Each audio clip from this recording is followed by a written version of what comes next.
follow through and delay and follow through and delay.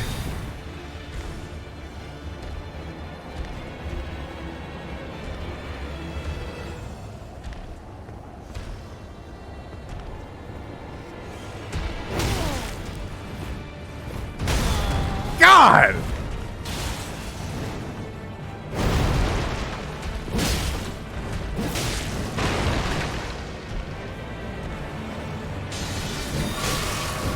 We got this.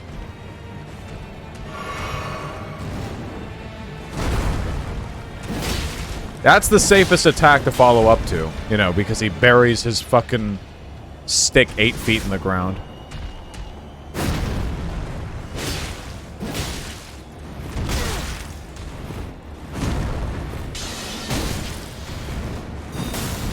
Why are you so grungy, my man? I gotta learn about the lore. You've got mutations all over the place.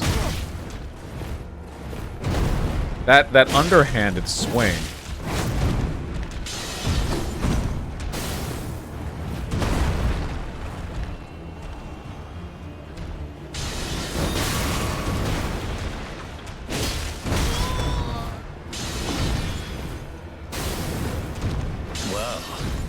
Oh boy. Thou art of passing skill.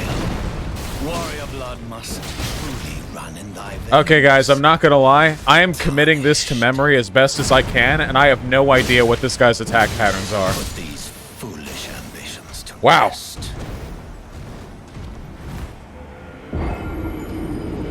He has 32 unique attacks, Vosh, so he can have millions of combos. He can speed or delay each one. Wow! Okay. So there's no way... There's no way to fully chart out a combo and have safe periods. You just have to respond to every single... Okay, we're switching one-handed. One-handed for slightly faster attacks.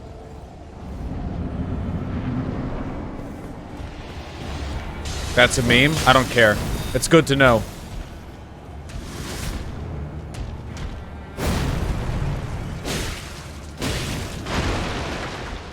Is that even faster? A little bit faster.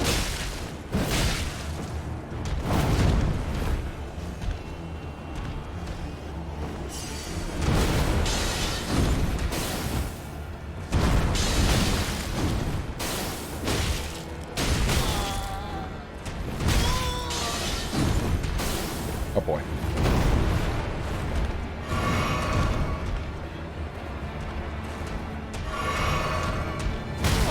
I can...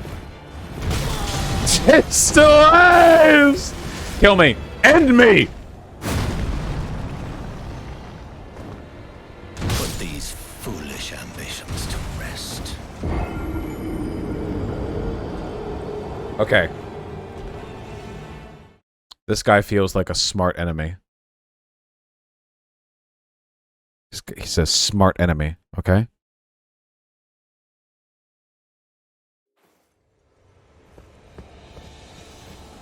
In order for us to win, we have to enter big brain mode.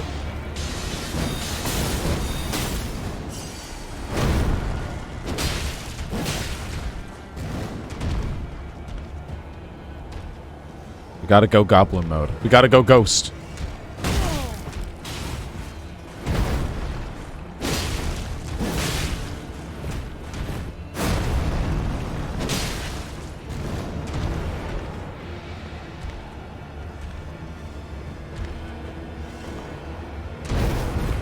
Nah, fuck you.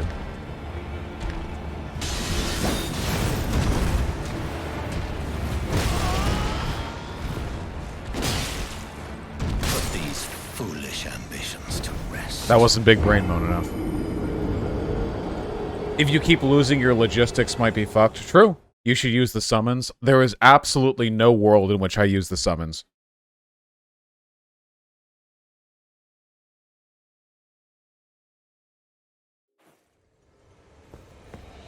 There's no universe. No universe.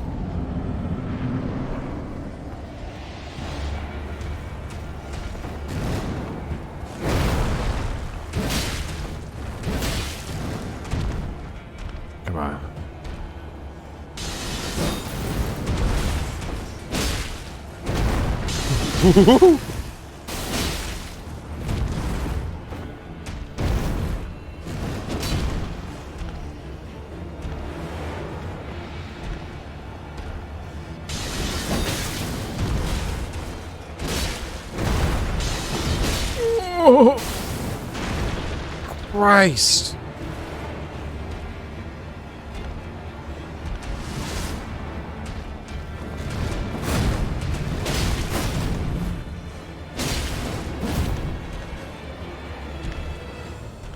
I'll heal because I can.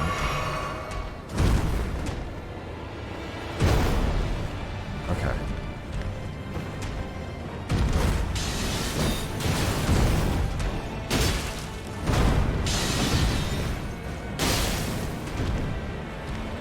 Okay.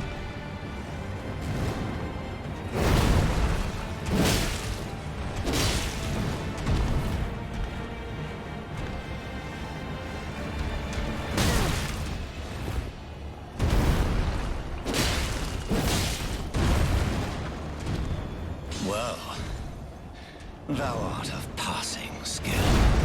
Warrior blood must truly run in thy veins. Tarnish.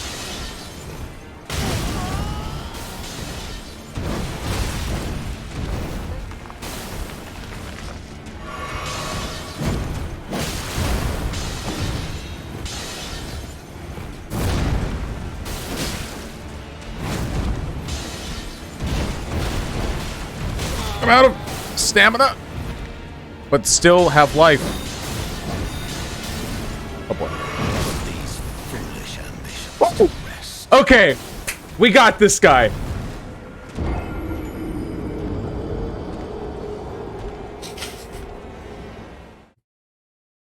Guys, I'm not summoning. Guys, don't make me have you people banned.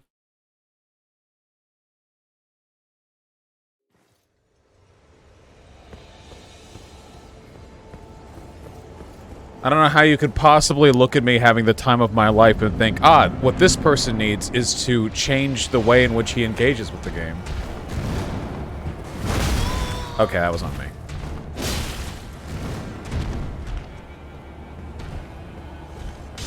I know, Thana.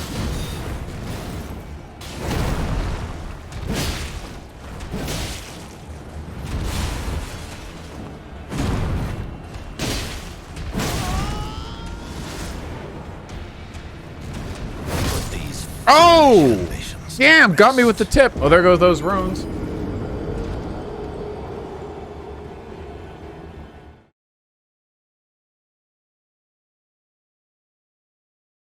Why aren't so many people malding about Vosh trying to learn the boss rather than brute force this way? If I end up enjoying this game enough, 210k, thank you! If I end up enjoying this game enough, I might do it again Soul Level 1, or something equivalent to it, on stream. And if I want to do that, I need to know these goddamn fights.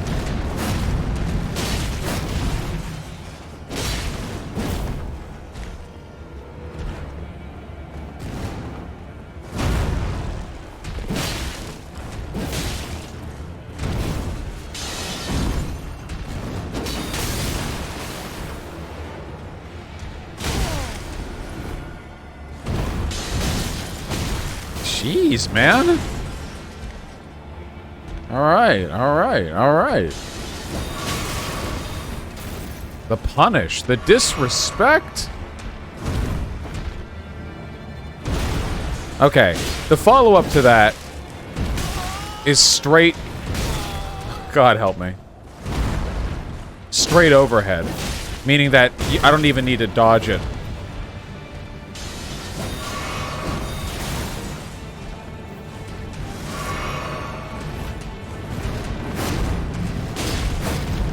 And that one, the second attack, seems to go over my head.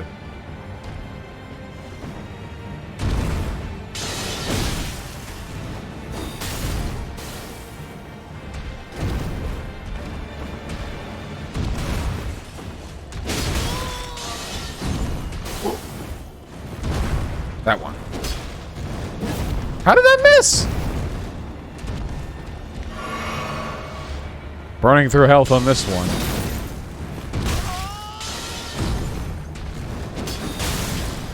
Man, this guy is dedicated to putting my foolish ambitions to rest. Okay. This attempt is pretty bunk, but... Warrior blood must truly run in thy veins. Tarnished. Put these foolish ambitions to rest.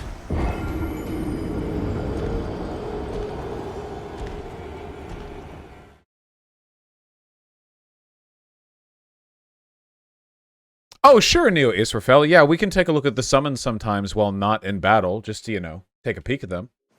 Have you tried putting your foolish ambitions to rest? You know, I'm getting that advice a lot lately.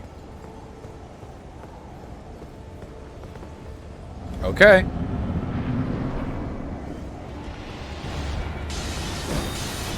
I was scratching my ear.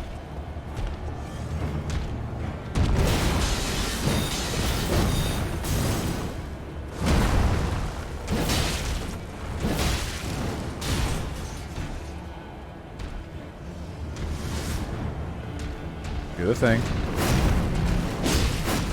Yeah, I like being further away from him while he's charging that attack up because it means that he has to charge forward and thus give the tell for when he's going to drop the attack.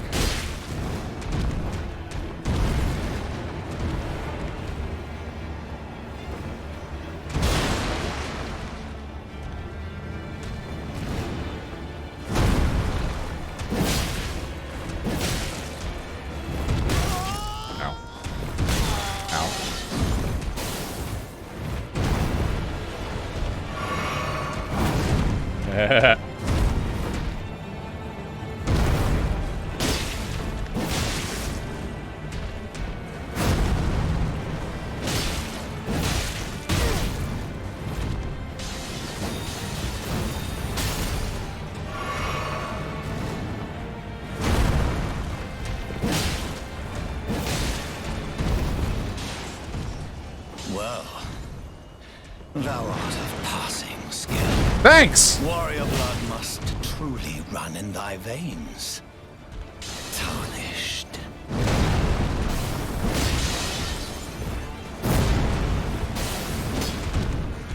Fuck, we missed a hit there because we dodged one extra time. Wait, I didn't mean it!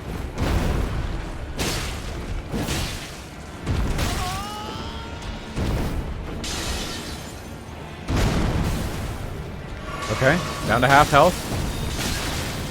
Hey, him and me, how nice. Okay, when he pulls that sword out, I think I have to dodge... I have to dodge into the sword, because otherwise his cane hand is gonna fuck me up. I just don't want to be around him when he has the sword out, to be honest.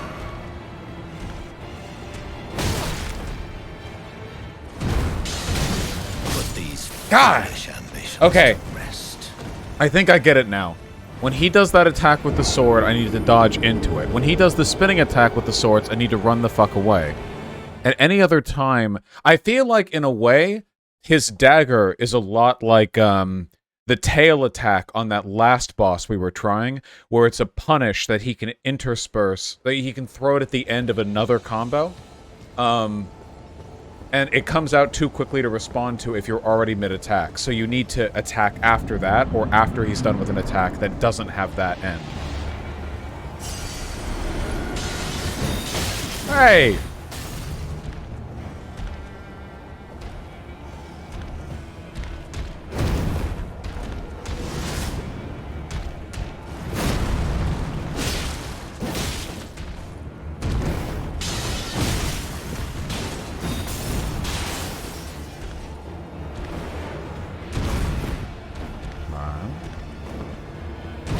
Not that attack. Ugh. Oh.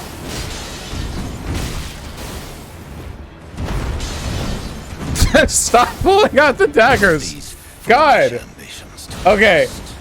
That was a very cursed attempt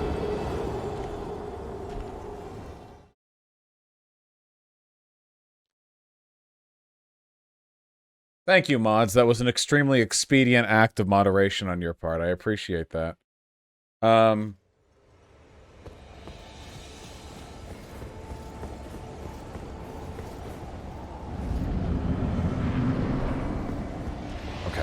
Okay.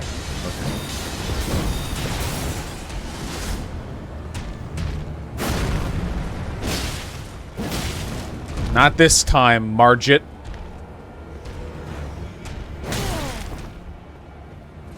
I will never dodge that attack. Don't know how to dodge that one either, to be honest with you. Just do this attack over and over, huh?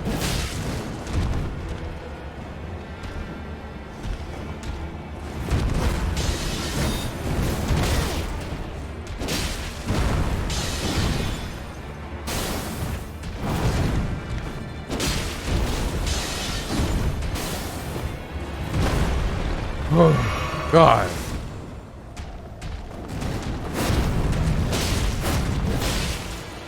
That right there, I don't need to roll for the follow-through.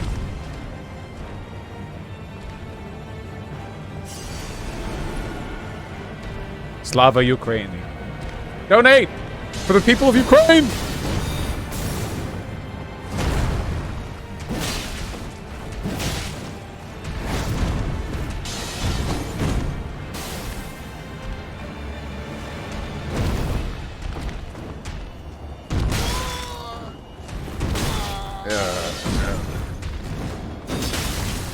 Yikes.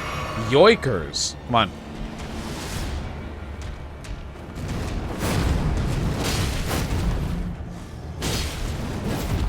Well, thou art Don't do it. Passing skill. Warrior blood must truly run in thy veins. Tarnished.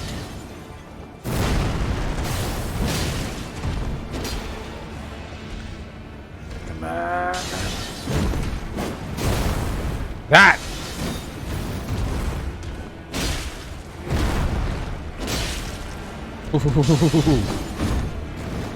You're running out of time, Margit! You see, I'm getting better.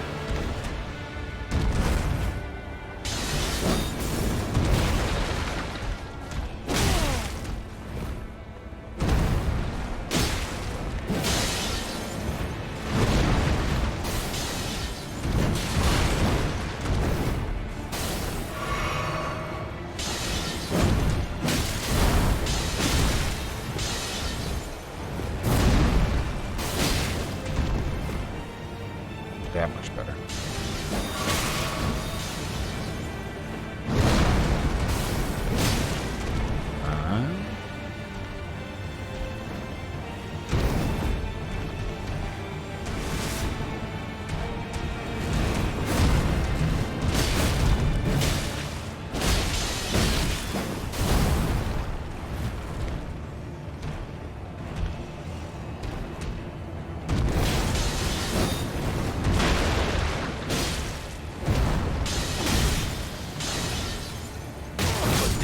Foolish ambition. We got this, though.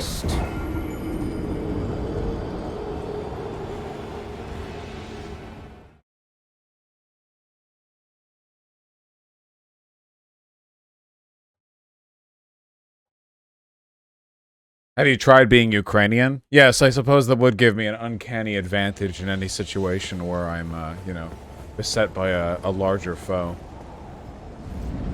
Are you ever using your sword art? I just don't think that sword art is very good for fights against things this big, you know?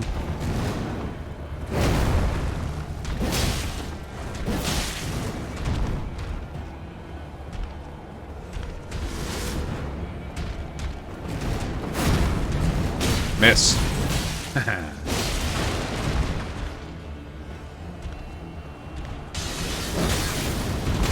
Ugh.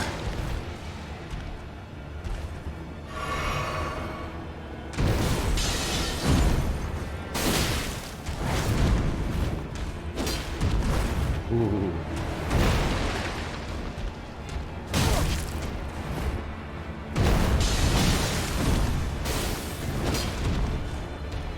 Devastating.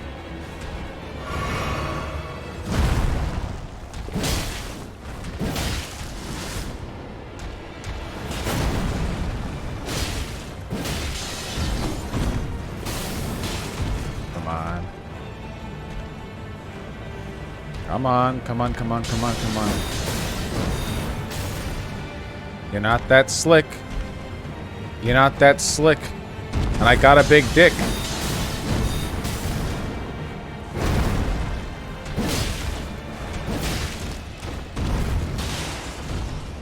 Well, thou art of passing skill. True! Warrior blood must truly run in thy veins. Tarnished.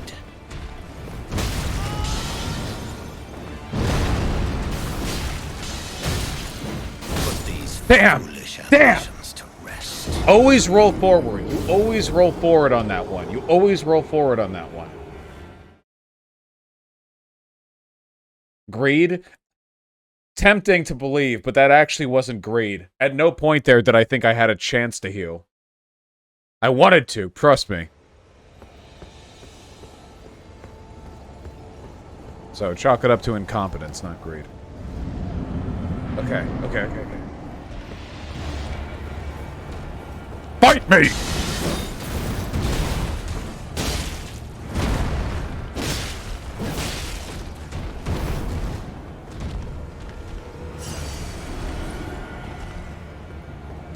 You have no idea how foolish my ambitions are. We're raising money to help people in a war zone, and the goal is set to $250,000! No.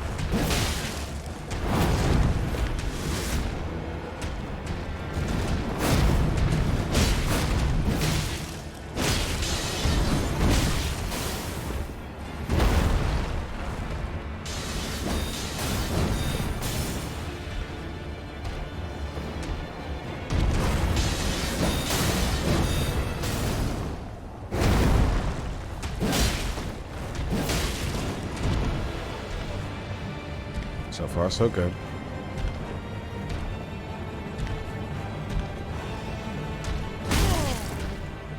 I will never dodge that.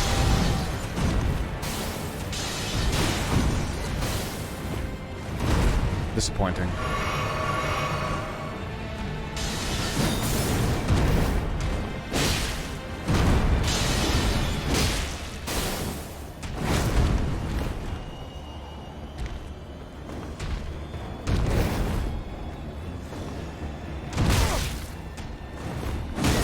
Ah, wait, what? Okay. My mojo. My mojo!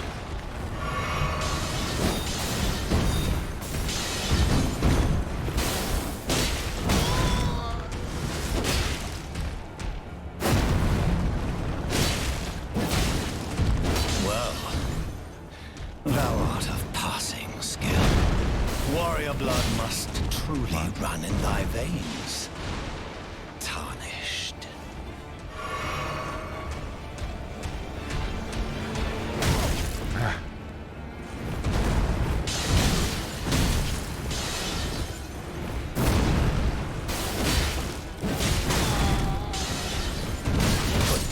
Okay, I fucked that up in a few ways there. My groove got off. My groove.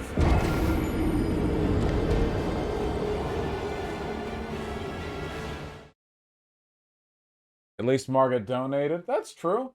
Halfway to 212,000.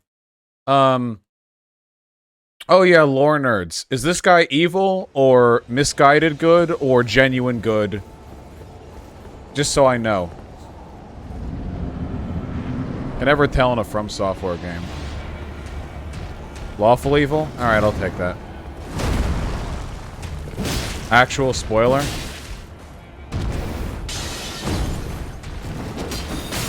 Ow.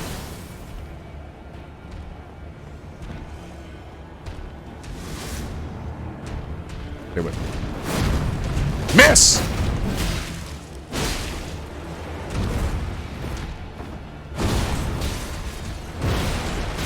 Whoa! Don't remember that attack.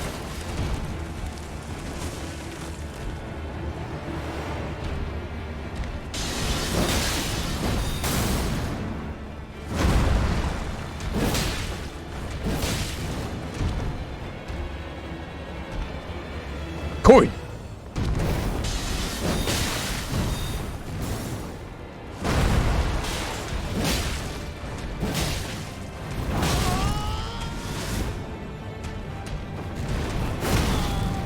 How am I alive? Okay. I have no idea how I survived that. I will never dodge that. I'm physiologically incapable of dodging that attack.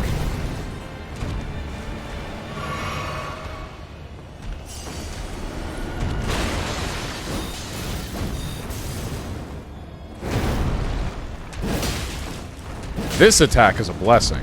Well, thou art All the of jumping passing attacks. skill. Warrior blood must truly run in thy veins. Tarnished. Roll into the sword! Yes! Okay, well, I fucked up... I fucked up the follow-up there, but into the sword.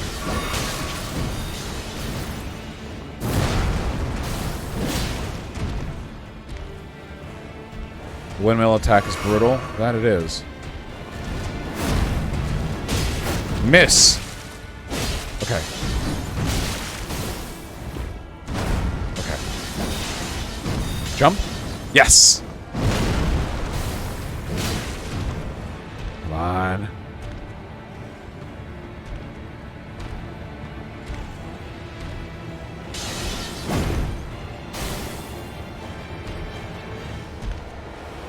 Running out of space to back up here. Fuck.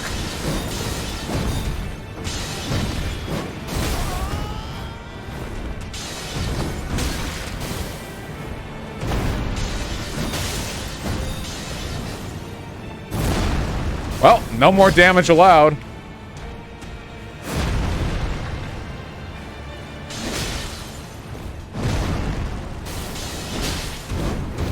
Goodbye! Put these Yeah. foolish ambitions to rest. I have no idea what I'm supposed to do if he does his windmill attack and I'm nearby. Whew. I don't know how to time that. Use the golden seed. I use the golden seed, yeah. Dodge it? True. Could always dodge it. Easy as that. What level is your weapon? 1. I'll do some more exploring afterwards. But I want to win. And I can win.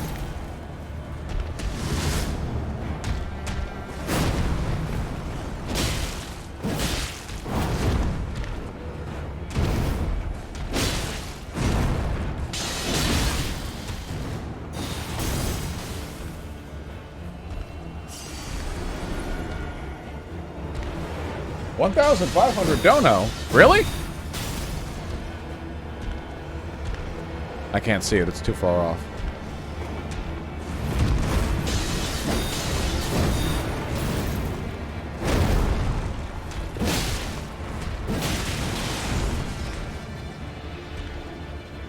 Hold on. Can't pause this game. The subject of much discussion. Miss! God, I love that. I love it when he listens to me. Jump! Aw.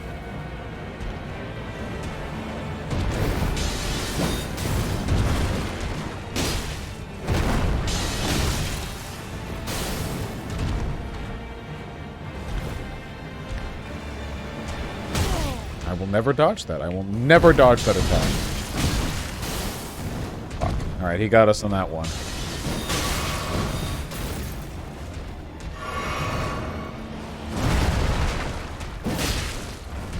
Cut off the tail!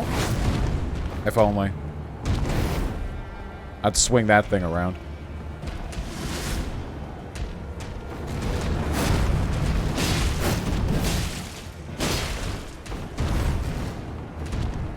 Well, Come on.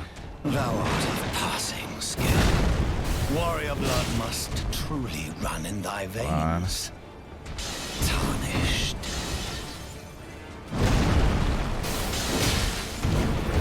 Windmill? Oh, I see. You dodge it by getting good.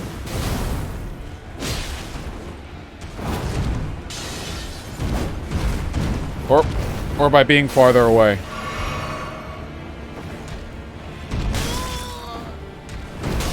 Ah.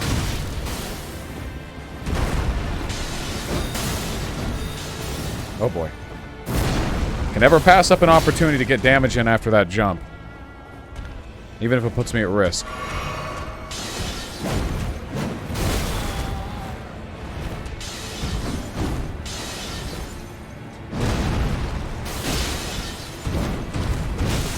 Put these Damn! to rest. Woo! God damn!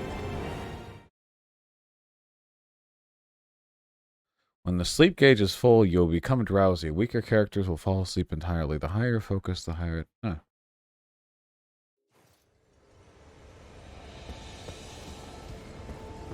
Just so y'all know, when people in chat are like, Vish, this is going to take too long, that only makes me want to do it more. Oh, that's what I get for picking up my beard. My strength stat? It's 16, I think.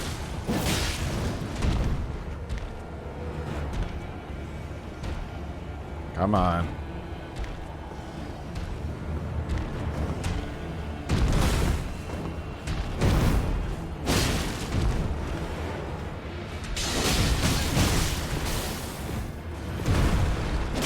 Gotta be less scared of this guy. I gotta get up in his face.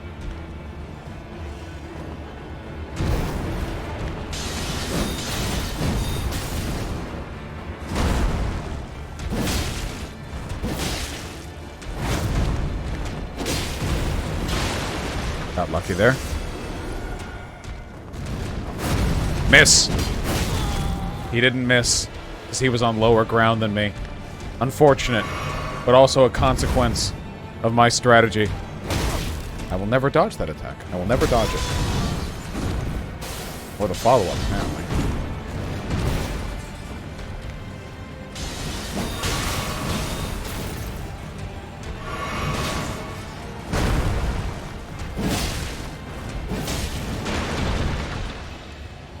I'll check Donos after this, I promise, folks.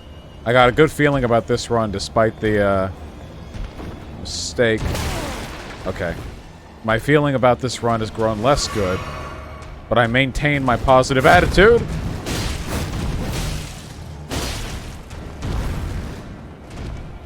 Well, Come on. art of passing skill.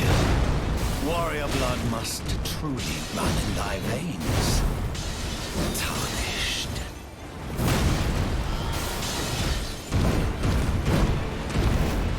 Okay. Put these Damn! foolish ambitions All right. to rest.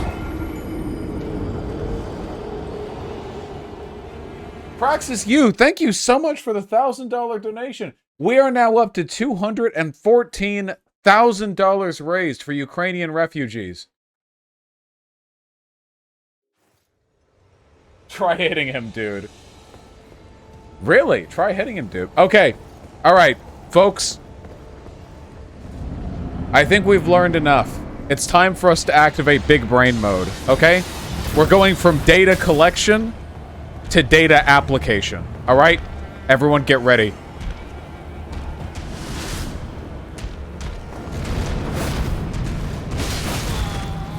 He was on lower ground than me.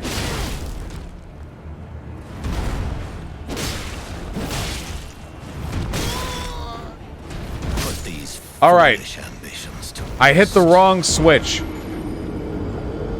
I hit the wrong switch. That wasn't the data application switch. That was the retard fuckwit switch. My apologies. My apologies. That was I'm sorry. There are a lot of switches up there. Okay.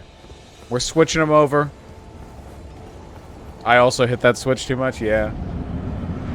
So you get for putting them so close together without a label. Yeah, I must have had the retard switch on when I set the labels up. All right.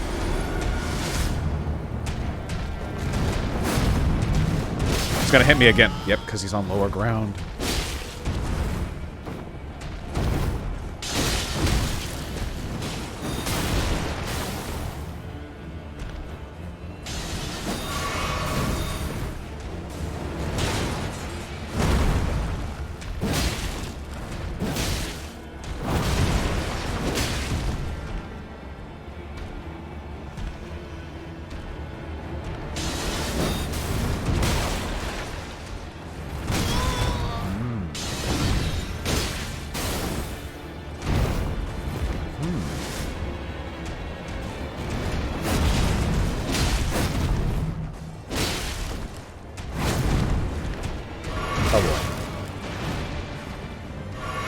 Okay. Data application. Data application. I will never dodge it. I will never. I refuse to dodge. Kill me!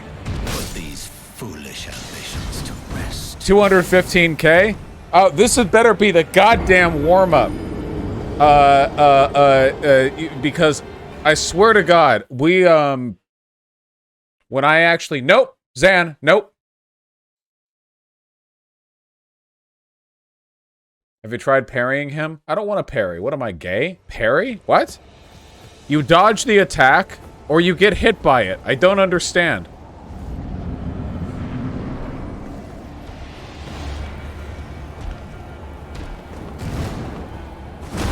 It's like you guys have never played a FromSoft game before.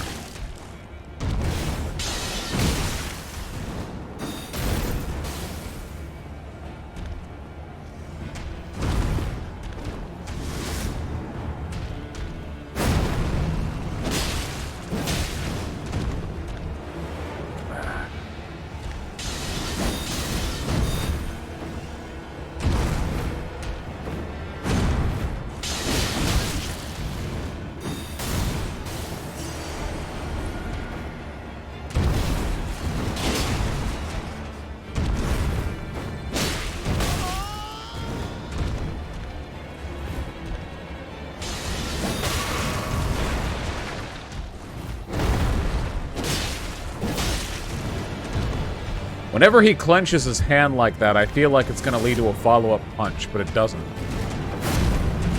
He's on higher ground, so that won't... Wait, he was on higher ground!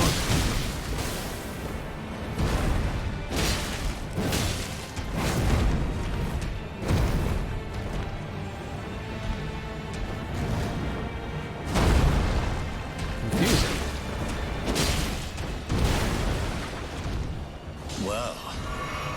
Okay. Thou art of passing skill. Warrior blood must truly run in thy veins.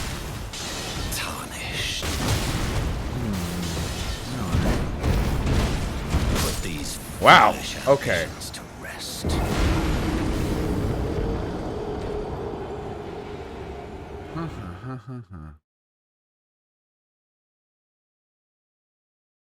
What are we going to do about all the Rowling Tards who are going to be attacking you for the next 3 days to a week? Ignore them. I'm not even thinking... I've already forgotten about the J.K. Rowling thing. I'm playing a game. Why are you talking about that?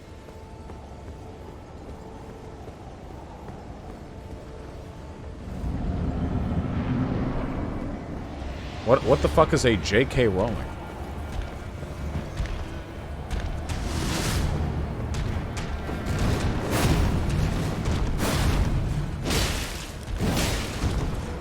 Even if we do a second dodge, we can get 2 attacks in.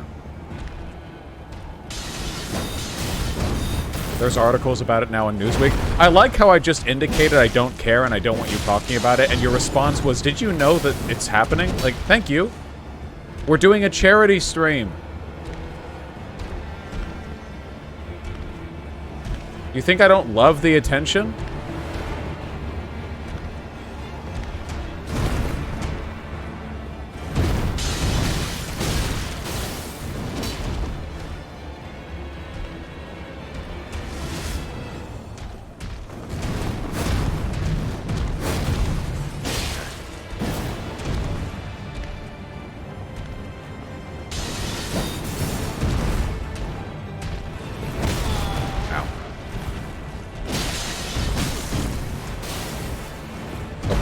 Oh, okay. Okay, not the cleanest start, I'll admit.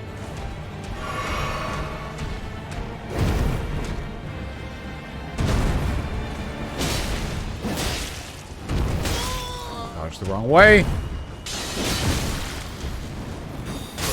Ah, he got me with the throwing knife. Okay, chat, you're distracting me. Okay, you're distracting me right now with your negativity, all right, with your attitude. What we need to do, okay, is we need to singly dedicate ourselves, okay? We need to be as focused on this boss as you know, the monastic tradition demands one be focused on the karmic cycle, alright?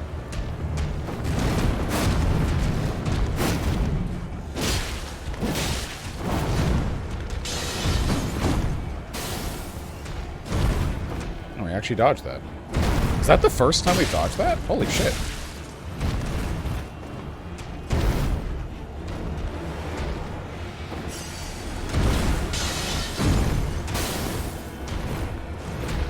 Bring it down. Can you... what was that? I've never seen that before in any From Software game. He just decided not to? He had the arm raised. Yeah, debated. Holy shit.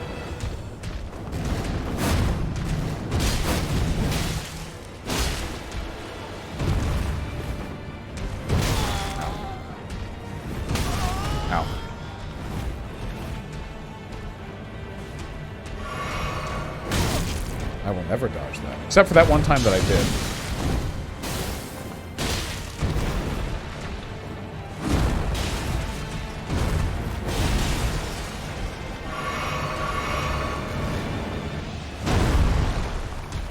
Not a great start health-wise, but the vibes are improving.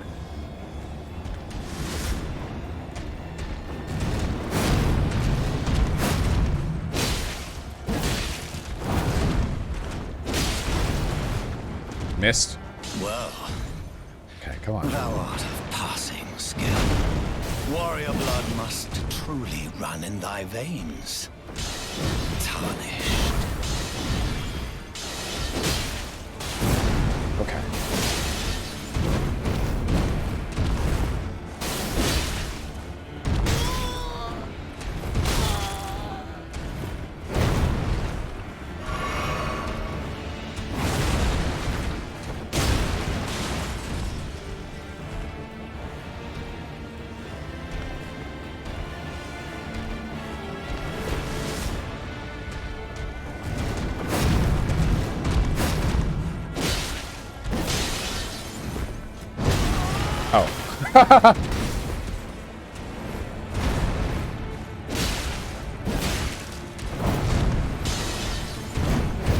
Put these damn foolish ambitions to rest. Okay. I learned something there. When he pulls his sword out for the stab and isn't doing the windmill attack, you can actually dodge the cane attack follow-up by being close enough to his chest. You don't have to roll through it.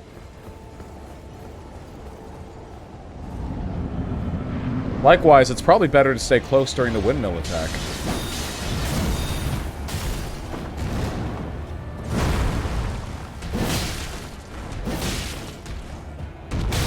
Okay, I'm pretty sure I dodged it.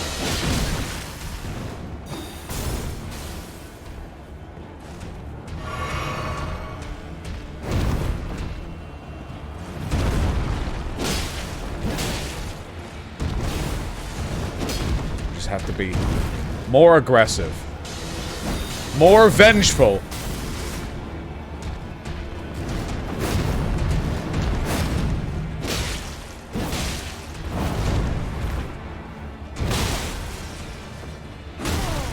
Okay. Okay. Put these okay. foolish ambitions to rest. There. Now we have something to avenge. That specific death.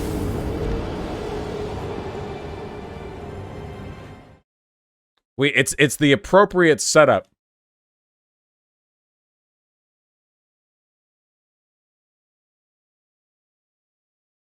Let's go. It's fun. It's fun if you root for the boss. Yeah, root for the boss against me. Give me a crowd to fight against. It's my whole damn career anyway.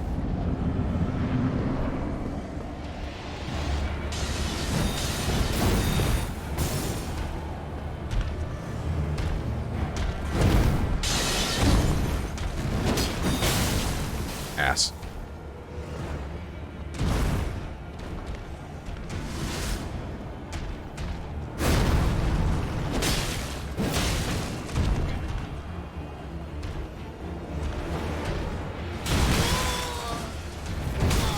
Very, very bad timing. That's okay. Because it'll only make me angrier.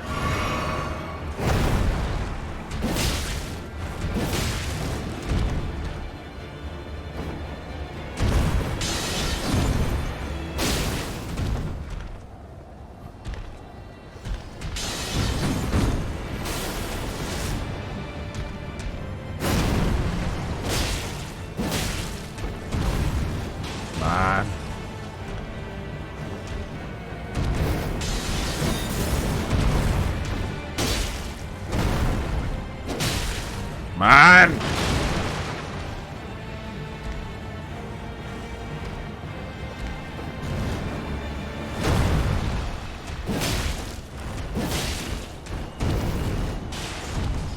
Well, More aggressive. thou art of passing skill. Warrior blood must truly run in thy veins. Tarnished. Put these Damn! foolish Ah, damn! things to rest. There was one extra roll that was buffered in there. I could have survived that. Fuck!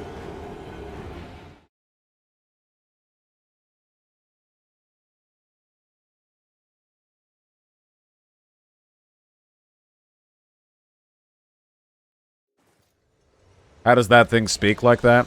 Well, he may be mangled and disfigured, but he's also clearly quite large and strong, so I feel like that might not be as much of an impediment, you know?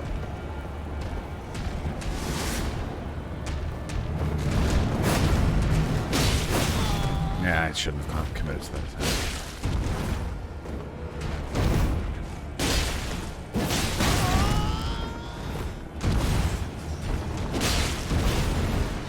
More aggressive.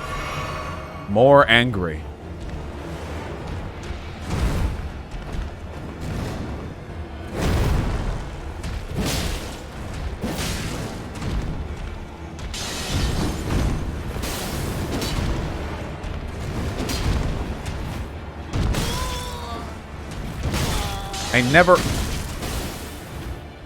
I never respond to that combo with the appropriate timing.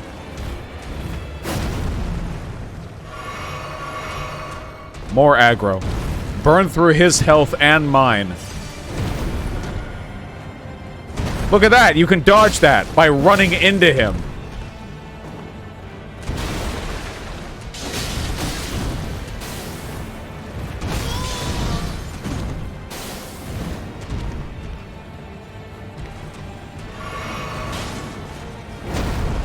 The fact that bosses in this game get specifically more aggressive when they see you healing is really cool. Well, thou art of passing skill. Warrior blood must truly run in thy veins. Tarnished. Oh, he's doing it again. Put these He did it again! foolish to rest. On that follow-up, he just holds it up.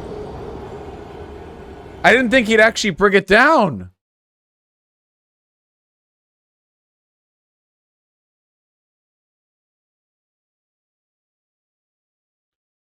How do you feel about the game so far, and do you like the boss? With respect, Frost Throne, did you have, like, social abnormalities? What are you reading from my behavior?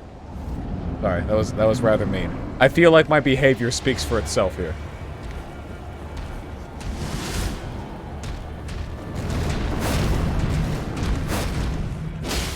Sorry, just joined.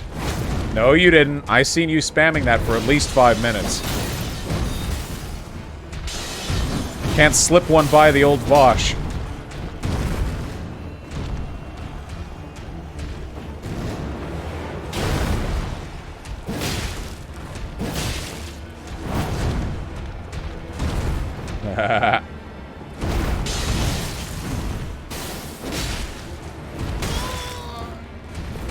No, it...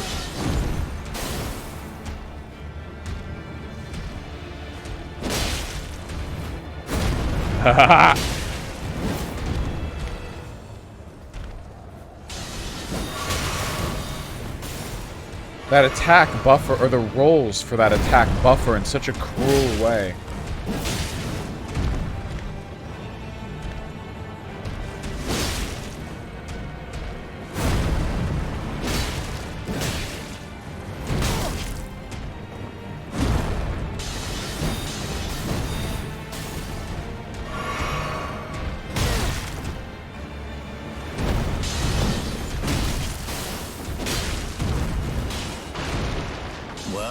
Not the best, not the best, not the best. Of passing skill. Warrior blood must truly run in thy veins. Tarnished. Ow.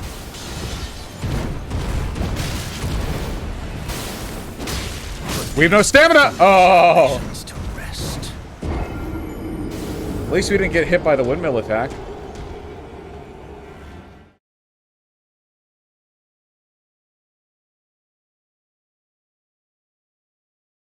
Make your sword better, that's the one thing I ask. No! Your negativity is what's getting me these deaths, okay? You got a root. Oh, damn. Getting near 217k.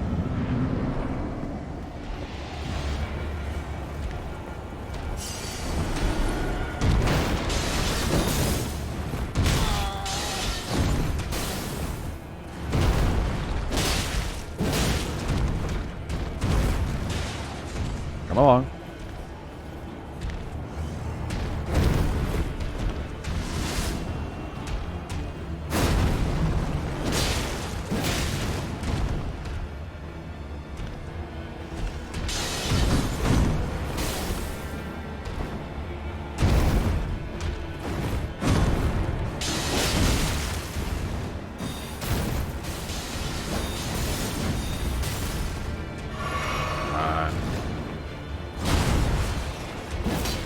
Ah!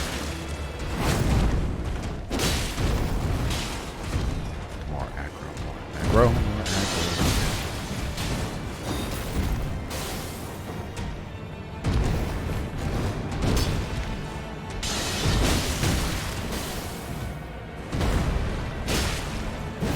If we're doing it right, this guy should be running from me. Woo!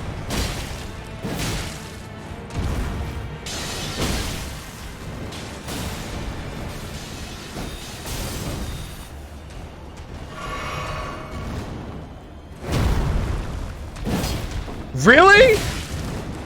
I know it does more damage, but I missed. Oh, I actually missed. Truly run in thy veins. Tarnished. A damn shame. Missed health, missed damage.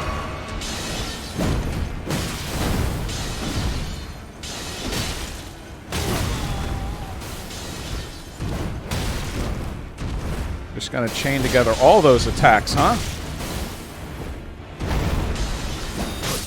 Damn! Okay. Fuck!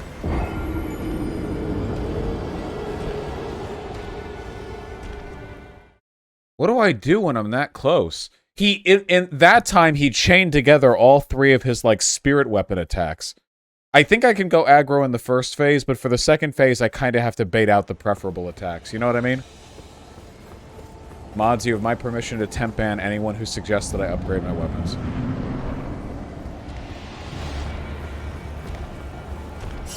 You're having so much fun with this challenge, Vosh. What if you made it less challenging? Would that improve the experience for you? Did you know you can upgrade weapons in Souls games? It's not like you haven't played every Souls game.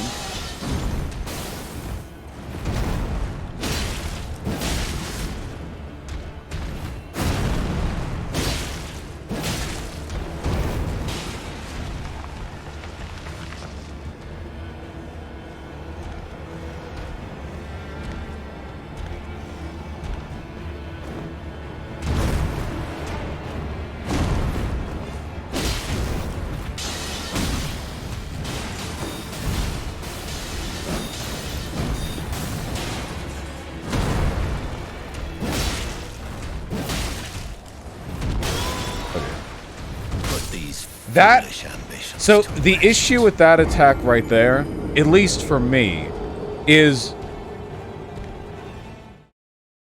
Wait. I'm a moron.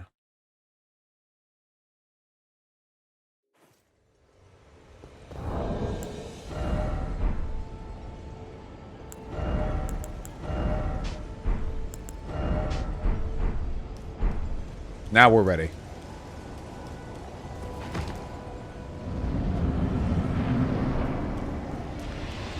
Come!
Thou art of passing skill. Warrior blood must truly run in thy veins. Tarnished.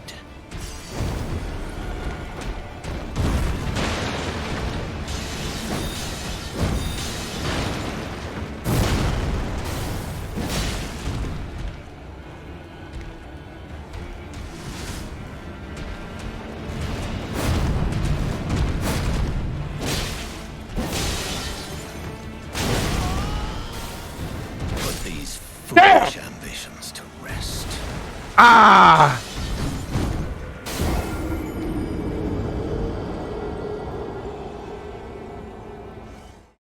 I feel like for a little bit I had the timing for when he does that windmill swing with the hammer.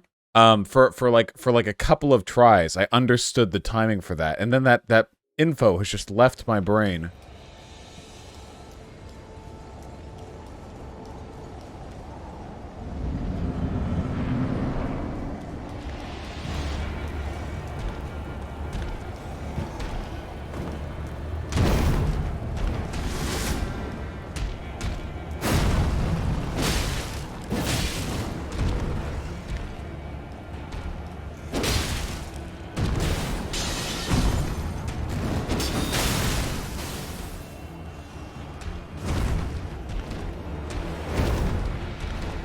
Dodging it now.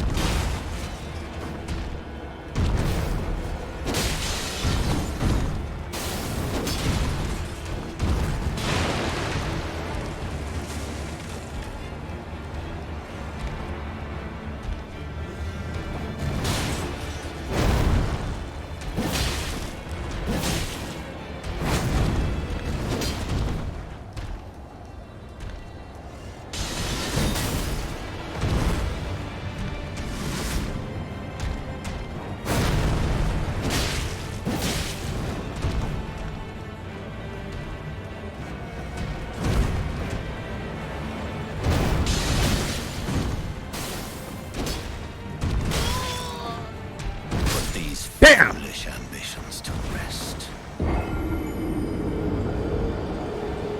Doesn't it kind of sound like, you know, not that gender's real or anything, but doesn't it kind of sound like my death noise is like a female one?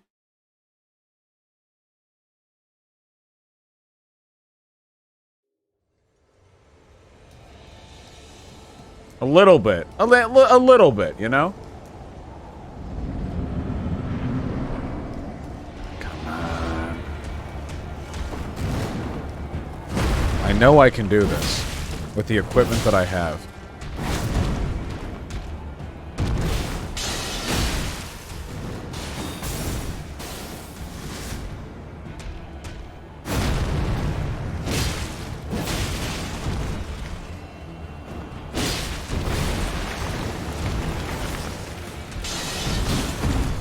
We got this guy running. Oh, I got stuck. I don't want to go there. I can't roll behind him.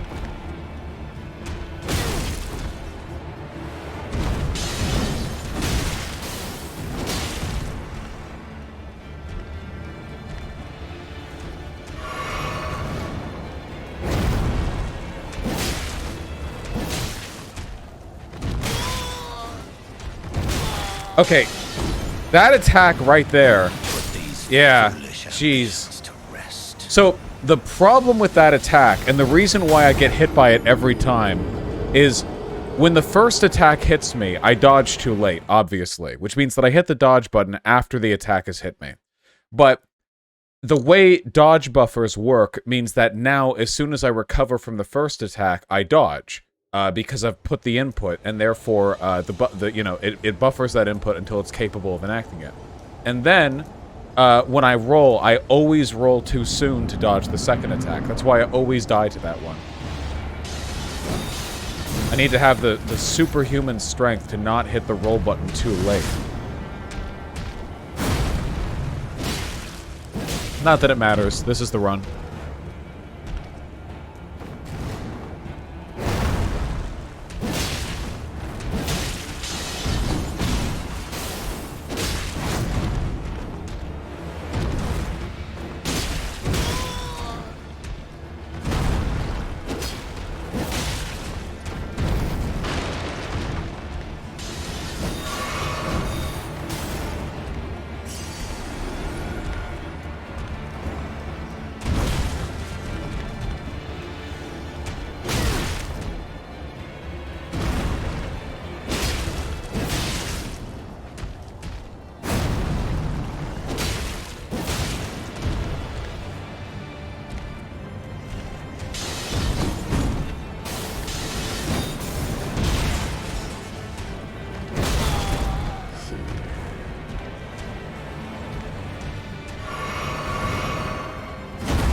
must truly run in thy veins. There's. Tarnished. It's that combo, man. Put these Damn! foolish It's that one right there. It's that one.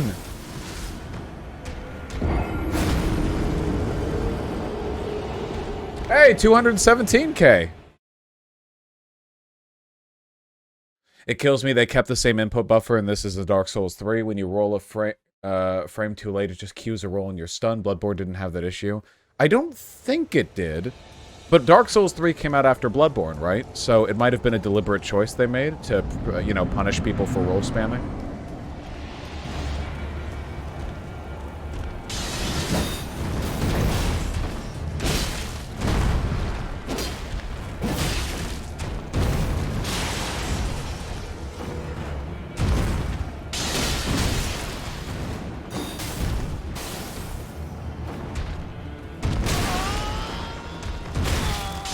That, every time, man. If you get hit by the first attack. Put these foolish ambitions to rest. Okay. I'm getting complacent. That's what's happening right now. I'm getting complacent.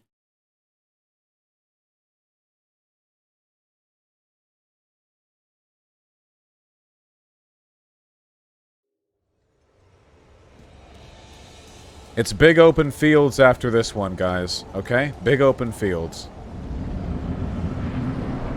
Gonna be exploring.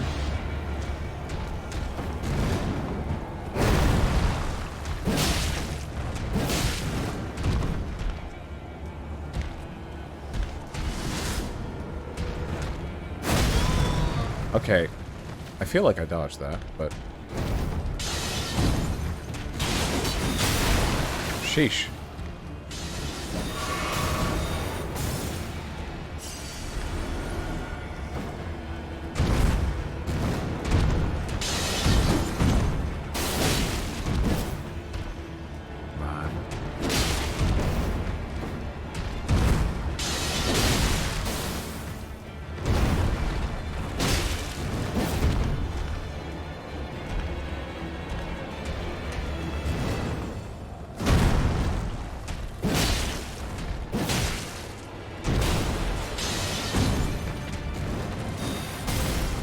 Okay.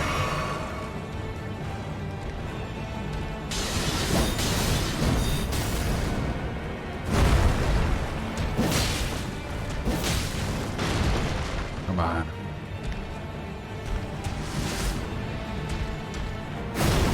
I can feel it. The warrior's blood in my veins. Well, thou art of passing skill. Warrior blood must truly run in thy veins. Tarnished. Keep doing that.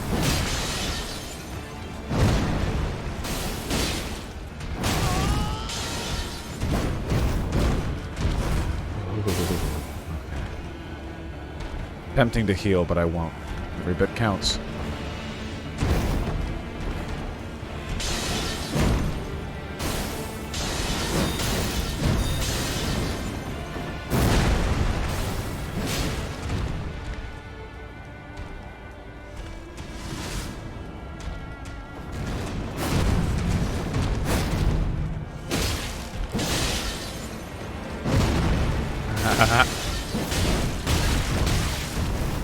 Out of stamina.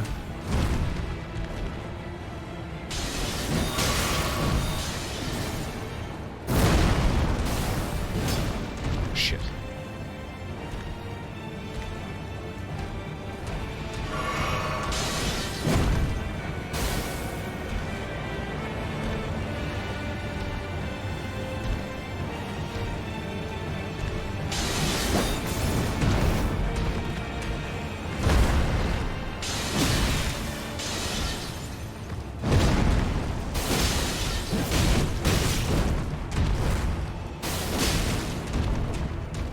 Can't keep trading, though. He's got more health than I do.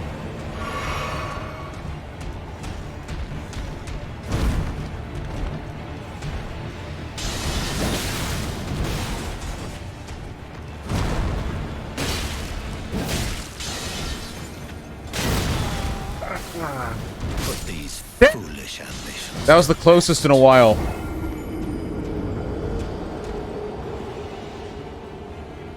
I gotta say, there is nothing on Earth which is more heartbreaking than dying and looking at chat and seeing people with pause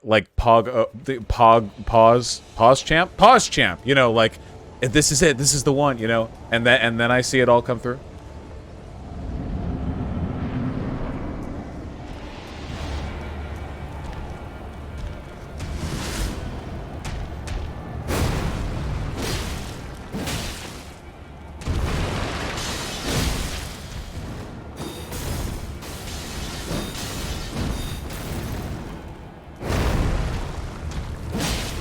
Okay, we're doing this. We're doing this for Ukraine. For Zelensky.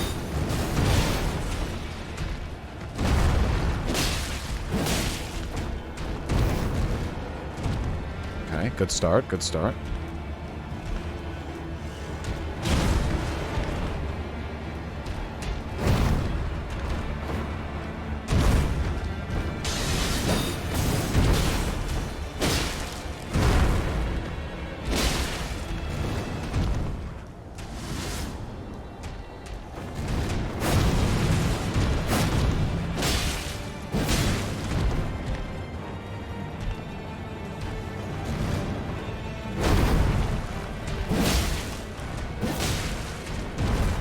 Is that it?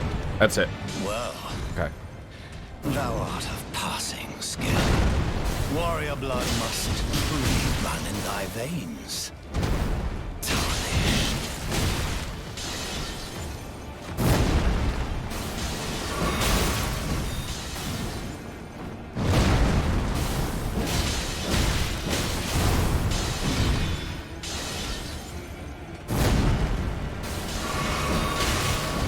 Christ alive.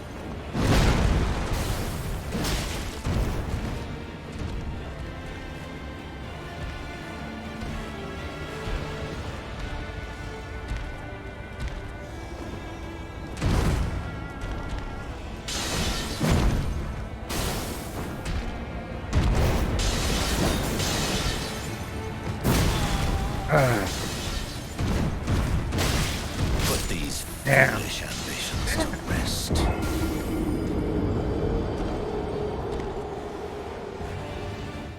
What a remarkable boss.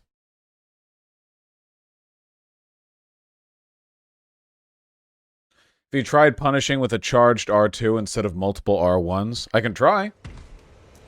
Bosh, am I not allowed to ask about the game? You guys are killing me. I understand that I'm largely a politics streamer, so stuff like no backseating might not have like kind of a pre-established context in your head, but I'm just asking to not have future experiences about the game spoiled for me. That's it. That's the only thing I'm asking about, okay? That's it. It's not a lot. You can ask me whatever you like, but I'm not answering all the people in chat. I'm playing a video game.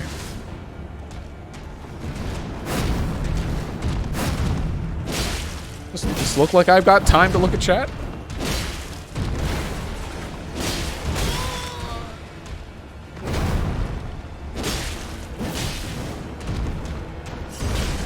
Alright, decent amount of damage out the gate.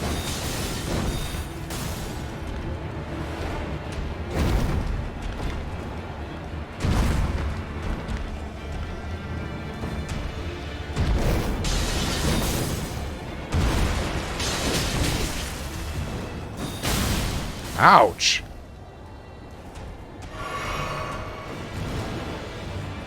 The real heartbreak isn't the damage, it's allowing myself to actually get hit by one of those things. Oh, I should charge an R2 after that.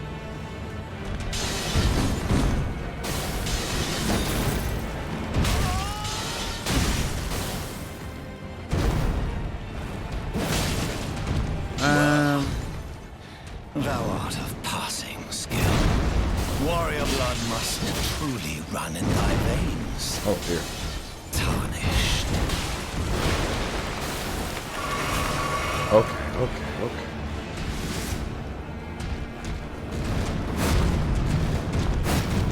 More of that attack, would you?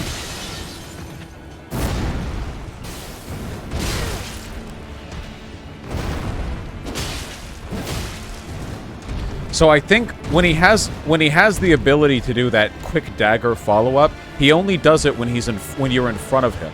So after he does an attack, there will be a pause. That.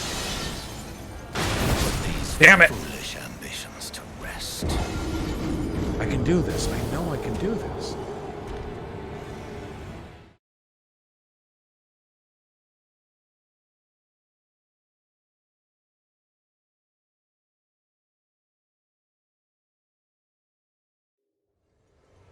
Leave it? Never.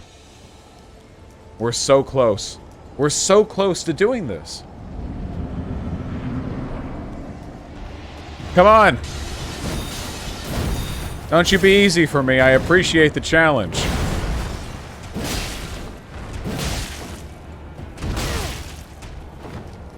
Yeah, there you go.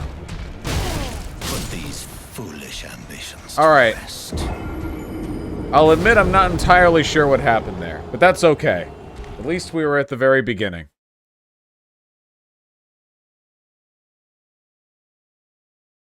One death, two death.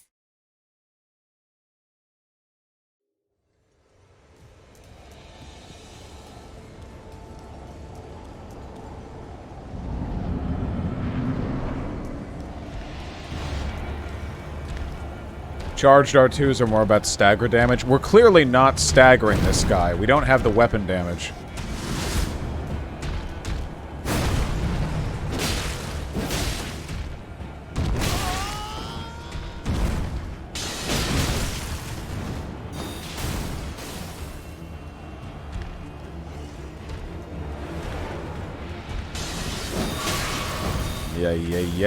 Yeah.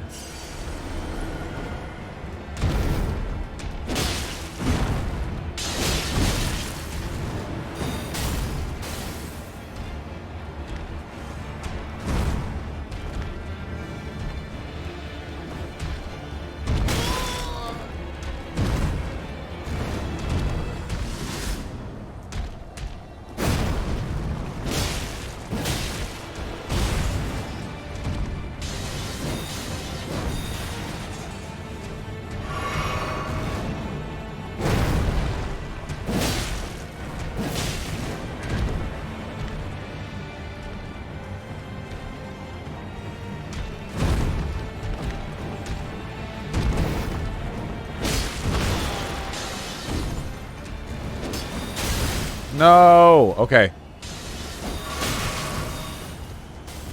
Brutal.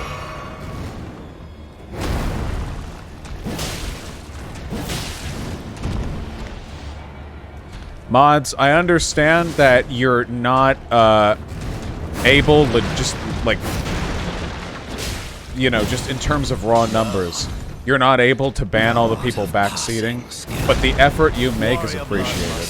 Holy God, these people have no self-control. Tarnish. Put these foolish ambitions to rest. I gotta stop looking at chat. You guys are insufferable. The only thing that I want to see in chat is perform better. Okay? You understand? Perform better. That's it. I don't want to hear about staggering. I don't want to hear about R2s. That's it. That's the literal only thing that I want to hear. If I performed flawlessly, then this boss would be down. And that's what I want to do. I don't want to learn some magic secret ability that I have that makes it easier. I'm fine with the current difficulty level. I don't want to make my gear better. I don't want to put armor on. I want to use everything that I know to overcome the boss. I have no idea what drives you guys to think of these games the way you do.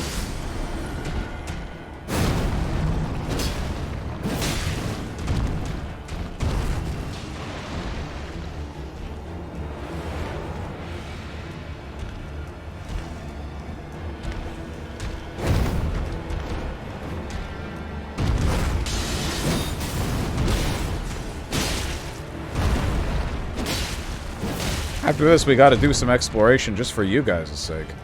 Love that Vosh has to repeat this every 10 minutes. Yeah, it's pretty irritating when I ask the mod to start handing out month-long bans if you guys can't stop. No hate or anything. I'm having a great time. Just, oh my god, the lack of self-control.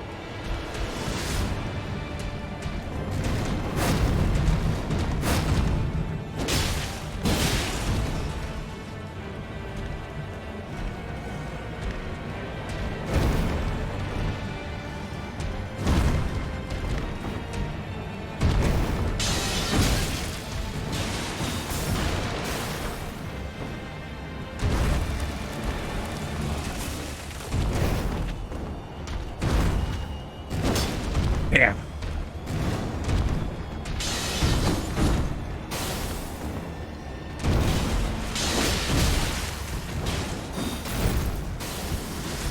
At least that dagger swipe does very little damage.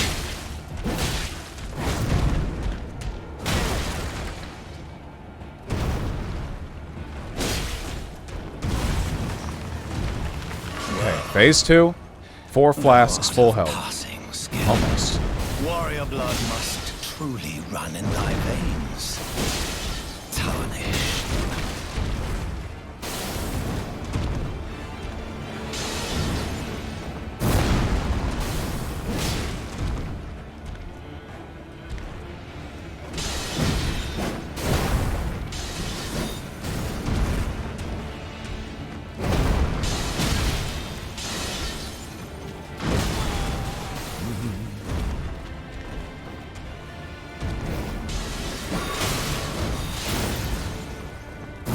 At least doing an Estus baits him into using that attack, which is the easiest to punish.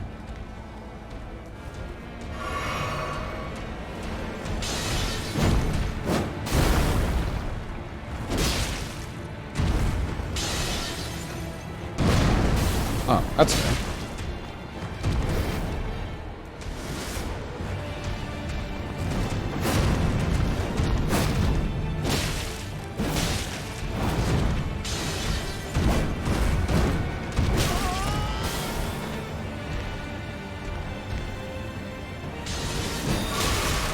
I thought I was far enough away to be able to run out of those. Shit.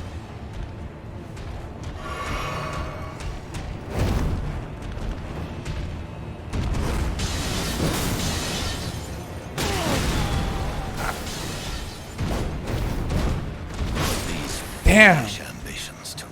Okay, so when you're close... Wait, here's something that I haven't tried, okay? When you're close to him after he does the hammer swings, I mean the one where he does the windmill with the hammer and the sword. Sorry, not the hammer and the sword, the hammer and the staff. After he does that, he will always start to do his sword windmill right afterwards. Is it possible to dodge past him, or does he turn to follow the direction you're heading in? I don't know. I have to try. My instinct is to roll backwards, but that's rarely the right thing to do.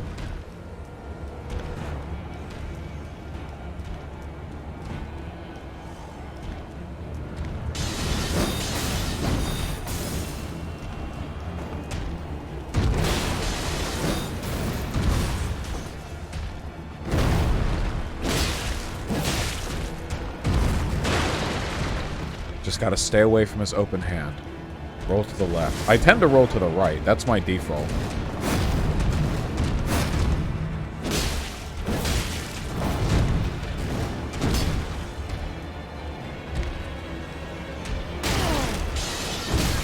Not even sure what hit me there.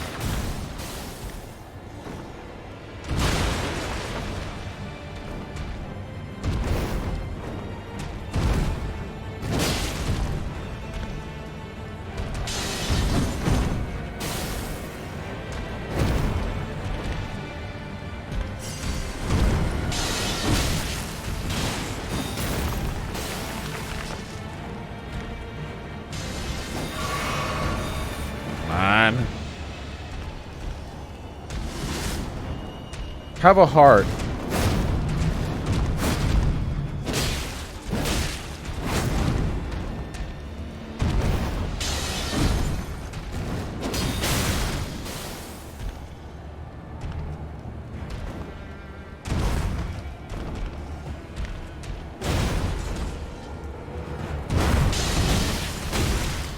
Fucking dagger follow-up, man. Holy shit. God help me.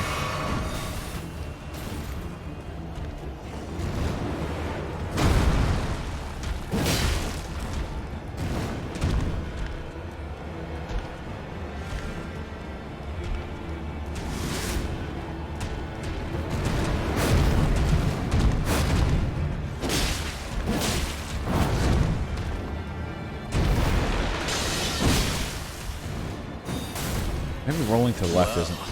Okay. Thou art of passing skill. Warrior blood must truly run in thy veins. And then he does the spin. Put these Yeah, foolish fuck, ambitions man, that to is... rest. Okay, I know this much. The solution to the windmill spinny is never dodge away from it. That just never, ever, ever works.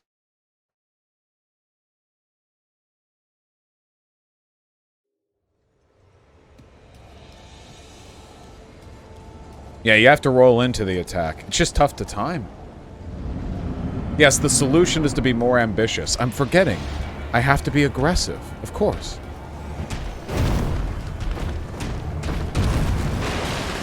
Look, he runs away from me. Would he do this if he were not afraid?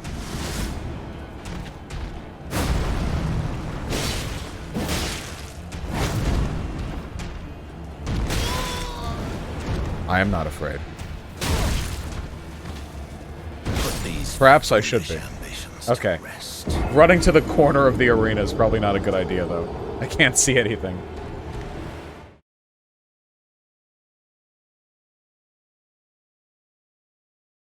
You need to not heal? True.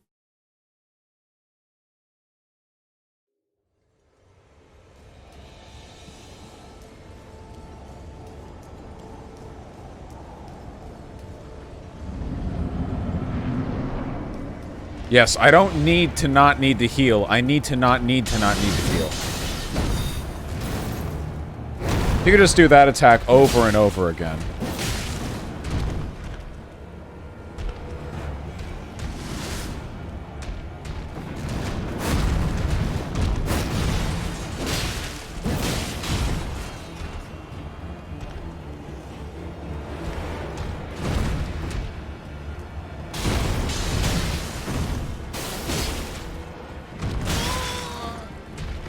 It's the same thing as before with the roll buffering. I'll keep going. I'll keep going.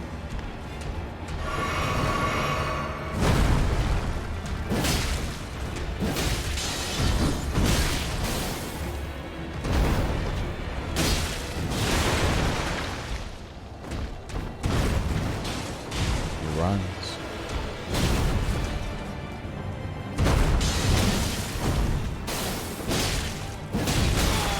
Alright, just end it. Put these foolish ambitions to rest. That input buffer is insane, actually. Yeah, it's like a full half second. It's wild. Oh, we hit 220k? This riveting gameplay is doing it for you? Good. Do you think I experience shame? Do you think I would stop trying this boss over and over again? You fools. You absolute buffoons. You nincompoops. You maroons. You've no idea. You've no idea what I'm like.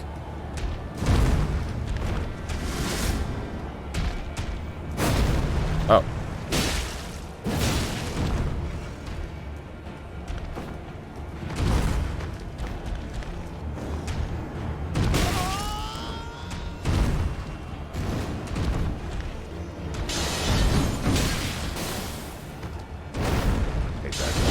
Hate that dagger!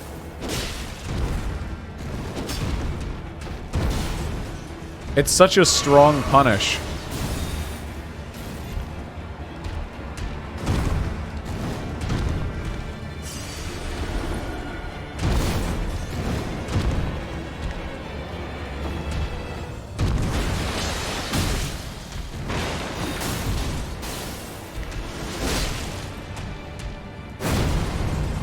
Oh.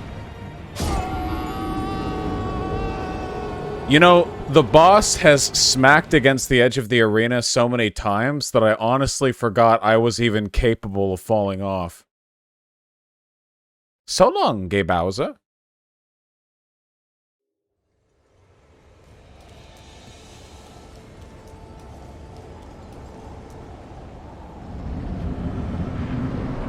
Go, go, go, go, go, go, go, go.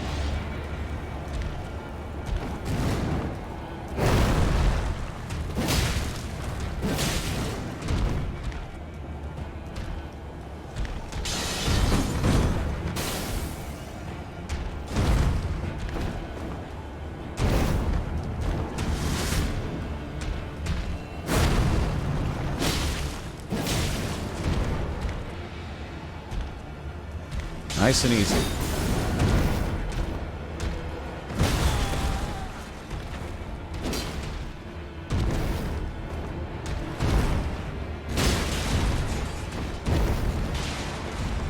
Nice and easy.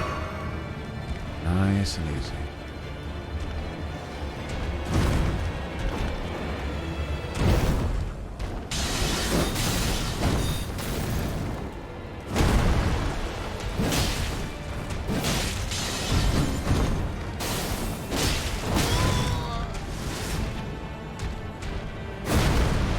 Nice and easy.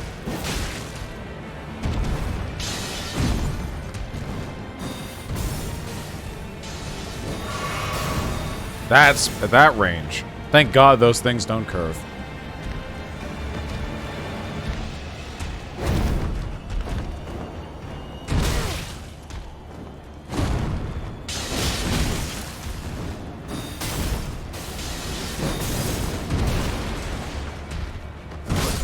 Damn! Ambitions to rest. The timing on that. We need a clutch emote. We need an emote that can placate the restless denizens of my chat. I will make a promise to you guys, though, that after we do defeat this boss, we're gonna run around and farm for a little bit, you know? Do some exploration, level up a little, get some weapon upgrade shards.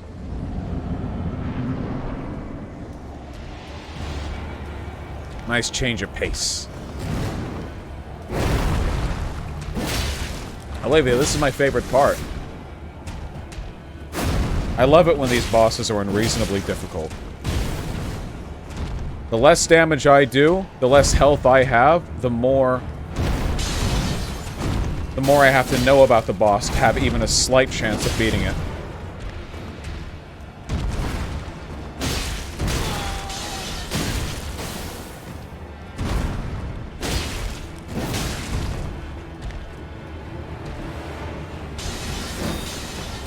Oh, right, sorry.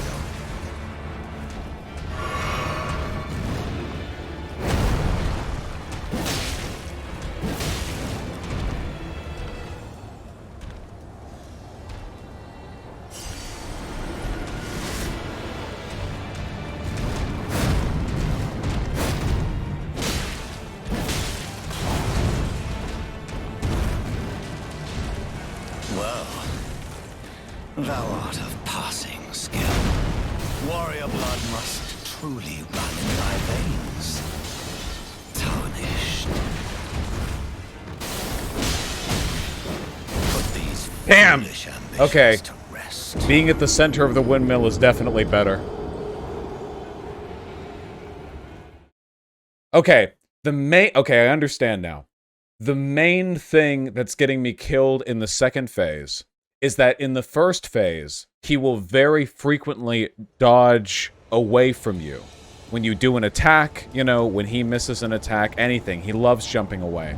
But in the second phase, rather than jump away, he'll roll into another attack, meaning that there's no real easy way to pull away from him to heal or to take a breather, except as an opener.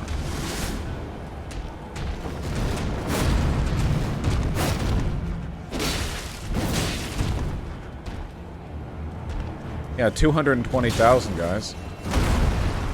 Give me the strength to win.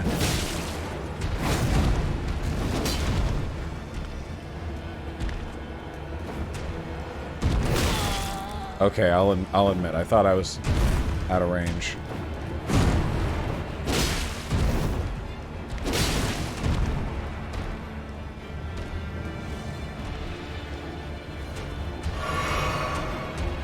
Stuck? Stuck? Stuck? Oh! Damn, that attack wasn't for me. That attack was for the terrain. If Elden Ring bosses are programmed to destroy destructible terrain that's impeding them, that would be so fucking cool.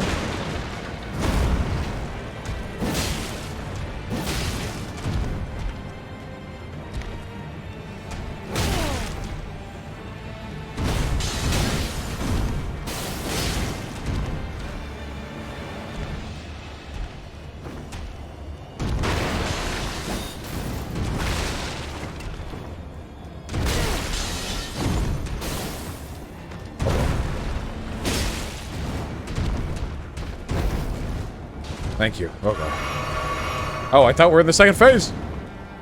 Good, more damage. Well, things are still easy, relatively. Well, thou art of passing skill. Warrior blood must truly run in thy veins. Tarnished. Come on.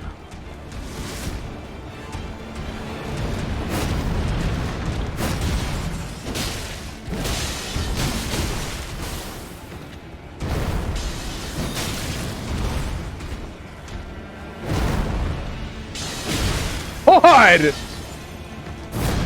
You fucking asshole!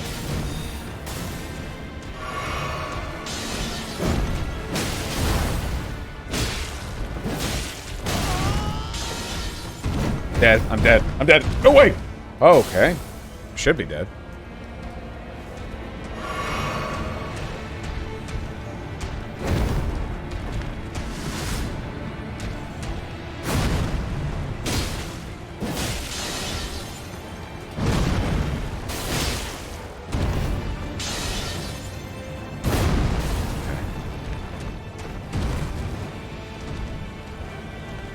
I'm out of healing.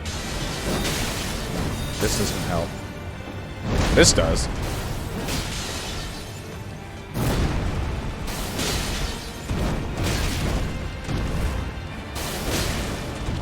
Yeah, he jumps away after the windmill. You have to stay next to him.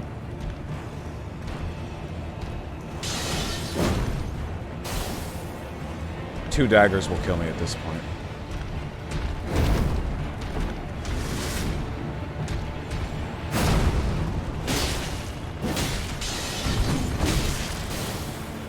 One dagger. Yeah, one of those. Put these Nope. foolish ambitions to rest. Alright. Unfortunately, that confirms it. In the second phase, we cannot do the jump heavy attack. We can't do it.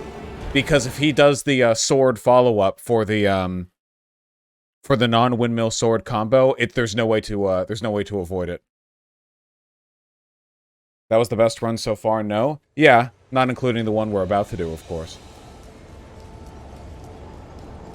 Hello. No, I've been having a tremendous amount of fun. Yeah, sure. Would you like food? What food is available? Whatever you ordered yesterday. What have I ordered yet? Maybe some nuggies? Well, it's not fully food. Yeah, I'd still take them though. We have a couple of the old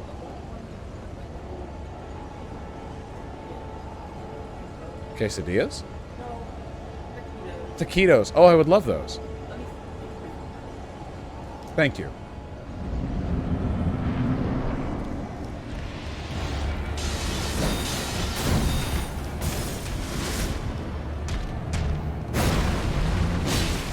My last run was pretty close, huh, guys? The problem... This is the problem a lot of people have with these games, okay? The problem is that I wasn't learning. You always have to be learning. Always. When he jumps away holding a dagger in an underhanded grip, that is to say, the bottom of his palm has the dagger facing out, he's going to throw it at you. He jumps away after the windmill. You always got to learn.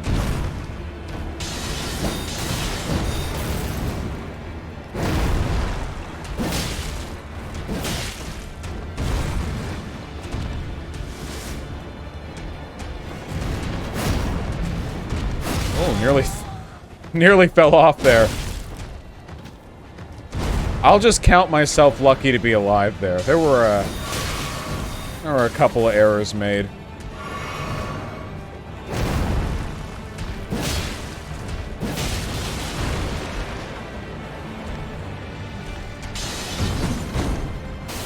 He only throws it when they're in an underhanded grip. When they're in an overhanded grip, he doesn't.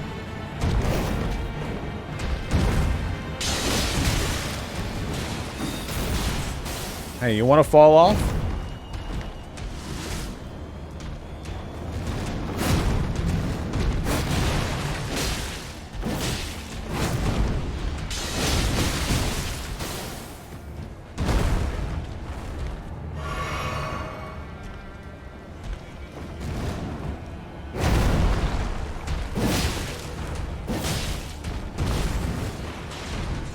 Well, Come on. Come on now. thou art of passing skill. Warrior blood must shouldn't do that. truly run in thy veins. The Tarnished. Put these buffering. foolish Damn it. The ambitions buffering again.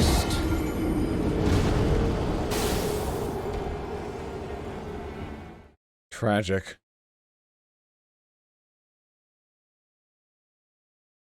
I like the variation of attacks these guys have. Isn't it funny how Breath of the Wild, you know, was made by Nintendo, a AAA studio, and don't get me wrong, it had a huge world and everything, but how many enemy types were there in Breath of the Wild?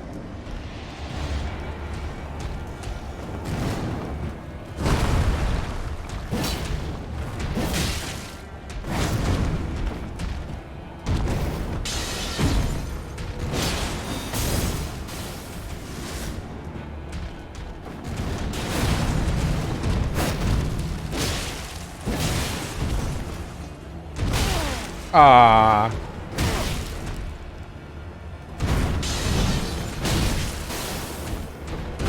Strongest of them.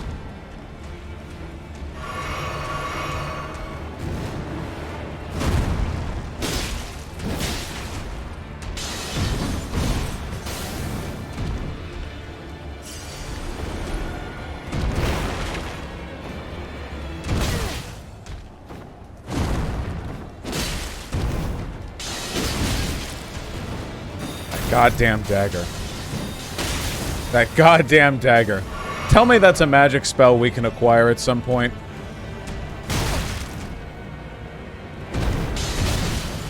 I guess goddamn. Goddamn dagger. I was gonna try to run off the cliff. Rest.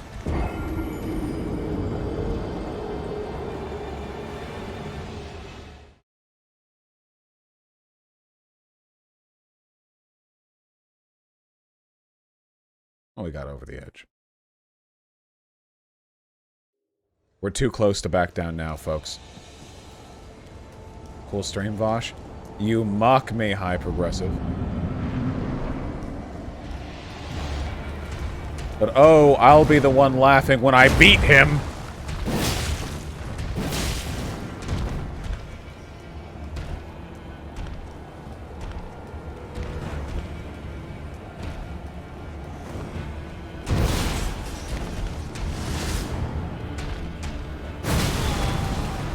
Son of a bitch, I got caught on some of that fucking debris. No, I refuse. I refuse. I refuse.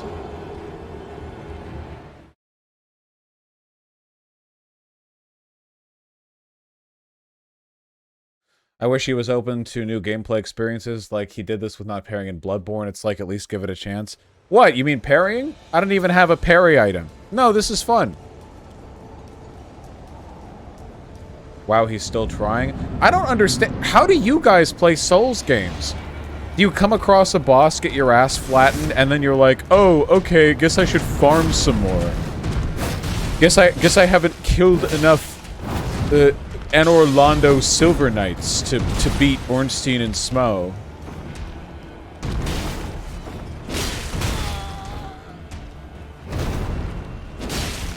Yes? Oh, okay.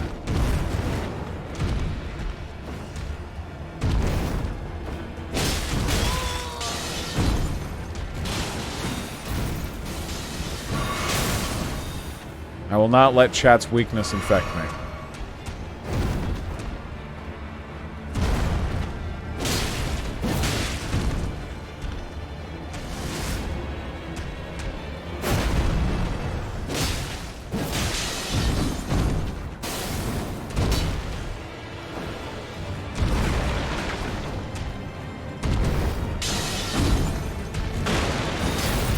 Oh, nice, he missed.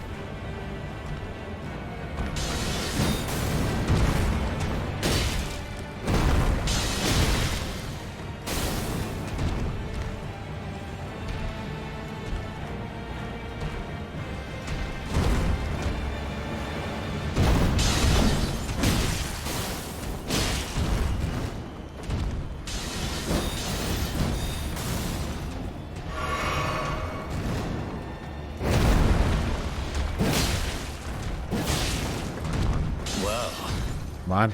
Thou art of passing skill. At this point, that is doubtable. Truly run in thy veins. Tarnished. Put these Fuck, I knew I was dead there. foolish ambitions to rest. Roll to the left for once, Lamau. I don't believe in rolling to the left, okay? I roll to the right so I can go all the way around and end up on the farthest left.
Well, thou art of passing skill.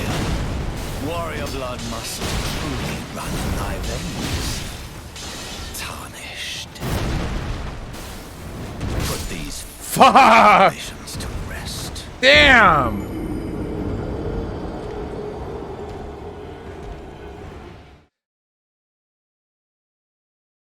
Wow, there are people in chat who are actually angry at the way that I play this game. Holy shit, you guys! You okay?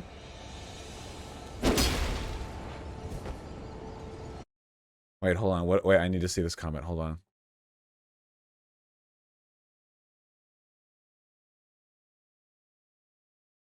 Oh, wait, hold on. This person is a mod. Never mind. We don't want to shit talk our mods. Our loving, hard-working moderators.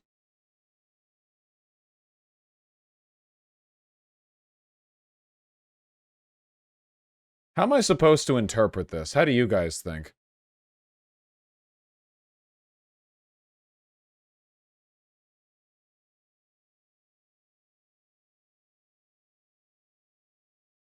What's the appropriate way to, charitably? Let's go with charitably. It is, after all, pretty similar to the, response that I have to the whole situation.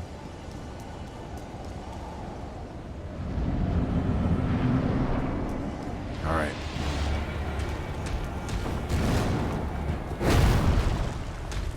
No matter how much pain.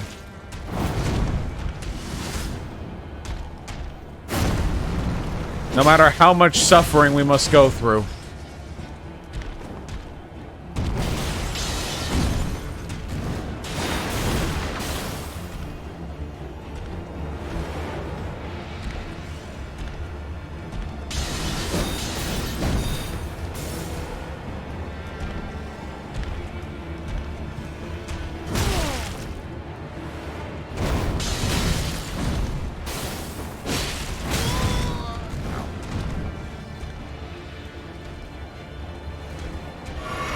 You know, of at least a moderate amount of suffering.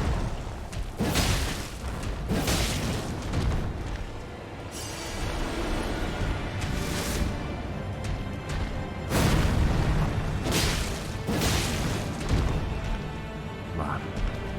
Come on, come on, come on. I'm trying so hard. I'm putting in so much effort. Ow. Video games are one of the few actual meritocracies in the world, alright? The better you are, the farther you get.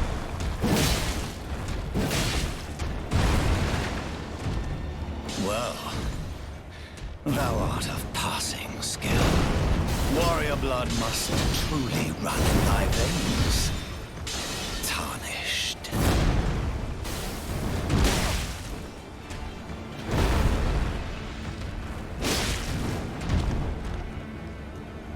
Sheesh.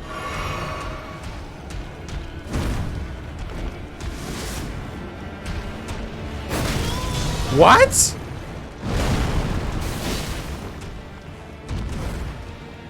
I'm pretty sure I dodged that. That's like the easiest attack.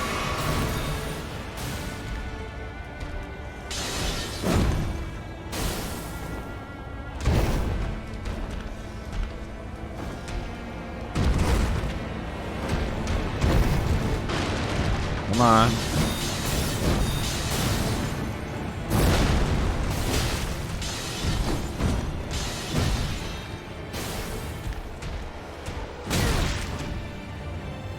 Put these Damn. foolish ambitions to rest.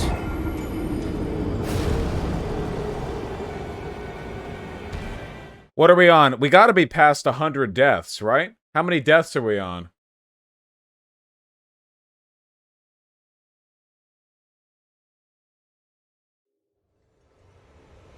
It's been almost 2 hours trying to beat this boss. Are you under the impression that I'm going to stop anytime soon?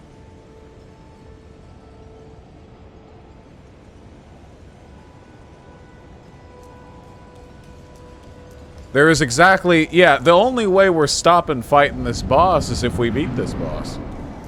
No other way around. Yeah, all pain, all gain. My motto.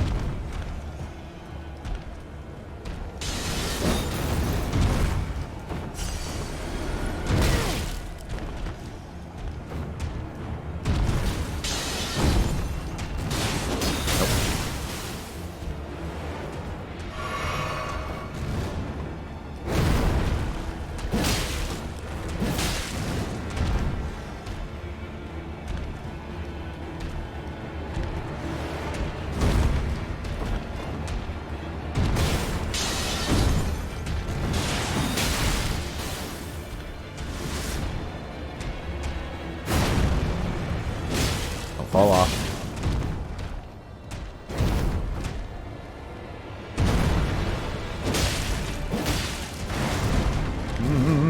Okay. Why don't you fall off?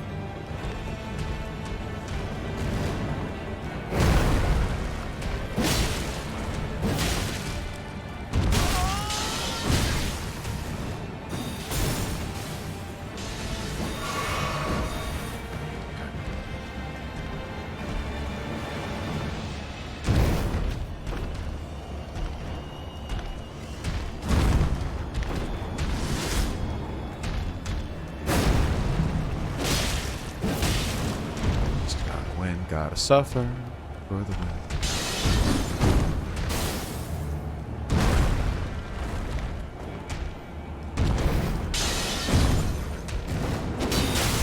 Remember, after that swing, there's no way to get a follow-up after that attack.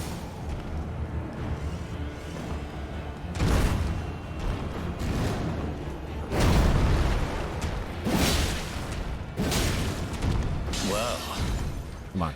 thou art of passing skill. Warrior blood must truly run in thy veins. Come on. Tarnished.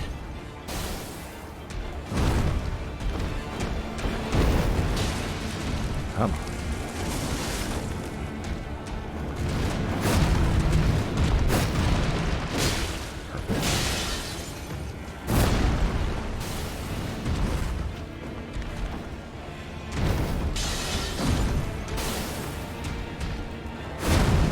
Oh, that's nice.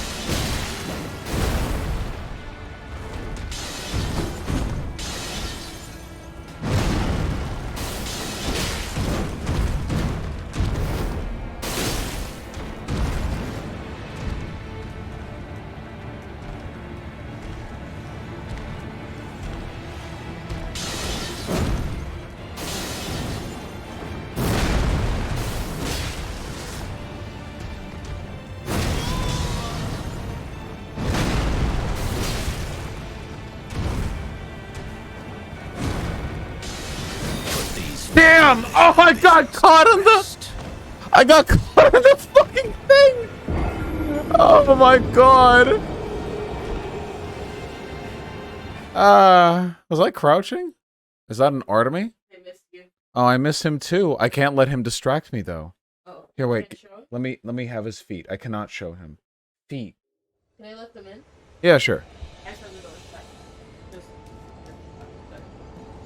Oh, you wanted the faucet. Yeah, he loves the new water fountain. What a good boy.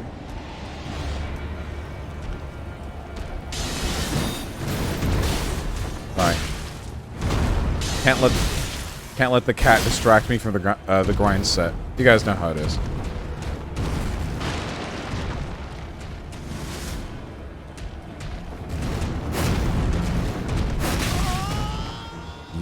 Okay. Put these Yeah, I foolish thought so. ambitions Okay. to rest.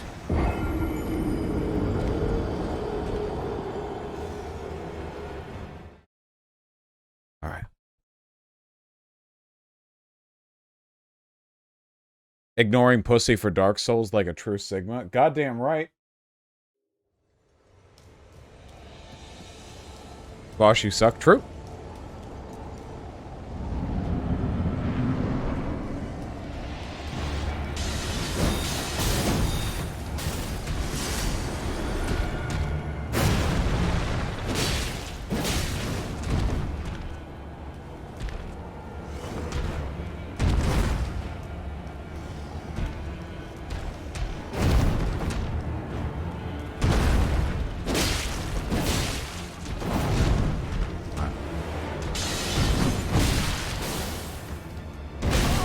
Ah! I didn't commit there. Move in or move out.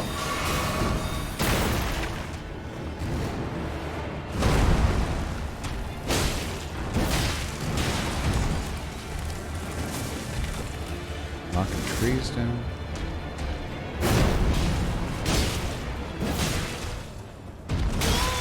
Timed that wrong. Put these Yep. foolish ambitions to rest.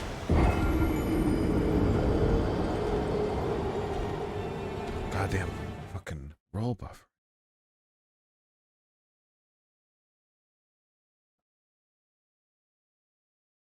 Leftist this, leftist that. Vosh hasn't left this boss battle in 2 hours. I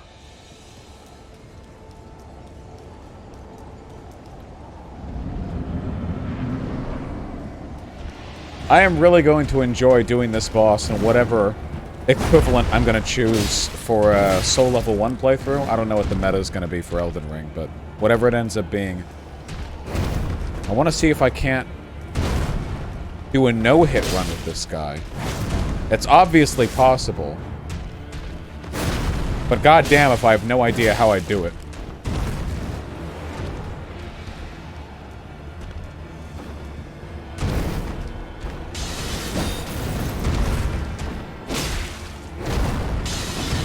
Woohoo!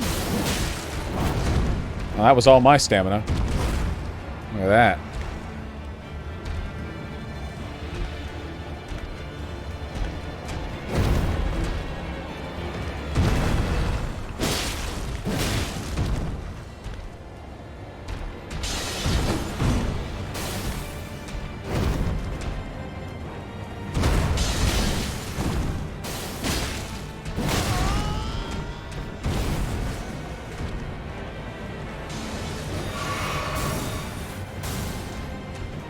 Jump.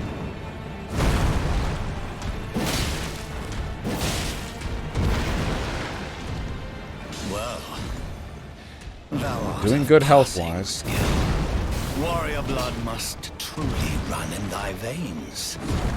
Tarnished.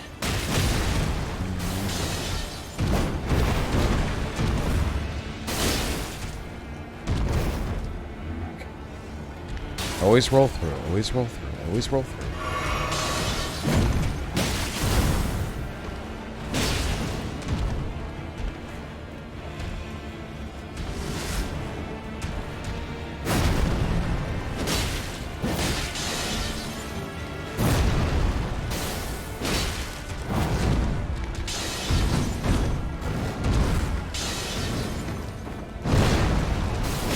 Low on stamina.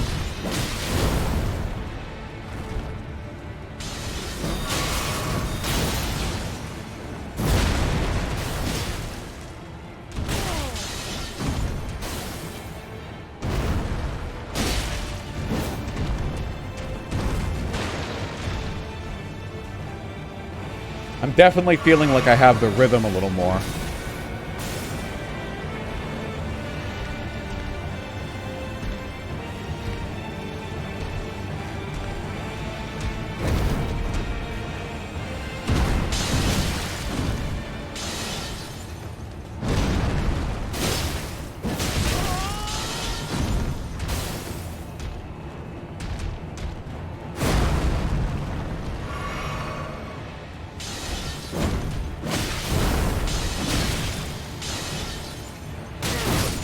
Damn. Ambitions to rest.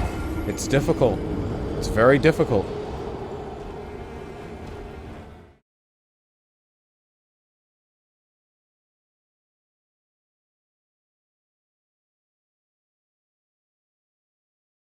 Don't let the boss hit you. Yeah. At this point, it's as much an enjoyment thing as it is an ego thing. You know, honest, imagine quitting at this point. But I want to remember.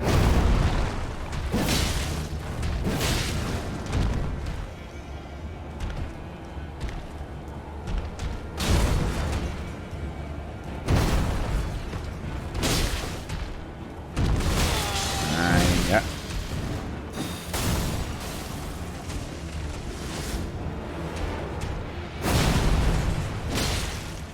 This battlefield debris is going to be the death of me. It actually has several times, so that saying doesn't really work.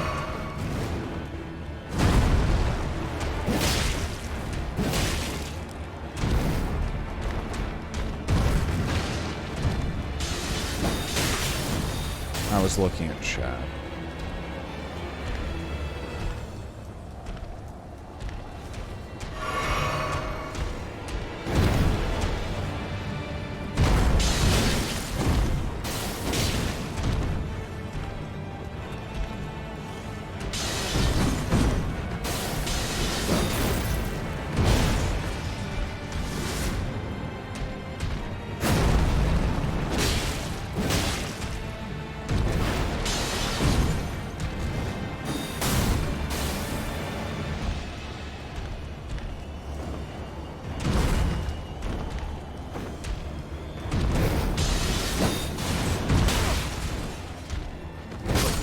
Damn! Oh, hello, Artemy.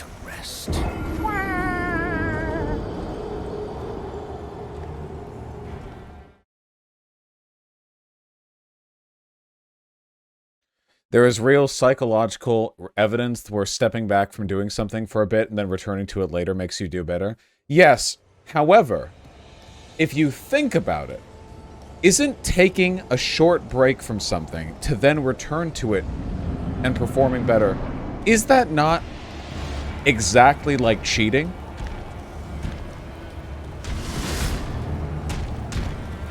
I invite you to ponder this.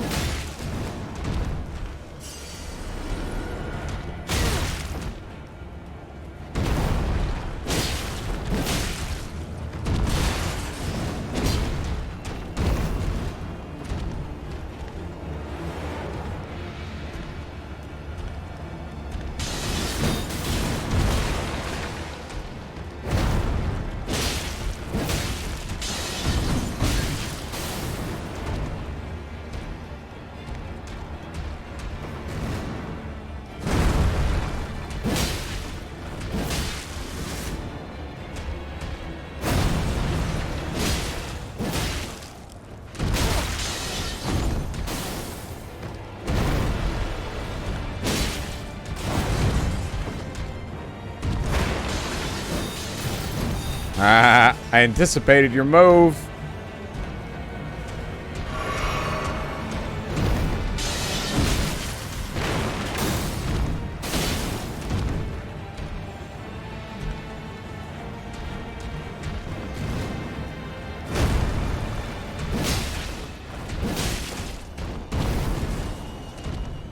Well, Thou art of passing skill. Warrior blood must truly run in thy veins. Tarnished.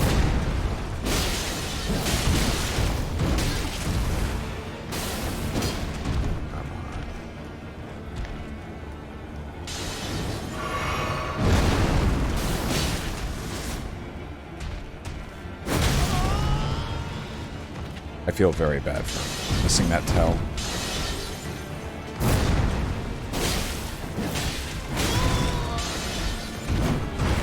We're dead. We're dead. Yep. Foolish ambitions to We have this, though. We have this. We have it. We have all of the pieces. We have all the pieces. I can't believe I've been streaming for 10 hours. It feels like it's been no time at all. We have all of the pieces.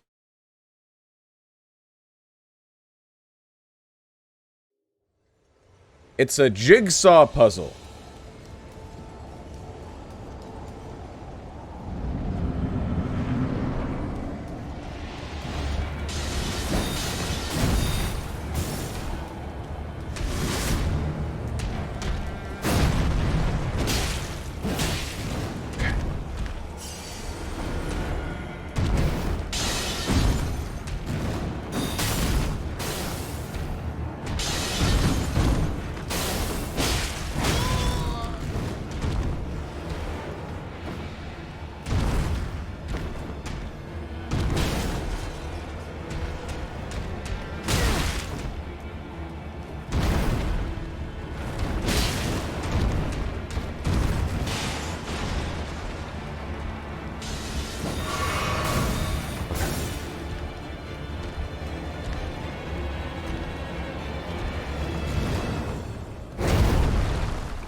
See, the ability to just stand there and confidently wait for that attack to come through, that's the product of all this hard work, okay?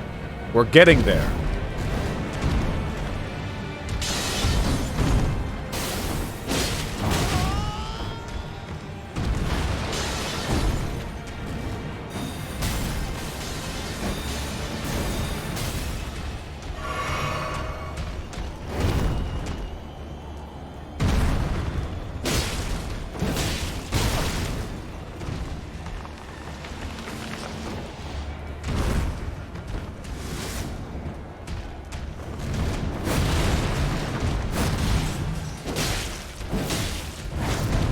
Well, hopefully we can all at least agree on the fact that taking my clothes off was a good idea. Thou art of passing skill. Warrior blood must truly run in thy veins. Tarnished.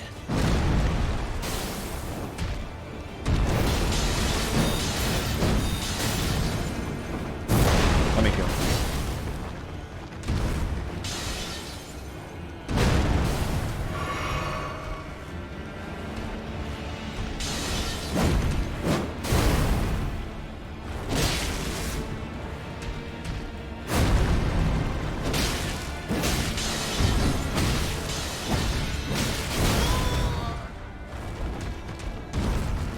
Dodge to the right for that one.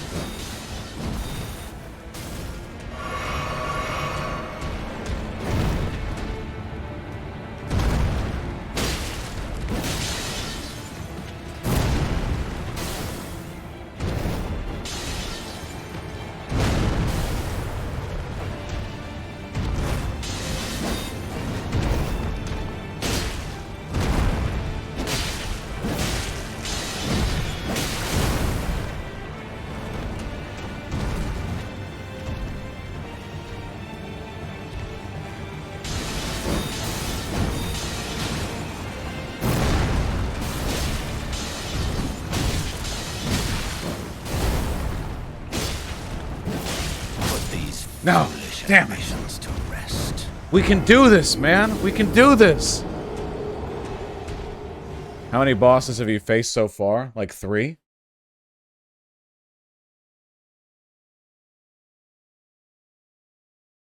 Try dodging backwards when he does the double dagger. Yeah, that's the thing. When he does that double dagger sweep, rolling left and right both get you hit at least once.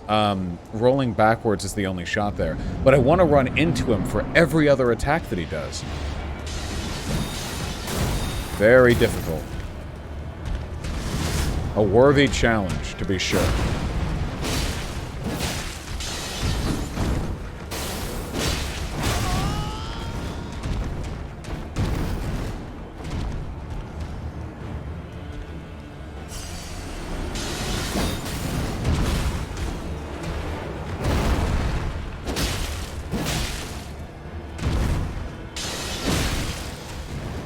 Goddamn dagger.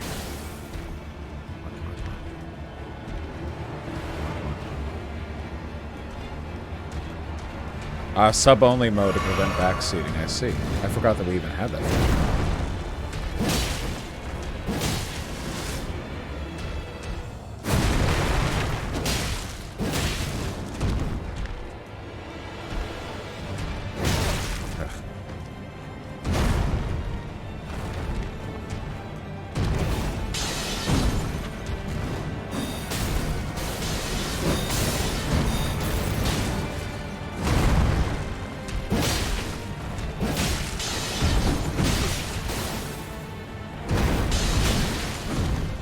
Dagger. Well, thou art of passing skill. Warrior blood must truly run in thy veins. Tarnished.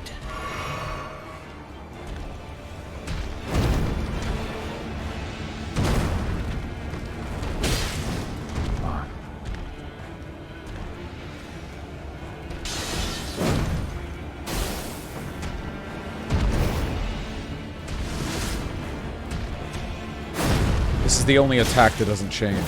That one right there.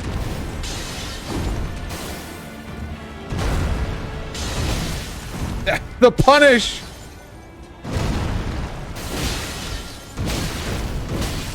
Put these No! to rest. Damn.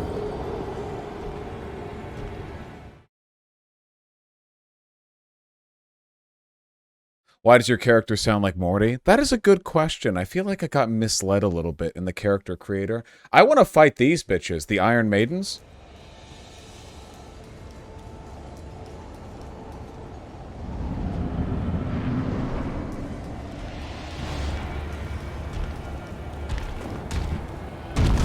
Then he goes for dagger, pulls it through, jumps backward, and throws it. Hold it up. Roll behind.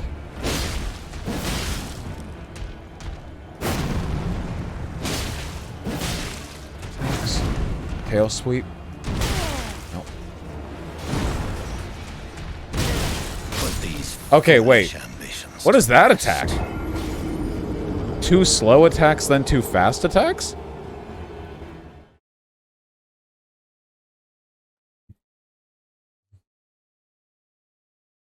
The rare attack. The, nothing fucks you up more in these games than bosses that have attacks that they use incredibly infrequently.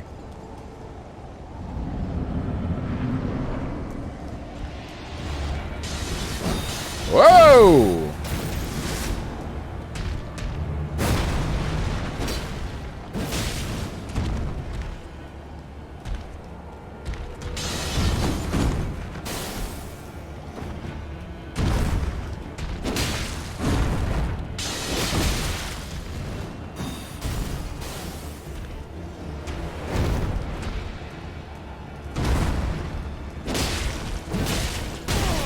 For reasons unknown to me, he only does his little dagger double attack there if you're on the cane side, not the open hand side, after he finishes his first attack. I don't know why that is. You'd think it'd be the other way, but...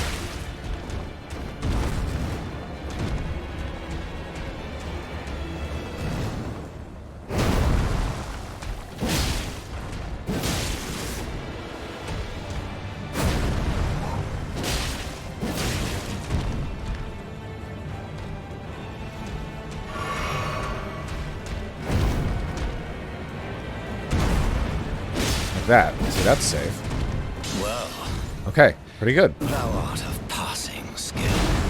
Warrior blood must truly run in thy veins. Tarnished.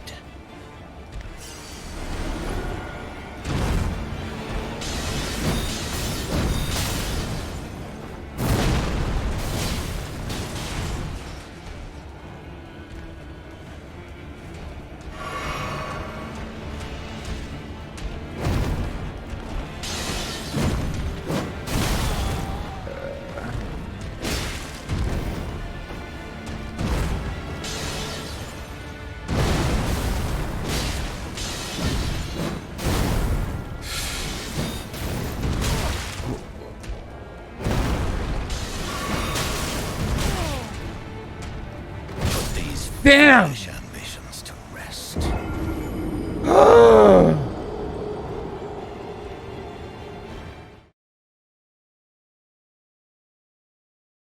Fine. Fine. Fine. Just a few more tries. And then we'll go explore and level up some more.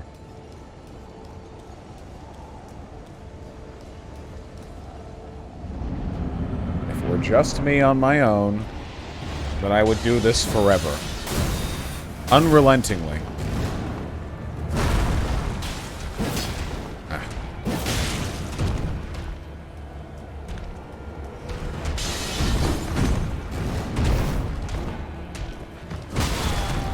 Ow.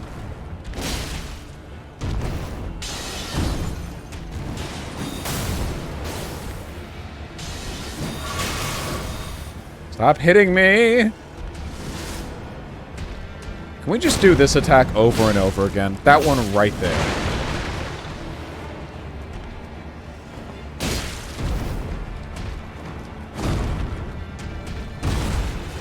That is a rare attack. That one right there.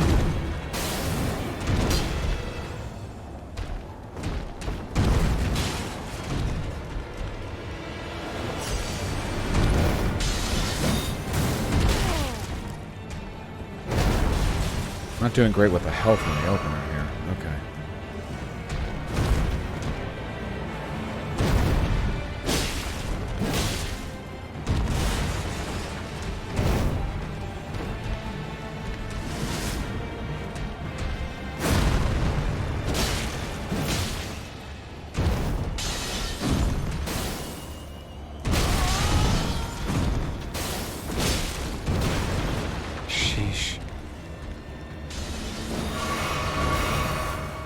Okay, not doing great on the health in the opener.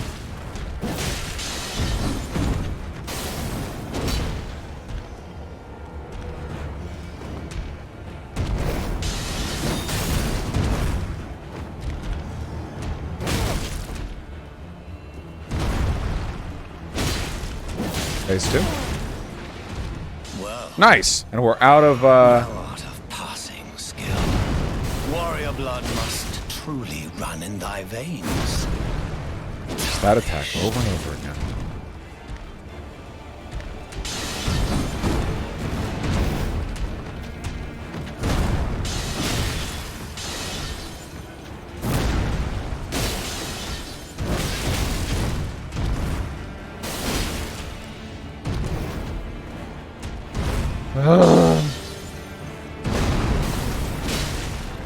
Put these Jesus! ambitions to rest. Jesus Christ! It never stops!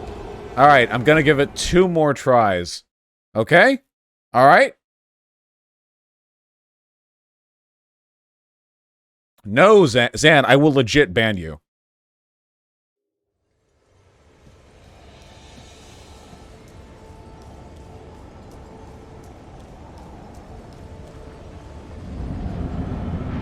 I just asked Lowell. You've asked like 6 times. My disposition on this issue is well known. You've also done it in previous games that I've asked for no backseating on. You've died 600 times, and I'm having fun. Okay, getting a bit greedy there.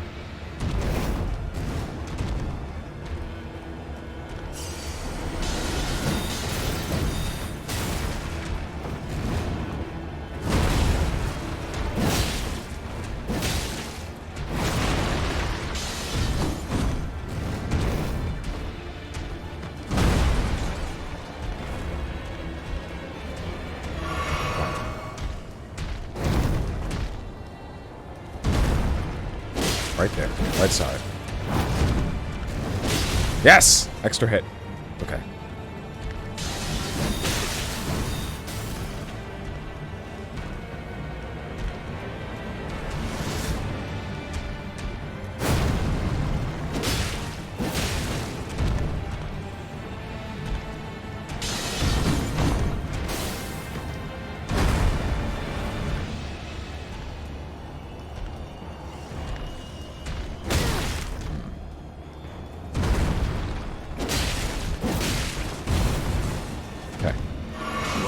Second phase. Roll Thou through. art of passing skill. Roll tide! Warrior blood must truly run in thy veins. Tarnished.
I just set it down over there.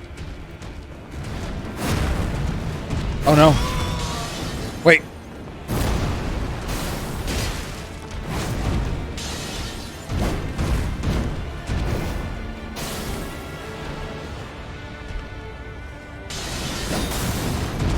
Vermin, please stop moving. Pretend that I'm a raptor or a T-Rex or something. Or leave.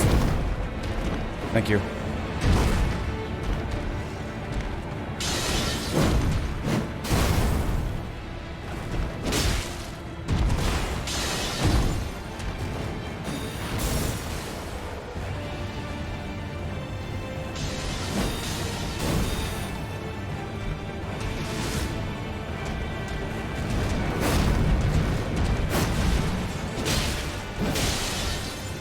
Put these foolish ambitions to rest. Damn it!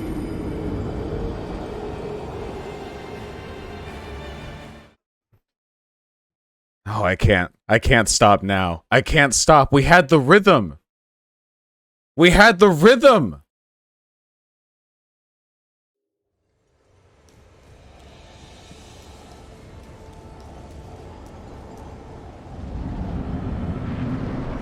We had it.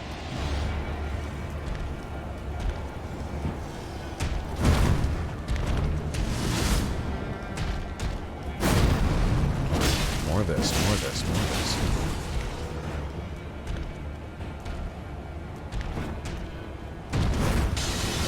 Dagger, throw, charge forward, stab, back off, upper left, no, dagger, drop, upper left.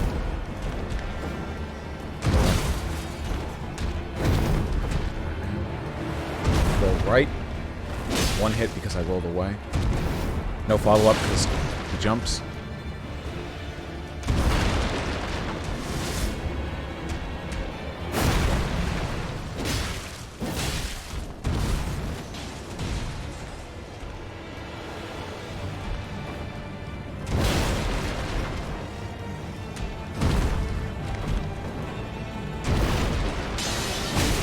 I made a mistake. Small damage.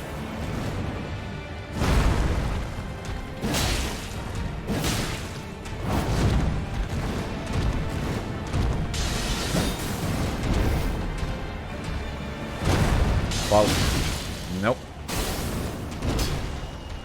It's fine.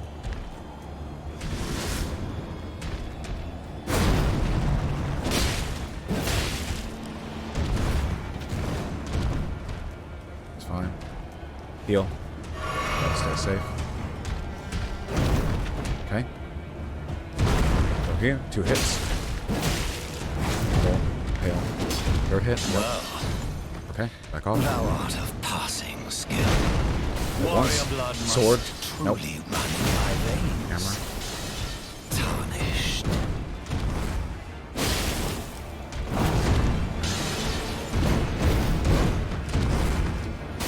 Fine. Heal. No. Gotta roll right. Gotta roll right for that one.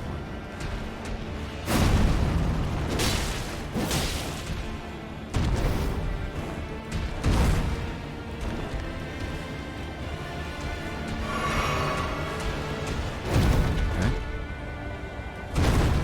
Get this side. 2 hits. 2 hits. Clean. Sword. That. Stab forward. Run. 1 hit. Dodge. Okay. Dodge no matter what that is. 1 hit. Sword. No hammer. Okay, he got me with the...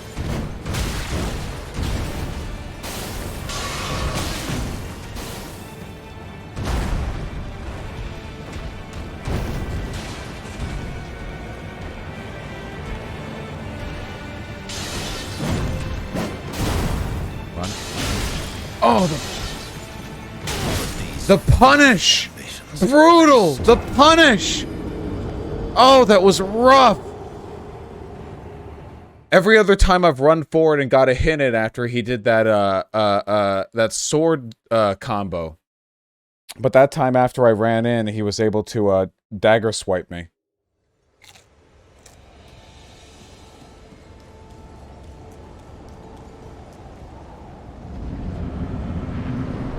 Nuggy energy. Nuggy energy.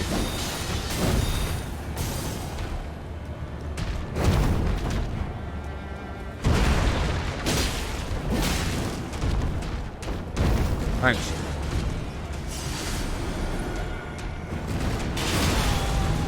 Oh, that was too far away. Okay.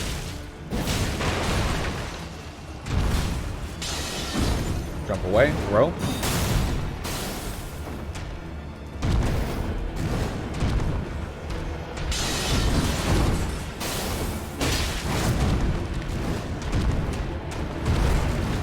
Be more aggressive. More angry.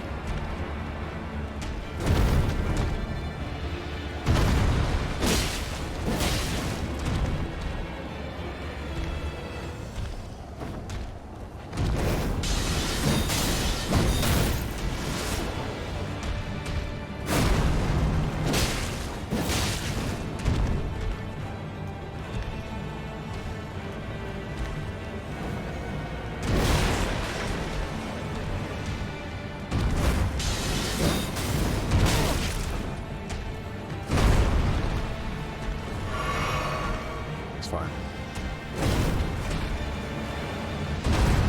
Don't even need to dodge there.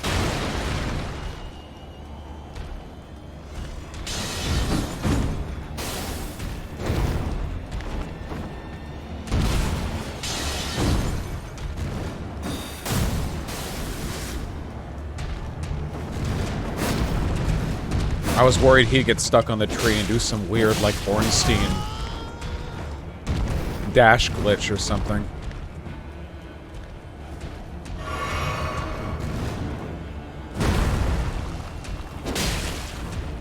Forgot to jump there. Well, thou art of passing skill. Warrior blood must truly run in thy veins. Perfect. Tarnished. Stay to the right. Stay to the right.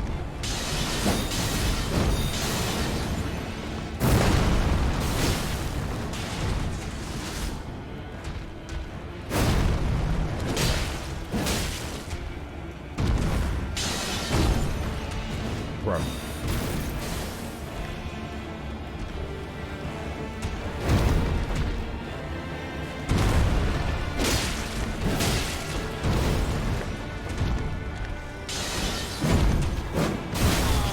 Damn, he turned quickly there. Okay, no time to heal. No damage. All the damage I can get in the easy ones.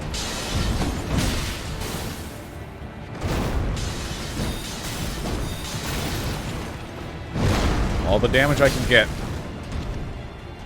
I don't get to disengage anymore. He chooses when we disengage.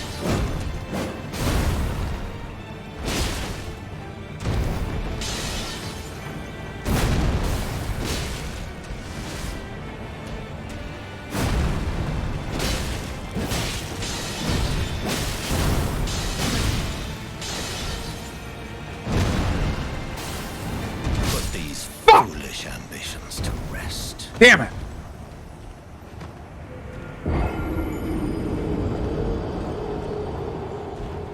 Oh, God. I'm so close. Check the donation size.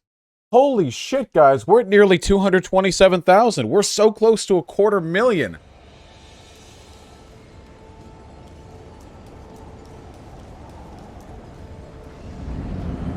We had a 2K?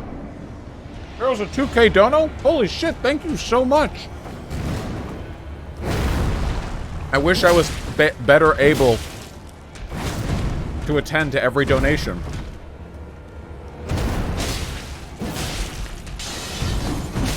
Thank you so much. Oh. To everyone who's kind enough to donate and to watch. Okay, sorry. Gotta pay attention, you know how it is. Ooh, finally? Go off the cliff, please, it'd be so cinematic. Somehow that was the stagger?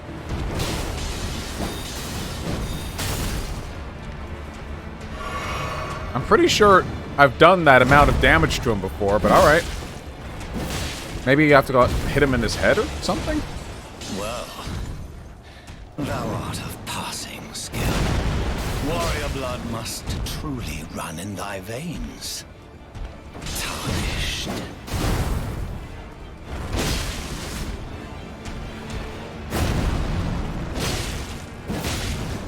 Come on.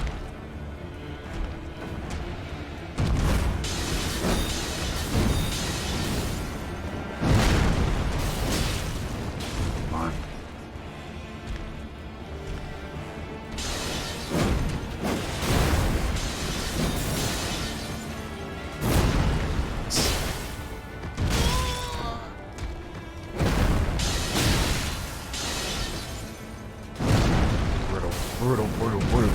Brutal, that's what got me last time.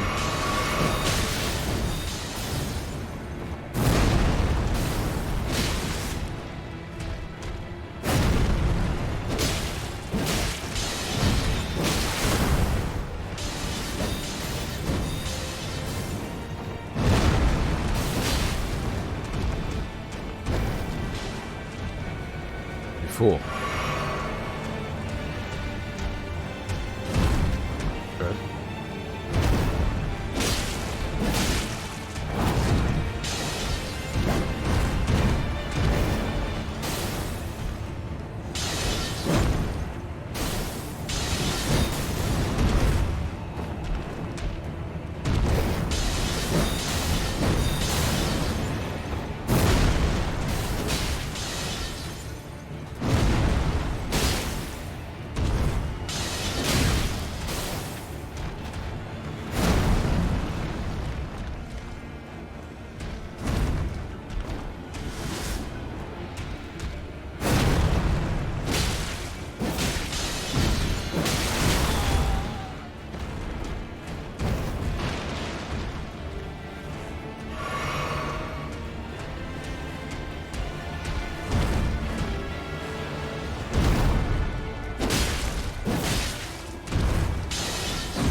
That's a good one to follow up on.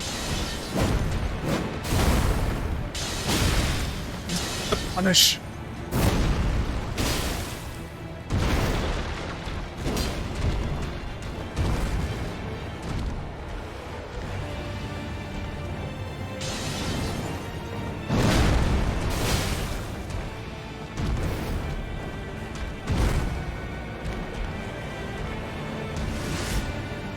Yes. Yes!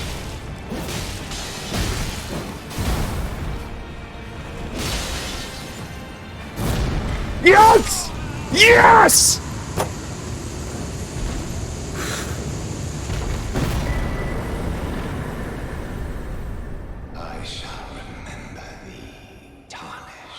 Me too. Smouldering with thy meager flame. Cower in fear of the night.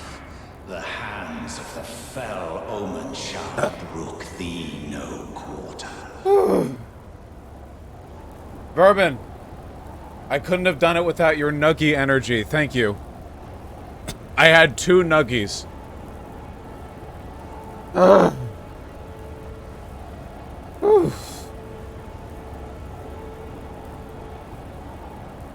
That might actually be the most rewarding Souls game experience I've ever had. That might beat Orphan of Cause for me. That was incredible. Thank you for being patient, guys.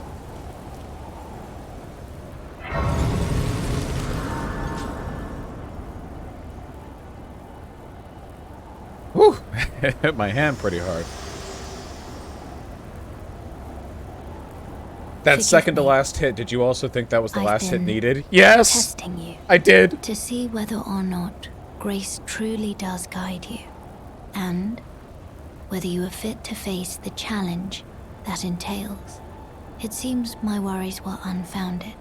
Torrent had your measure from the very start, whereas I merely pretended. There is but one other thing I can do to offer you guidance. I can take you to the Round Table Hold, gathering place of tarnished Yeah, sure. champions, Whatever. guided by grace. Sure. Very well. Let my hand rest upon you for but a moment.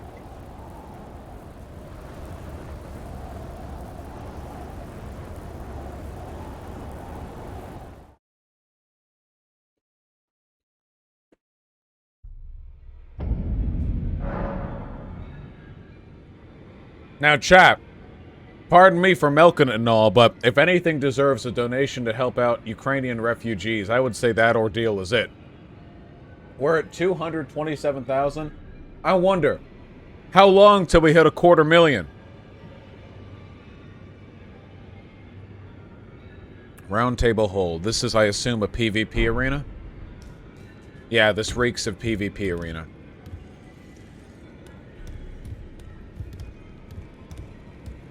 Oh, it's like a hub world. Oh, interesting.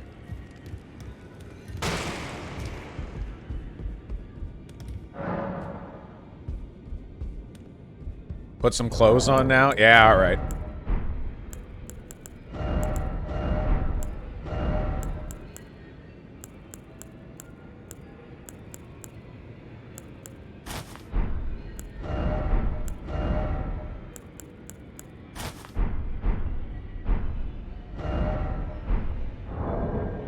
Does this, are we still mid-rolling? Ah, we're still mid-rolling. Ah, whatever. Ah, hello. You must be new here. You're handsome. Well, just call me Dialos. Hot. The honor of one's house holds little import in these lands. By the way, have you met a young woman named Lanya on your travels? She's my servant, but fickle as the wind. Take your eyes off her for but a moment and she's good as gone. If you find her, please be sure to tell me.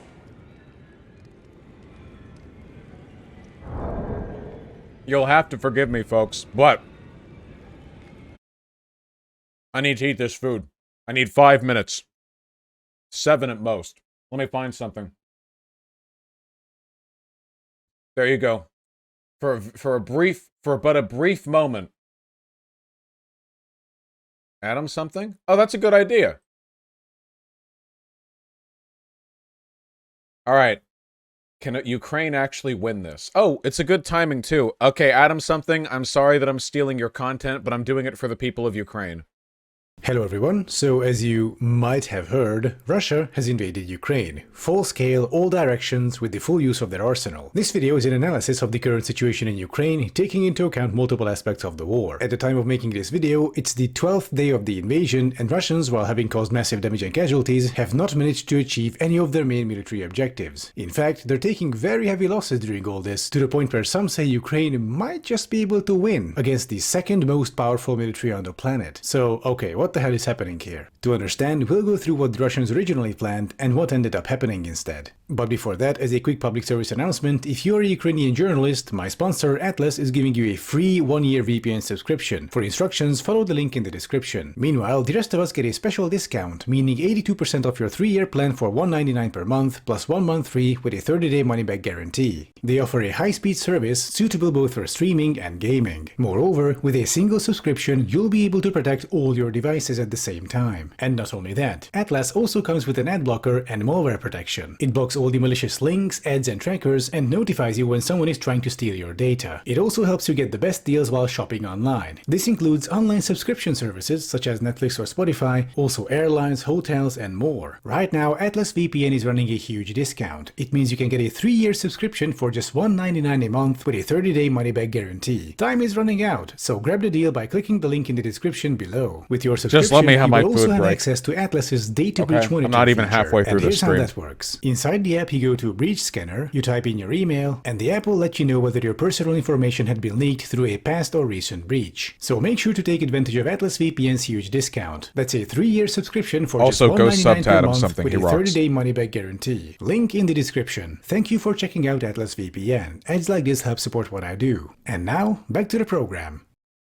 So, the Russians' plan to seize Ukraine was essentially a blitzkrieg. Based on documents found in destroyed columns, they wanted to get this shit done within 2 weeks, i.e. achieve all their objectives plus Ukraine's capitulation. Sharp-eyed viewers might notice that as of now, the 12th day, Russians aren't even close to achieving any objectives. Turns out Russia severely miscalculated, expecting low Ukrainian resistance and a quick advance. The plan was the following: break out of Crimea and move west and east, land a bunch of troops around Odessa, link up with the west-moving troops, and encircle the city. The east-heading troops were to continue to Mariupol, where they link up with the forces from the Donbass, encircling Mariupol itself. Kharkiv was to be encircled as well, with forces coming from the east and northeast. In the north, Russians were to take cities like Sumy and Chernihiv, then proceed down towards Kiev, join troops from the northeast, and once again encircle the city. So in the Russian dream scenario, within 2 or 3 days, most major Ukrainian cities are encircled, meanwhile their armies are rolling through the countryside, forcing a quick and desperate surrender in Kiev, and Ukraine is annexed before the West can recover from its confusion. They even pre-wrote an article for this occasion, which people found on the RIA Novosti website, titled Russia's Offensive on the New World. It's Google translated to English. Russia is restoring its unity. The tragedy of 1991, this terrible catastrophe in our history, its unnatural dislocation, has been overcome. Yes, at a great cost. Yes, through the tragic events of a virtual civil war, because now brothers, separated by belonging to the Russian and Ukrainian armies, are still shooting at each other, but there will be no more Ukraine as anti-Russia. Russia is restoring its historical fullness, gathering the Russian world, the Russian people, together in its entirety of Great Russians, Belarusians, and the Little Russians. If we had abandoned this, if we had allowed the temporary division to take hold for centuries, then we would not only betray the memory of our ancestors, but also be cursed by our descendants for allowing the disintegration of the Russian land. Vladimir Putin has assumed, without a drop of exaggeration, a historic responsibility by deciding not to leave the solution of the Ukrainian question for future generations. After all, the need to solve it would always remain the main problem for Russia, for 2 key reasons. And the issue of national security, that is, the creation of anti-Russia from Ukraine as an outpost for the West to put pressure on us, is only the second most important among them. Now this problem is gone. Ukraine has returned to Russia. This does not mean that its statehood will be liquidated, but it will be reorganized, re-established, and returned to its natural state as part of the Russian world. In what borders, in what form will the alliance with Russia be fixed, through the CSTO and the Eurasian Union or the Union State of Russia and Belarus? This will be decided after the end is put in the history of Ukraine as anti-Russia. In any case, the period of the split of the Russian people is coming to an end. This is literal Nazi shit, by the way. Territorial conquest based on ethno-nationalism, aiming to restore the mythical past greatness of Russia. Oh, by the way, the Russian invasion is officially called Special Military Operation to denazify Ukraine. Go figure. However, as I've mentioned before, the Russian blitzkrieg didn't work. It's day 12, no major objectives have been achieved, and Russians are taking heavy losses everywhere. To understand where they fucked up, let's go back to the very beginning. The whole invasion began by Russians unloading on Ukraine with ballistic missiles, hitting military bases, airports, and so on. This was done to cripple Ukrainian defenses, of course, break their chain of command and send them into chaos, so Russians can just roll in and mop them up. However, Ukrainians got intel from NATO just in time and managed to shuffle things around right before the strikes. While some things did get destroyed, most equipment survived, and, very importantly, the chain of command remained intact. The predicted chaos among the defenders also didn't happen. Ukrainians stood their ground. As a result, Russians started fucking up right at their first objective, namely Kharkiv. That was the first first location where they got bogged down, and they haven't managed to advance ever since. In the south, Russians did achieve at least some success, having managed to advance to Mariupol in the east and successfully encircling it. So now comes the hard part for those troops, i.e. to actually try and take the city. And that will take weeks at best, with heavy losses and block-by-block urban warfare. In the north, Russians did manage to roll into cities like Sumy, but were promptly beaten out and forced back to the outskirts. As of now, the most important cities in the north are under Ukrainian control. Russians were supposed to take these cities on their way to Kiev, but when they couldn't, they simply went around them instead, focusing all their efforts on Kiev. But this is leading to additional losses, since they had to stretch their supply lines further in hostile areas. But the real fuck-ups have been happening around Kiev. An important strategic objective to the northwest is Hostomel Airport, which the Russians initially took with a massive helicopter raid. Some 24 helicopters rolled through, clearing out the defenses, followed by elite Russian paratroopers, but then they were defeated by Ukrainians who took back the airport. And not only that, but Ukrainians also shot down 2 Il-76 transport planes. That's easily 300 plus KIA Russian elite soldiers. This was a huge loss of face for the Russian military. Russians then broke in from the north proper, taking the Chernobyl zone in the process. But they once again got bogged down, this time in Kiev's northern suburbs, where Ukrainians blew up bridges and keep harassing their columns. Suburbs like Irpin and Bucha are consequently full of wrecked Russian hardware. Aside from the Ukrainian army and the territorial defenses, Ukrainian spec ops are also operating in the area, hence the lack of Russian progress. Okay, so why do Russians move in easy-to-ambush columns instead of simply rolling through the land? The answer is the mild weather turning fields into swamps, and them getting stuck in the mud is only one of the reasons why they avoid it. The second reason is the lack of tire maintenance. Turns out wheeled vehicles need to be moved at least once a month, otherwise their tires decay and become brittle. If you decrease pressure at that point, the tire will simply tear itself apart. And turns out tires need to be depressurized so the vehicles don't sink in the mud. So yeah, for Russians, driving across the fields either means getting stuck in the mud or having tires shred. For this reason, they have to keep to the roads, which makes them easier targets for defenders. Other problems for the Russians include morale and logistics. Russian troops are fighting against a quote-unquote fraternal people for no good reason other than Putin's imperial ambitions. However, many of their troops are essentially kids in their early 20s, conscripts who were forced to sign papers making them temporary contractors so they can be deployed into a war zone. Meanwhile, Ukrainian morale is very high despite everything. But where the Russians truly fucked up is their logistics. They don't have enough food and fuel. Thus, Russians just leave vehicles with empty tanks on the roadside, only to be blown up or towed away by Ukrainians. There are cases of Russian soldiers looting grocery stores for food and knocking on locals' doors at night asking to buy food and fuel for any price. The Russian army simply didn't have enough trucks and other logistics systems for this invasion, and what they have is decreasing rather fast. Just their visually confirmed truck losses are currently above 200. This maelstrom of incompetence has resulted in images like this: 4 Russian Tunguska Sams consisting $16 million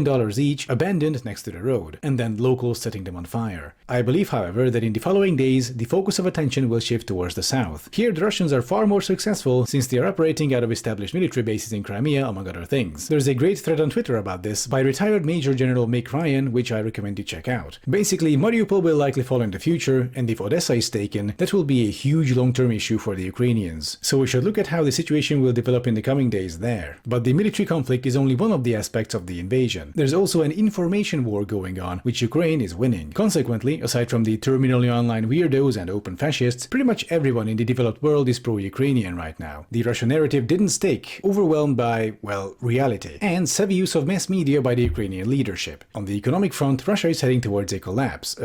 Special economic descent, my bad. The US dollar currently costs around 120 rubles, up from around 75 a few weeks ago. Russia has been severely limited or outright cut off from pretty much every global financial system. We'll see how the invasion will develop in light of all this, since, Russia actually has to pay for it. In the meantime, Russians have switched to indiscriminate bombing of Ukrainian cities and civilian infrastructure, which is a war crime, by the way, but also a sign of their frustration. Their victory is still far away, though. Rolling through the countryside is the easy part. Taking cities block by block is the hard part, and then maintaining their occupation is the expensive part. So we'll see how the situation will develop. We might see some limited Russian success in the future, followed by a peace agreement. Or maybe Putin will just press the button. Very unlikely, but possible. As I mentioned, the South will be key here, so you should keep an eye on that for now. In the meantime, thank you for watching, and don't forget to like and subscribe, and I'll be seeing you next time with more updates on the Ukrainian invasion.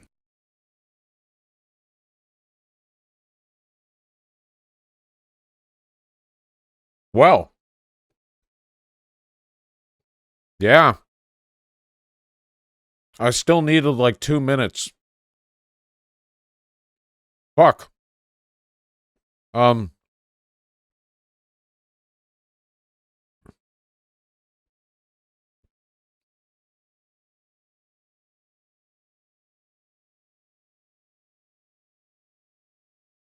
Destiny versus Haas React win.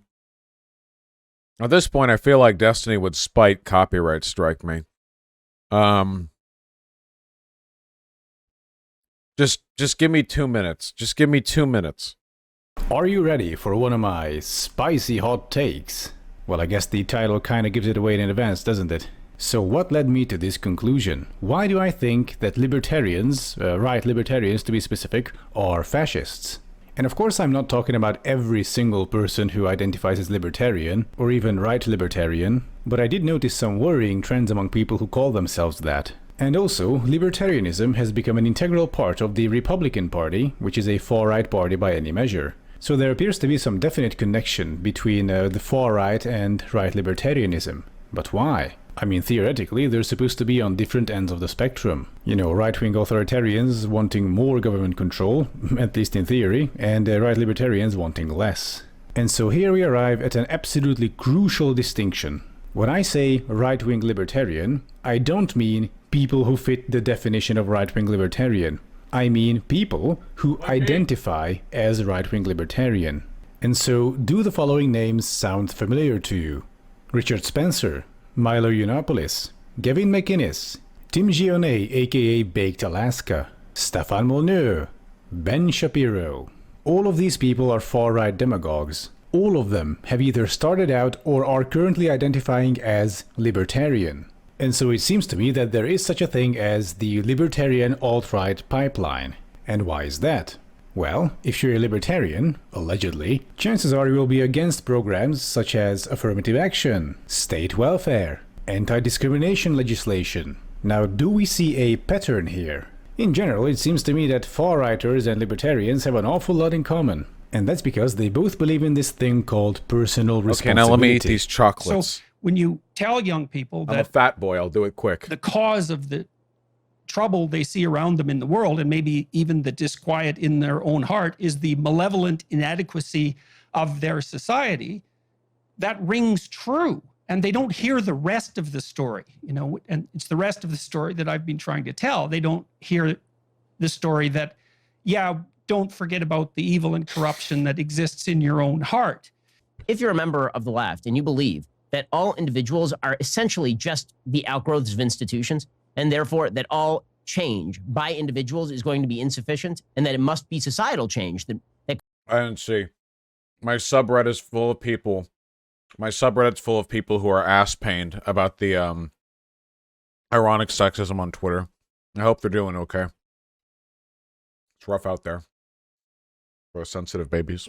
Creates individual change. You're a threat because you're telling people, well, you know, the systems can certainly get better, but the main threat to you is you. And that is a deeply threatening message to people. And if people find fulfillment in that message, then the left really does have a problem, because if people start improving their lives within the system and not blaming the system for their problems, and instead recognizing that they can improve their lives, that's what members of the left hate most of all. You know, you talk about in the book, Jordan, the fact that people are constantly coming up to you and they're saying things like, you know, I was leading a dissolute life. I read your book, I started taking your advice, and I've turned it around, and now I'm doing much better in life. And, you know, I'm blessed to have much the same experience from a lot of people who listen to the show, people who have been homeless, who now have graduated Harvard Law School, people who were single moms and then decided to take a college course and figure out their lives, people who have made mistakes and turned their mistakes around. And to me, those are inspirational stories. I think that because those inspirational stories exist, that I think is why people find you to be such a threat. It's because so many people are inspired by the stuff that you say and change their life individually without putting all of their ire and focus on a system that the left is mainly focused on tearing down. So there you have it. Individual responsibility means that we should solve big problems through small individual changes instead of systemic approaches. The system isn't broken, the individual people are. You know, if you have 10,000 black people living in a ghetto somewhere, the systemic solution to black poverty would be targeted social programs, improving the infrastructure, enforcing laws against discrimination, and so on and so forth. Whereas what Ben Personal Responsibility Shapiro would do is he would roll up in his Bentley and tell those people to start a business or something. Which is basically just the equivalent of hand-waving the issues of those people, like, yeah, whatever, just start a business or something. And that's because if you subscribe to the idea of personal responsibility, then chances are you believe that the system we have currently is fine or mostly fine. And so the problems don't lie in the institutions, they lie in the individual people. Hey, would you look at that? Sounds like these right-wing libertarians really want to conserve the current system. Wow, I wonder if there's a political movement dedicated to that exact goal. So yeah, basically if we follow the idea of personal responsibility, we end up invariably with conservative social policies. Quite a coincidence, isn't it? So if the darkies get too uppity in Detroit that they're poor and they have no opportunities, well, it's their problem. They're just lazy. They don't want to work. And if some soy-chugging cucked lefty points out that, hey, by the way, there's been systemic discrimination against black people, redlining policies, ramming highways through neighborhoods, you know, the disproportionate incarceration of black people for non-violent drug crimes, breaks up families and ruins communities, all of these concerns can be just hand-waved, dismissed with personal responsibility. Because you can just tell them, ha, well, liberal, you say, let's say that black people are, let's say, discriminated against, but have you heard about this thing called personal responsibility? Yep, they can just move, or they can just create a business. They can just, let's say, stop being poor, if they want to, but they don't. What does this mean about them? Right, so basically all social issues are channeled back onto the individual. Isn't it impressive how Adam Something simultaneously manages to have an accent, but also speaks so quickly that it sounds like I have the video sped up, even though I don't? Like, isn't that wild? If you see a bunch of black folk in a ghetto, your first question will not be what system produced this inequality, but rather, how come all these people are so lazy? And oh boy, does this result in some interesting follow-up questions. You know, how come all these black people seem to be unable to succeed in this meritocratic fair society created by white people? Is it a cultural problem, or more of a biological problem? Hey, would you look at that? From one of the biggest foundational principles of libertarianism, we have organically arrived at white nationalist talking points. And this is totally true. Remember what I've said before, guys, okay? If a group of people are doing on average worse, there are only two potential explanations: nature or nurture, environment or genetics. That is literally it. Those are the only two things that can affect group performance. Libertarians habitually reject the possibility of environmental circumstances leading to that difference, because if they acknowledge that, they would have to acknowledge systemic racism. So the natural follow-through to that is that a genetic explanation is the reason why. What about culture? And when they say culture, you get to say, okay, so why is their culture worse then? Is that environmental or genetic? And then we're back at the same thing. Culture doesn't, that's just like another escape, right? It's like, well, are they genetically inclined to produce a worse culture, or is it because of environmental circumstances? And they have to answer that. They never can. They can never answer that. I think I asked Sargon this, and he just refused to answer it. He just said, like, no one knows. And I said, well, I do know. There's evidence of it being environmental. And he was like, okay, but nobody knows. And I was like, well, no, we do know. we do know that. I don't know if that was Sargon. Okay! Folks, we are nowhere near done with this stream. $231,000 raised. Thank you so much, guys. We are closing in on $250,000 US. How amazing is that? I'm gonna double up on my meth.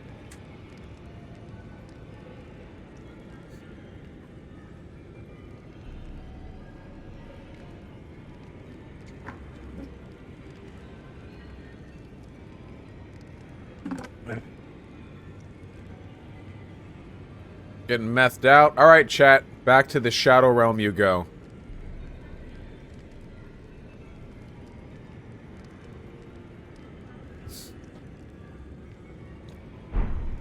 Be sure to tell me if you meet a young woman named Lanya. Lanya. She's a servant to my house. She's been my companion since childhood.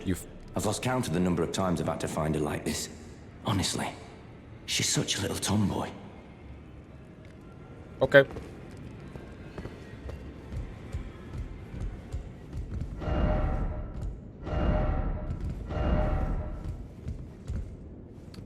I bet there's a boss down there.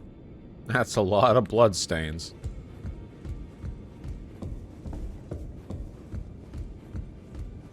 No, we've spent enough time on bosses for a little bit, guys. Oh, hello.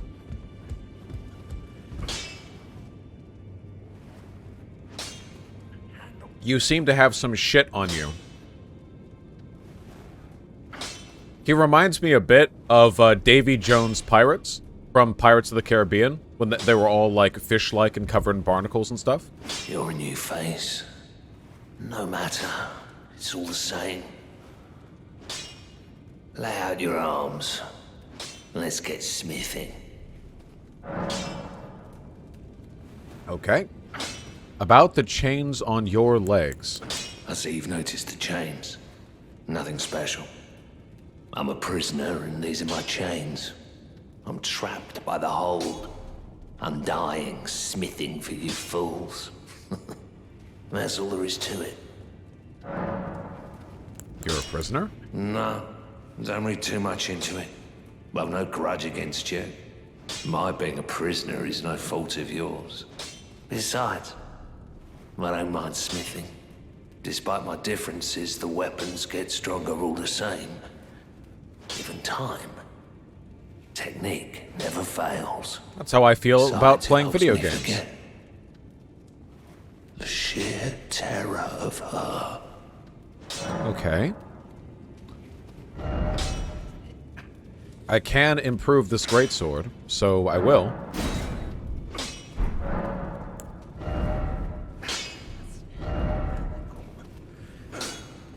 Ash of War Wild Strikes.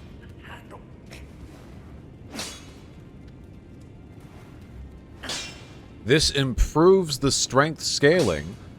It decreases the base damage by 12, but increases the scaling damage by 13.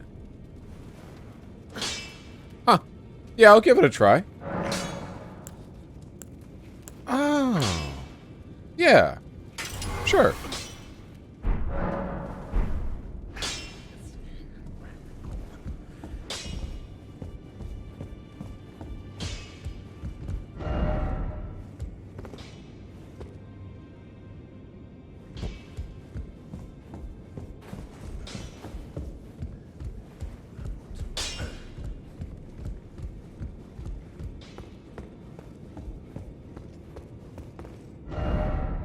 You don't have the right. Oh, you don't have the right. In short, you don't have the right. Oh, you don't have the right. Appraisal's 9,999. Interesting.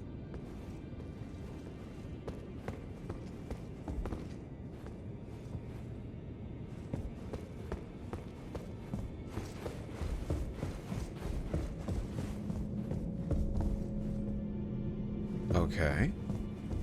Vosh, I'm starting tea soon. I'm really excited. Congratulations. I'm happy to hear that.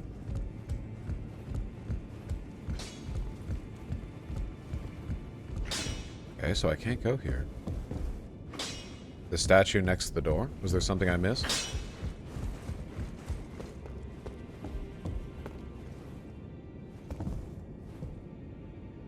What statue?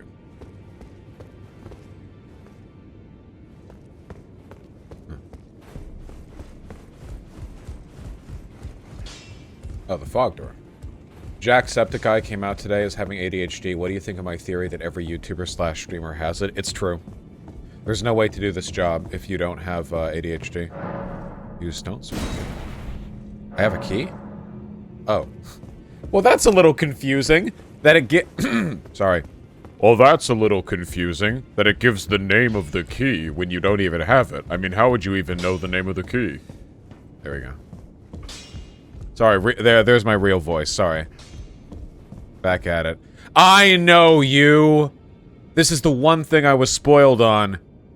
I know you. Fine, I'll do it. Greetings, great champion called by grace. I am Fia. Circumstances have compelled my stay. Can't at you the see her Round Table panties? Hold. Great champion, would you allow me to hold you? But briefly, perhaps you might share with me some of your lively vigor and your stout-heartedness. No? Doing Okay. so will grant me the warmth of a champion. And you, I am sure, will bear a Balderkin's blessing. Do you think it vulgar, perhaps? Where I come from, it is a sacred act. Alright, I'll take the debuff. My thanks, great champion.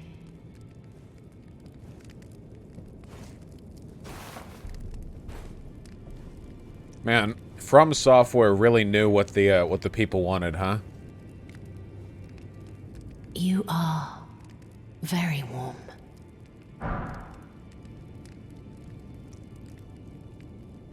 What you felt light up inside you was a Baldekin's blessing.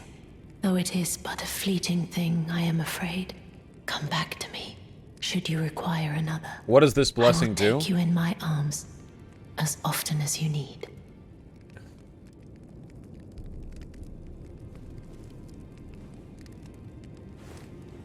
It gives you godly poise? Okay. And if I use it, my health returns to the regular amount? Or does using it take my health away?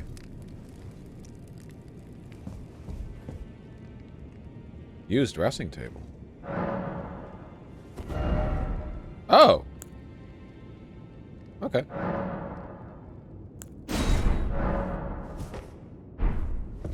Yeah, Tempest, I don't think people have sex in From Software games. Using it removes the debuff? Okay, gotcha, here.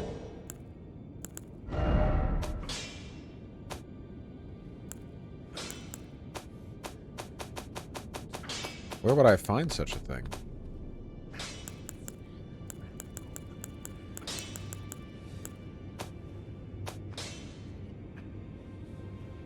It was literally right there. Did I miss it? Am I dumb? Whoa. Let's see. So my max health right now is 543. Oh. Okay. And now, it's still 543. It didn't increase my health? We'll figure it out eventually.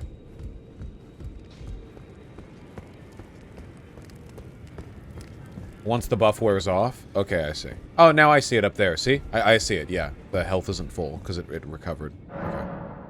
The door is blocked shut. Okay. Oh. A dude with a collar. Oh, I see you've just arrived. This is what you Welcome to the Round Table submissive Hold. bitches look like to me. I I'm hope you all Corin, know. a man of the cloth. I teach incantations. Ooh, look at my big Strength collar granted with the us by the two pentagram fingers, and the explore lacing. the Okay. secrets of the Golden Order, I see you. so that one day, if a tarnished of the Round Table Hold should become Elden Lord, I might counsel them. Okay. Ensuring order I'm sorry. regains I its just proper peep on form, Twitter and I see a righting Zan tweet rule from over 40 men. minutes ago. By the way, I had to stop watching do you still Vosh's see Elden it? Ring charity stream because he's been stuck on The the same boss guidance for of over an grace. hour and won't let me remind him the game is a crafting system and he can make a fire grease for his sword. I will never make a craftable item to overcome a boss. I will never do that. I will never do that. I will never do that. you do. Wonderful news. Most tarnished are blind to it these days. You are something of a rare breed. Well, what do you say?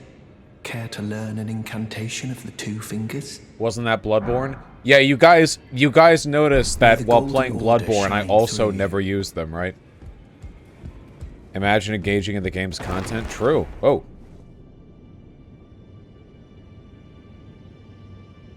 Game mechanics beyond Unga Bunga Roly Poly? Vosh thinks not. True. Damn, guys, we're almost at 232,000. We're so close to 250,000. I am so fucking hyped. Sage. Oh my god, it's a Zelda character. I don't know. Oh. What do you want? Will you not use any Ashes of War either? I don't know how to say it to you guys other than I only like using mechanics that are fun for me. I don't like using consumables. I might consider using some magic if it gives me like some cool like support abilities, but I just like doing stuff that's fun. I don't find it fun, you know, like crafting weapon consumables to be like, oh, I could have gotten that kill if only I'd put the fire juice. Now, weapon arts are great. I will use weapon arts. I have nothing against them. If I fail to use a weapon art, it's just because I forgot, or I didn't know how to use it well. It's not because I find it unfun. Oh. That's a bit grim.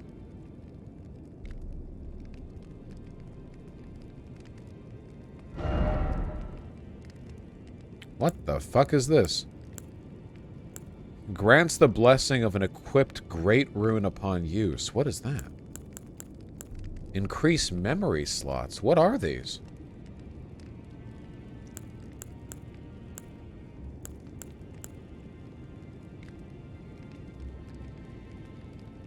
Memory slots or spell slots? Okay, gotcha. And what about this? Equipped Great Rune. Is this also a magic thing?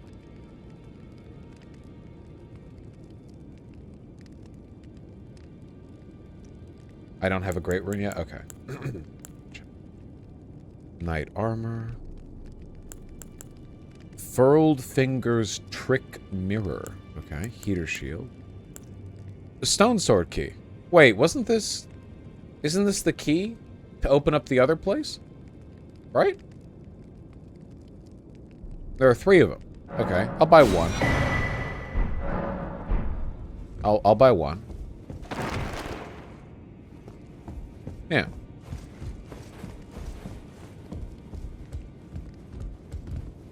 You use them everywhere. They're like Pharos Lockstones. Okay, you need 2. Okay. Here. Let me, I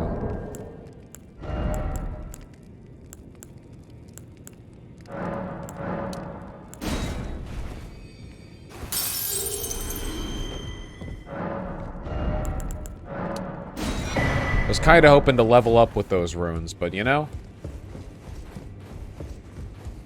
that's how the cookie crumbles. Is this just different Dark Souls? Well, it's in the same genre. It's the same type of game as Dark Souls. This is one of the things that I actually really like about the From Software series. It is undeniable that all of their games are very similar to each other. The most different one by far is Sekiro, and Sekiro still feels very much like, you know, the other games. It's still, you know, very much in the same line, but nobody minds. Nobody thinks that it's samey. At least I don't see people saying that, and I certainly don't feel that way. People love it. And the reason for that is because these games are so fine-tuned that even the tiniest differences make a world of difference. The difference is very significant. In this case, like right now, from what I'm playing, this feels the best to play of any Soulsborne game that I've ever played. Oh, nice, a crossbow. Incantation head. We'll have to do a lot more work here, I think. Isn't Bloodborne the most different? I think Sekiro is, but you could make an argument, I think. Thoughts on Dark Souls 2? I think it's a great game. I think that as a whole, altogether, the entirety of Dark Souls 2 is better than the entirety of Dark Souls 1. Only because the last third of Dark Souls 1 is legit, like, bad. But the high points of Dark Souls 1 so vastly outpace the high points of Dark Souls 2 that I still think more fondly of Dark Souls 1 in retrospect. If you add the DLC, it gets more complicated because the DLC for Dark Souls 1, Artorias of the Abyss, is, like, unimaginably good.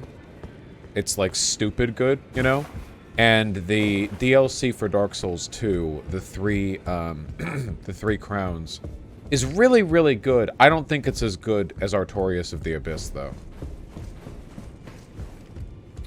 I'm kind of at a loss. Where do I go? Shouldn't there be a grace to take me out of here? Or do I have to jump down?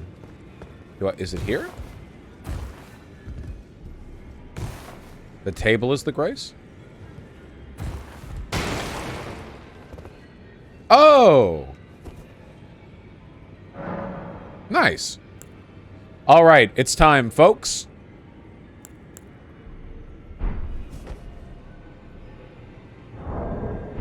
Use map and fast travel.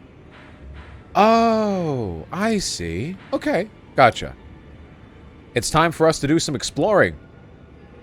How about we check out this whole eastern area of the map, huh? Oh no, how about we check out the marsh? Yeah, there we go.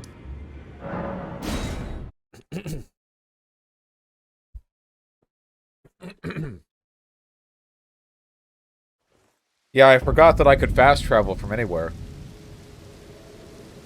What a lovely game. Do any of you guys feel like people really overemphasize the importance and value of Dark Souls 1's interconnected world? Like, don't get me wrong. Oh, sorry. Nostril hair. It's poking out. It's really, really cool and all. But, I have to say, the ability to just teleport to anywhere instantly really does give you the opportunity to explore level design in a way you couldn't otherwise. Okay, we're gonna check out the marsh first. Oh no, don't get me wrong. It is awesome when a world interconnects like that. I really do feel that way. Don't get me wrong. I just feel like it's not the objectively best way of doing things, if that makes any sense. Like, there are things that you can do in that format that are incredible, and there are things you just can't do. The ability to teleport to anywhere in the map at any time here in Elden Ring opens up some elements of exploration and design that would just not be possible otherwise. Hello, hello. What is a safe way down? Oh, look at a person who jumped over there. Wow.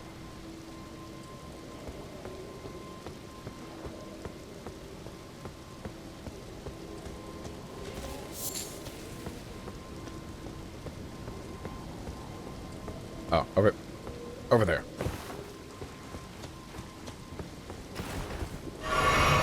Whoops.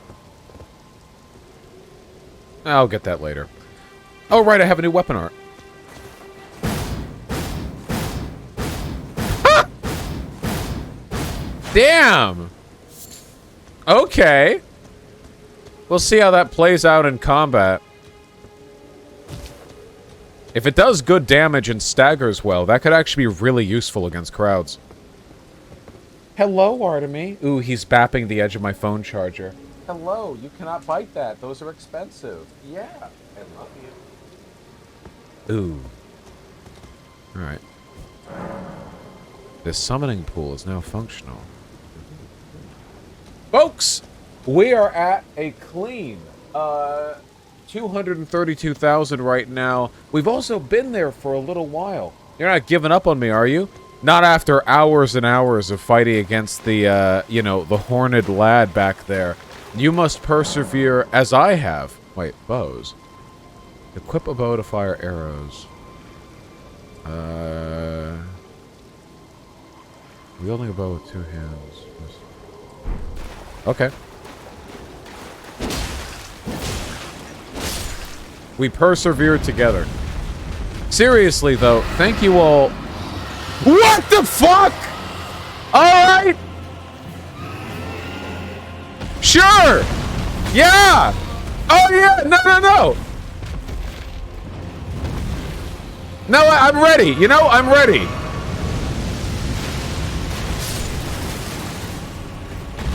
Alright! I'm completely... I've fought Midir. Guys, look what happens when nobody in chat spoils me. Isn't it crazy?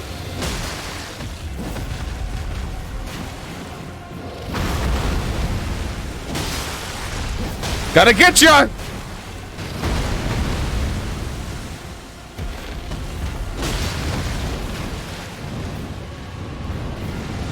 Whoa, boy. That ain't good.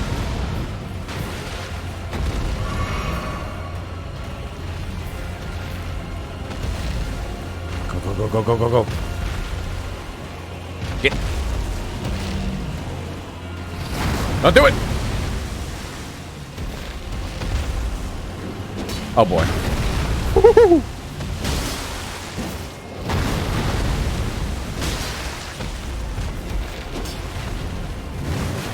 Okay. Oh! Alright, well now we know they can do that. You can also attack his feet. Sorry, I'm too conditioned by fighting Midir, and this boss has a very similar feel to Midir. I go for the head.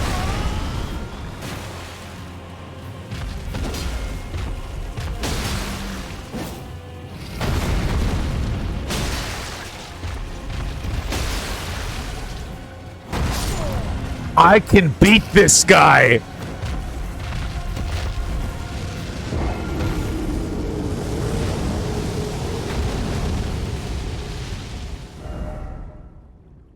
I can beat this guy, I can beat this guy, I can beat this guy, I can beat this guy. How is it similar? It's literally a dragon? No. Midir. Dark Eater Midir. From Dark Souls 3.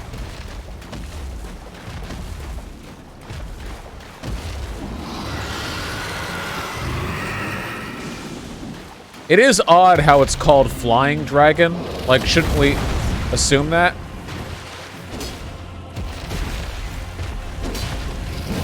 Uh-oh. Oh!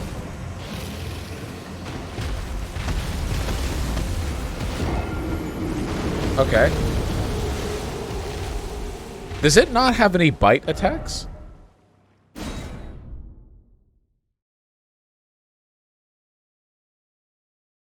I've been waiting for it to bite, but, you lost your souls? I had, like, no souls. I had, like, 500. That's fine.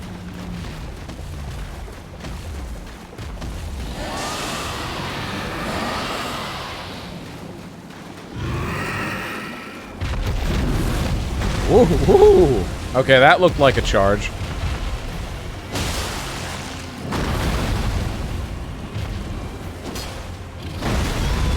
Damn. I gotta stay in front of it or I'm not gonna be able to see anything.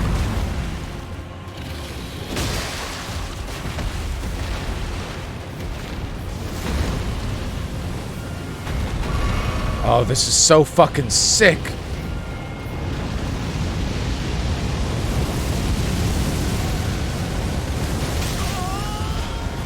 Alright, that seems like something that a horse would be good for. Chat keeps telling me to get on my horse.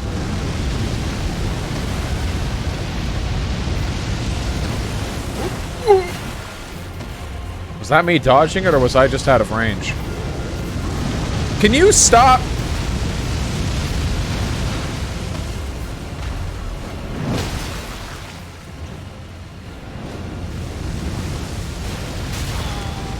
Oh, yeah. This speed. I need a horse.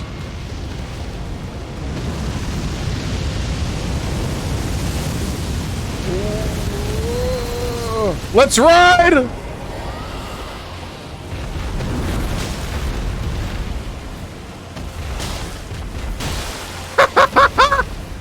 Alright. I'll have fun with it.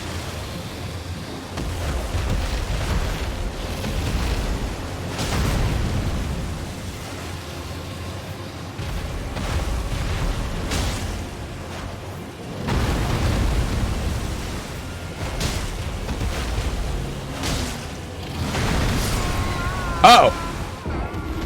Alright, well, bit of a learning curve. We'll get there, though.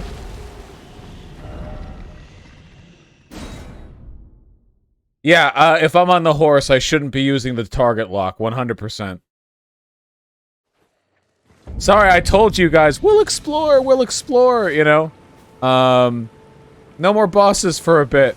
But you know, it's a Souls game. Kind of. Elden Ring. It's a ring game. Okay, it should be over this way, I think. I'll be able to tell when I see the giant dragon, I think. Ah, the Dragon Burnt Ruins. Is that what they're called? I wonder why. Did it really disappear? Is it just gonna drop down? Where is the dragon hiding that it can spring on me like that? Is it on the bridge?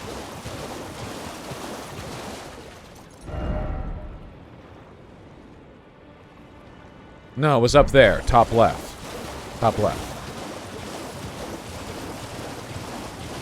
Oh, there it is. Hello. I'm blind.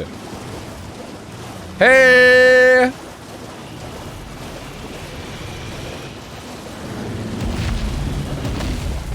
Okay, no lock on. No lock on.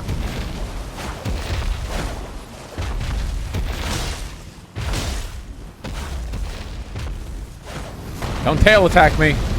What did I say? Oh dear.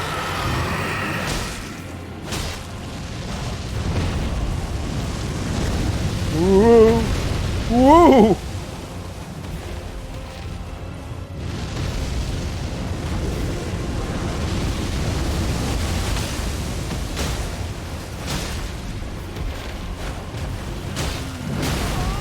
Ow! Okay. All right. That probably should have hit me.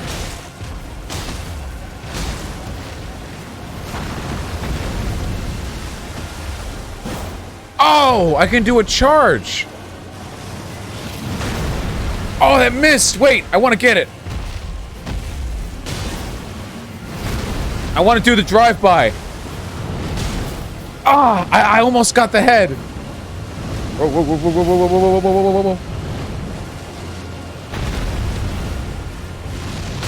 Yes!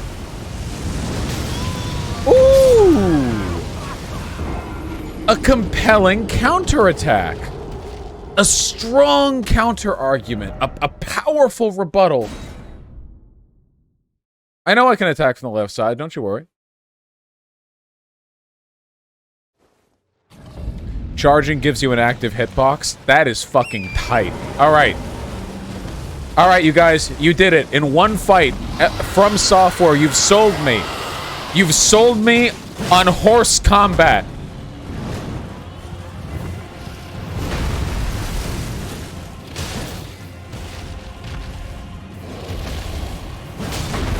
Woohoo!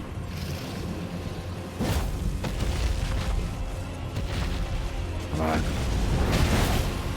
Ah, you bitch.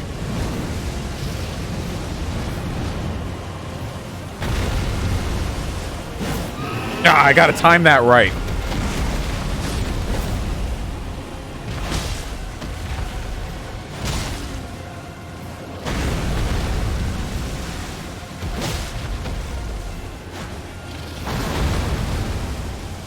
Let's go, let's go.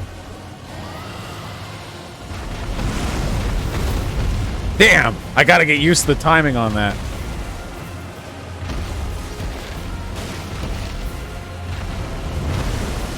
Huh? Which way? Oh, fuck. Damn!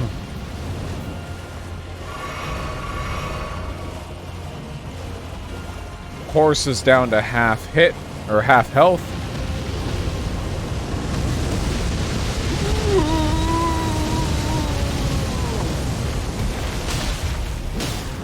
Oh man, there really is an active hitbox.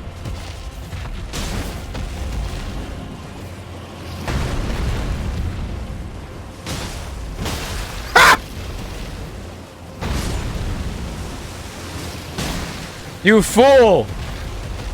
When you kill shit around you, all your runes, they go to me! Come on. Get it. Damn it! Run. Yes! I didn't mean to do that! Woo!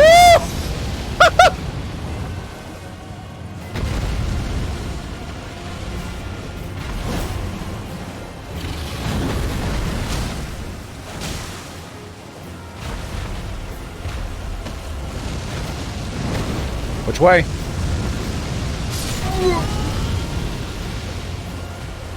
Alright, bar none, best game I've ever played.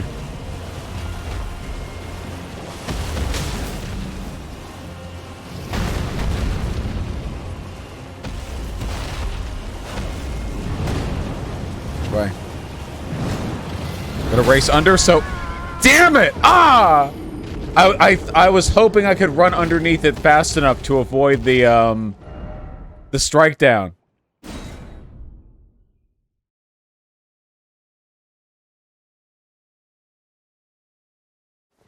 Camera boss? Nah, that was me. That was me. We ride!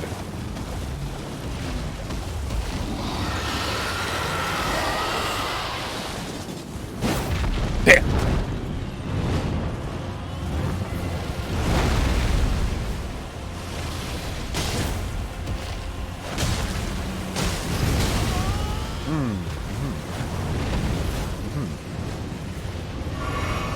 Oh. Ooh! Outrun it! Ooh, okay.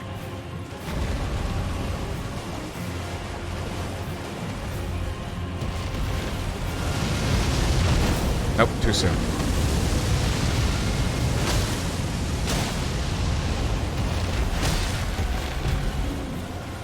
Hail. Ooh.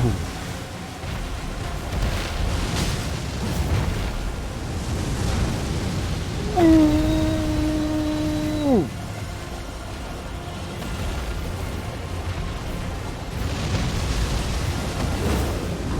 Oh boy. Okay.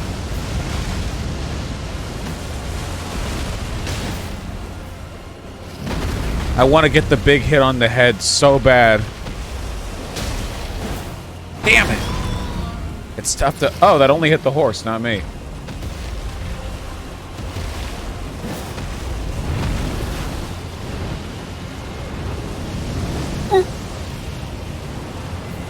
I like how these dragons have feathers instead of scales. Yeah, it makes them look kind of like, I don't know, wyverns? Handsome. Man, we are burning the landscape.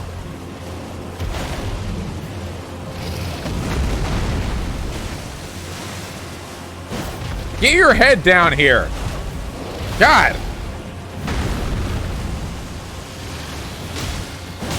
Yes!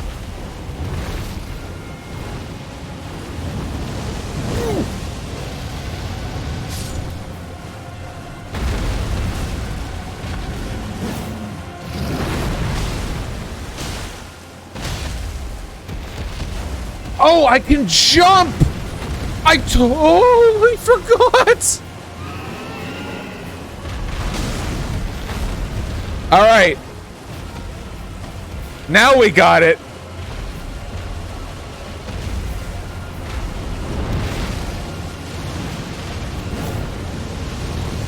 Whoa!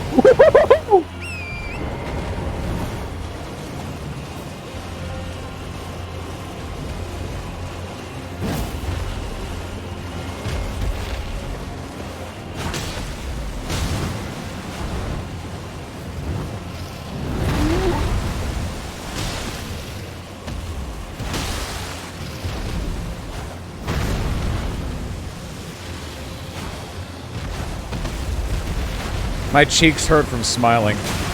Ah, I tried to outrun that.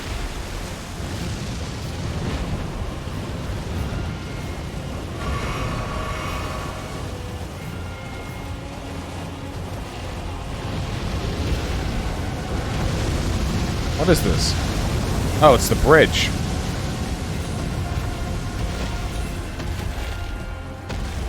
The jump.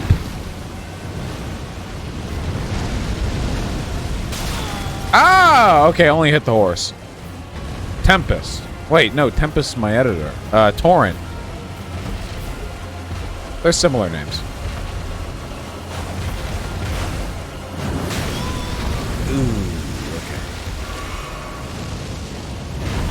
Get back here! Damn it! Ah!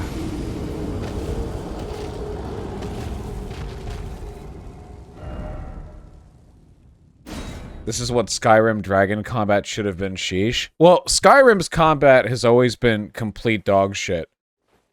I mean, you guys remember, like, fighting in that game? Like, fighting anything? Come on.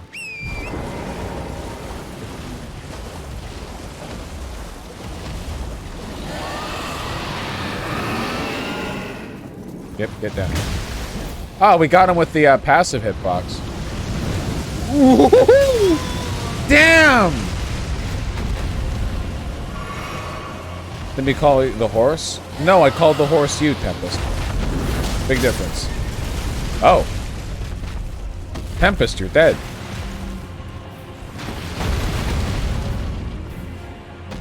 For summon sea by clearing one charge of flask of... Guys, can I do...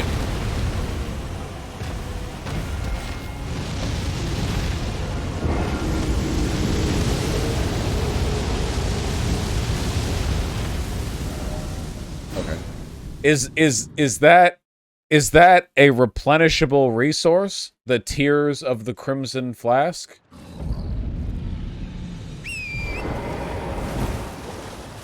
It's your Estus? Okay.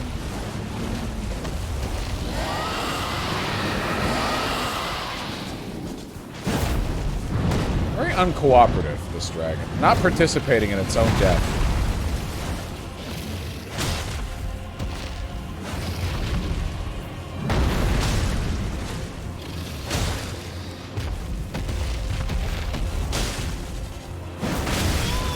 knew that was coming.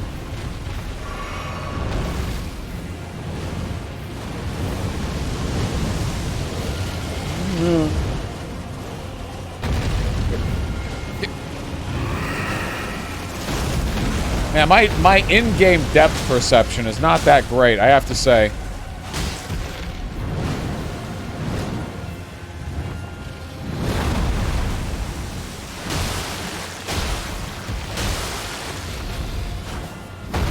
That was good, though.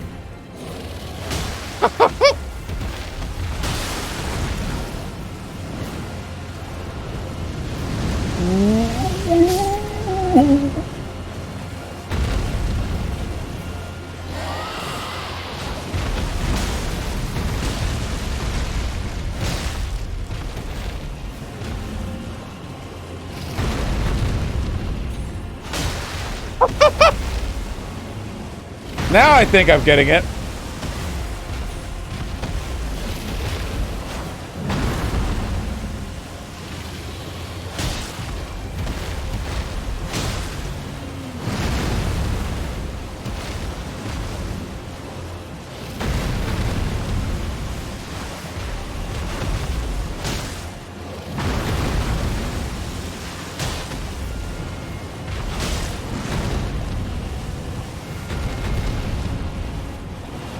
I love how big the arena is. I expected to have to slowly clear out this marsh, killing all the enemies, and... Aww! Damn!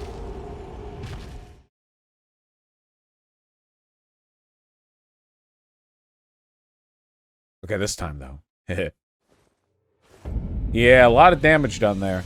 Wait, where the fuck am I? Okay, straight down, gotcha. What was I saying?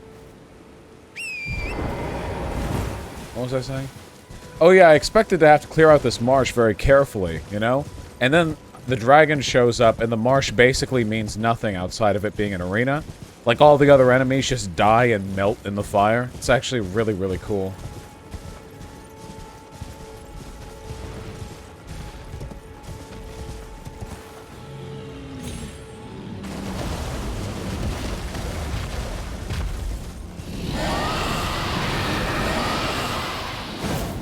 Damn.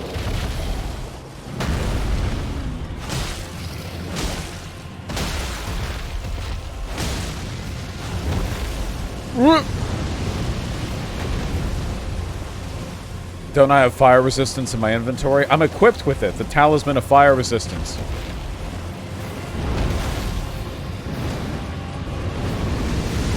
Whoa, whoa, whoa, whoa, whoa.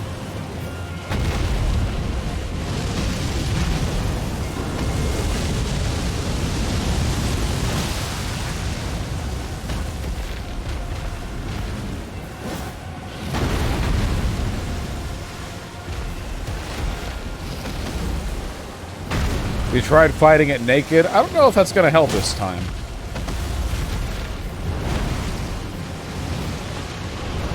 Left. You can just get barely a hint which direction it's going to breathe that fire.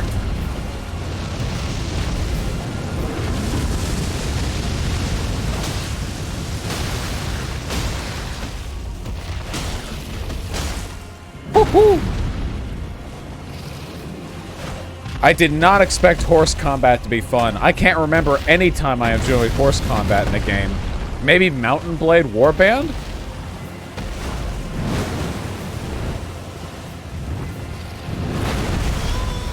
Shit.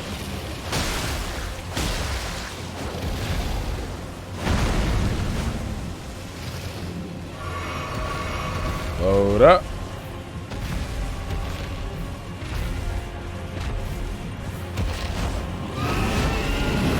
Okay, I gotta get better with that timing, the jump attack. Ooh. Alright. Clean. Easy E clean. I am amazed that the wing blocking me there did not get me killed.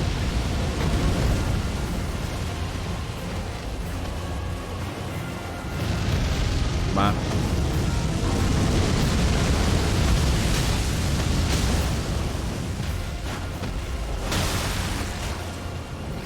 Got it on the ropes.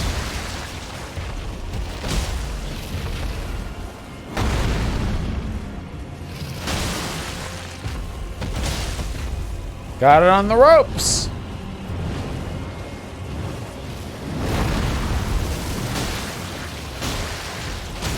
Nice job putting your head within sword range. Oh, get back there. Can I get it while on horse? Oh, do I have to get off the horse for a critical?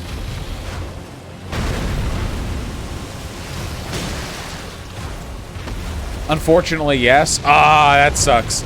That's cool, though. Like, you quickly dismount. I get that. I think that's cool.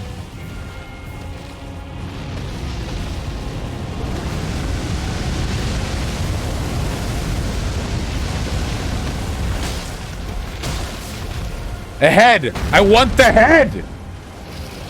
Yes! Never let me get a finishing blow on a dragon that's not to its head. New draconic power. Shit, yeah.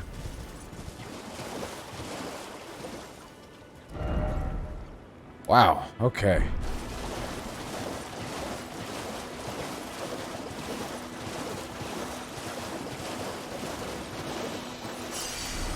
Give me my 31 runes.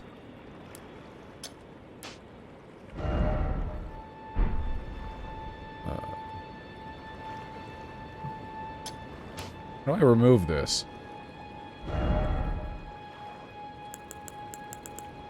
Ah, I see.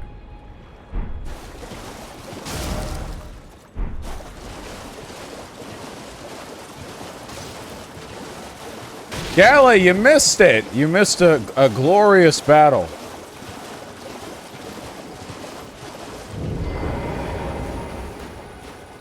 Alright, it's time to test it. Get over here. Get. Okay. Alright. Stay still.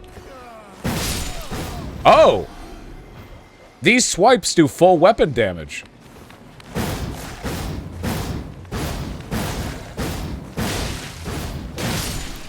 And I get poise? Wait, this kind of slaps, actually. There are situations where that would be pretty useful. Yeah. Not when the zombies are running away from me, though.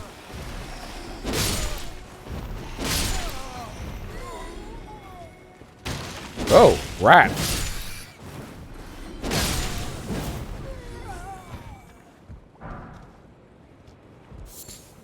We are in a swamp.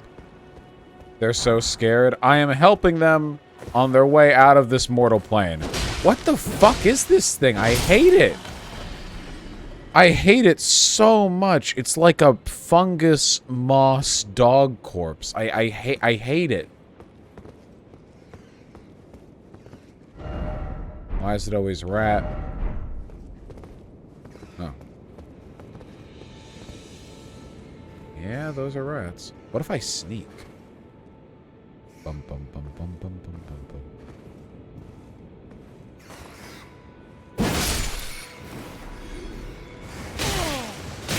Oh, well.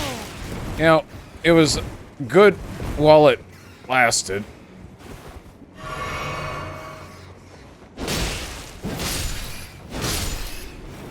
Ooh. Yeah, the Royal Rat Authority here? God, I hope not.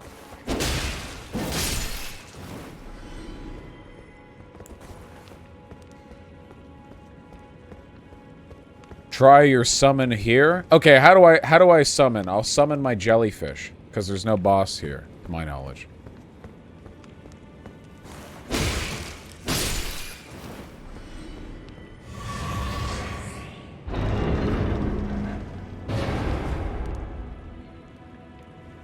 You don't have the bell and you don't have FP? Okay, gotcha. Be wary of trap.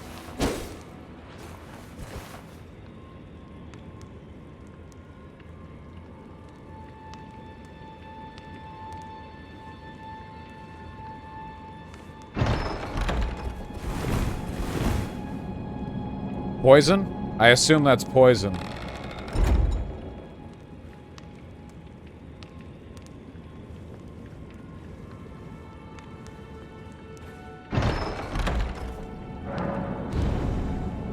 Transporter trap. Alright, what shenanigans? This is new. I don't have any health, you know.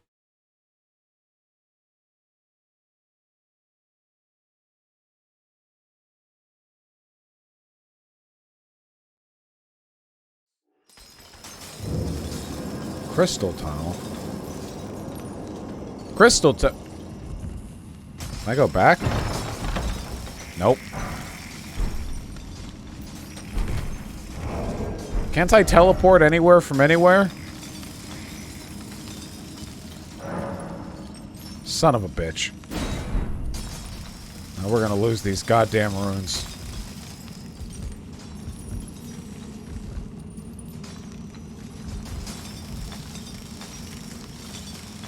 Holy shit!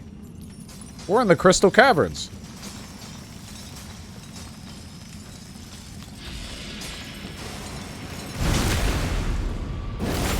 $74. Oh my god!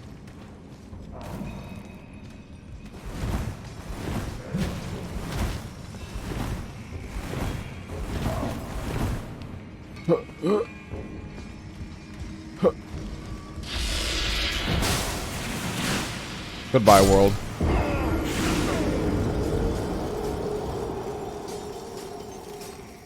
Fascinating. We'll be back there. Well, so much for those runes.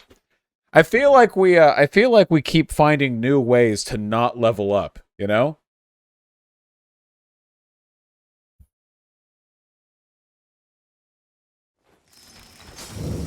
Oh, good. All right. You want to get methodical? Sure. We'll get real methodical about this. Get over here. These guys' armor.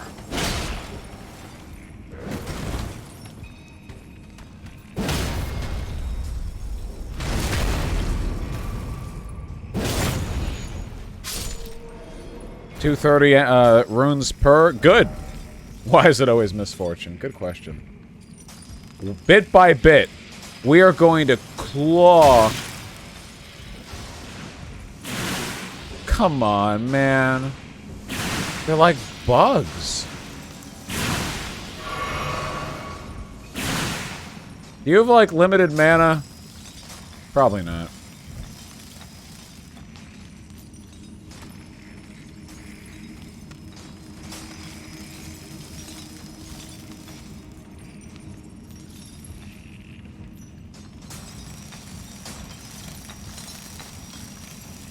Bit by bit. Alright, now if I was trying to be stealthy, I would probably put the torch away. That would be like one of those #1 priorities. Vis-a-vis being stealthy. Okay, that seems to have helped.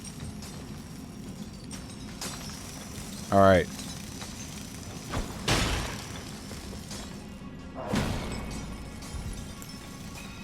What are those transparent people we see? Other players. We see their echoes in our world.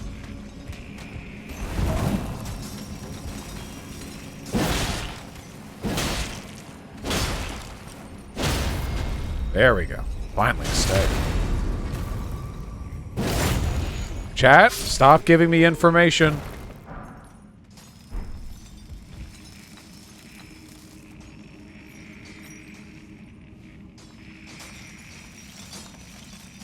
Stealth. But there's another one up there. Do I want to just kill it now?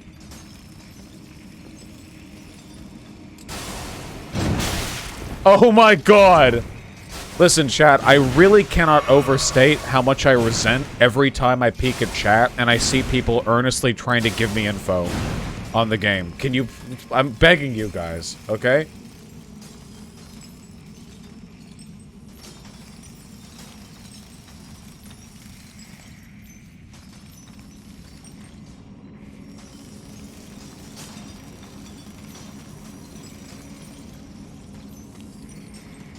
How the fuck do we get that guy?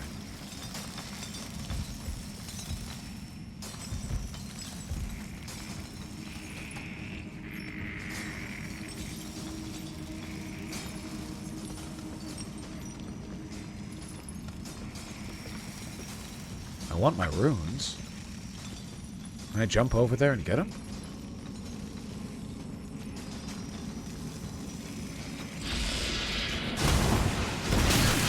Ah, that sucks. Okay. Oh my god! Did it drop down, or is this another one?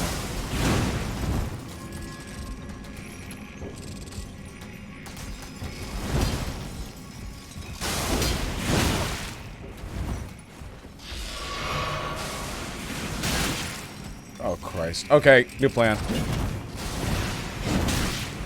We try again in the next life. May God be with us, brothers. Okay, this one had dropped down from the top.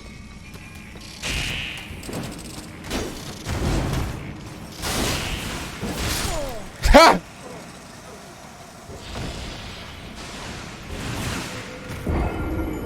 Woo! Hey, we hit 234,000. Vosh, have you leveled up through this at all? No! I was about to level up, and then chat fucking made me teleport here.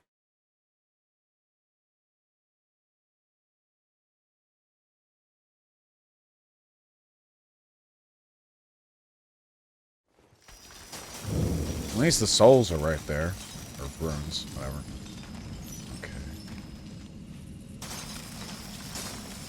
I want to get the guy up on top. Can we, like...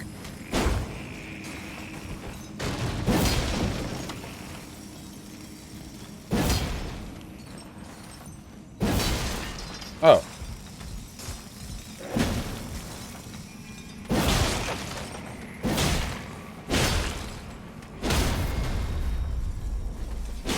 Oh, I didn't get the...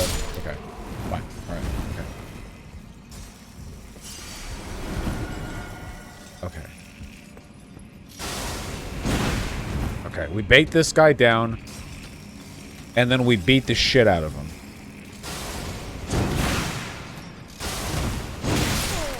Wow.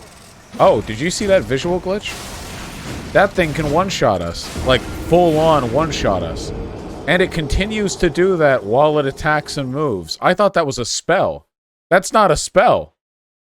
That's just a natural thing that it does. Maybe running out of here is our best bet.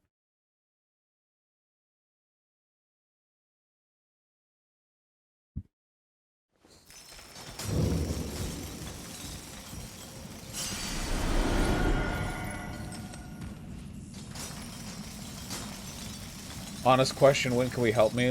When can we help you? Like when we remind you of jumping with the horse, was that okay? You didn't. I only just remembered to jump with the horse. But like, you can tell the difference, can't you? Between going, hey, remember this thing? And here's information you have no way of knowing that we're just going to tell you that would have been an interesting surprise later.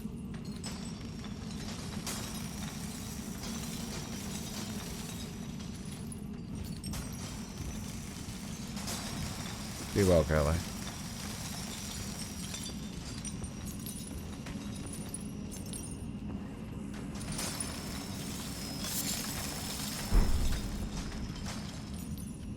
Oh, God.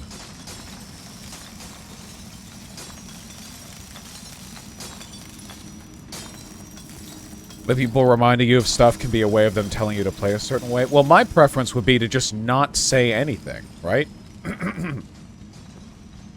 Don't make prescriptive statements, don't remind, and don't inform. That would be my preference, but, you know.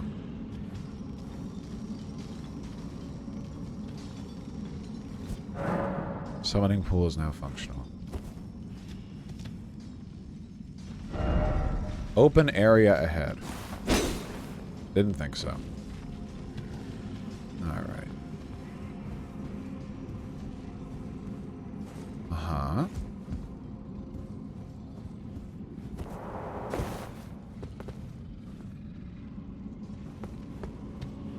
Oh, nice.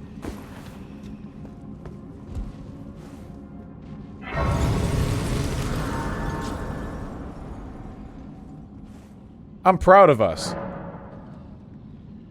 Please, let me level up just a little bit. 3 levels up? Okay.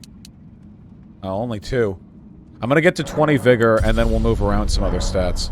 Why would you pass the time? I'm guessing to make it night or day. Okay, here, hold on. Let's clear out the rest of the marsh. Rot grease. Ew.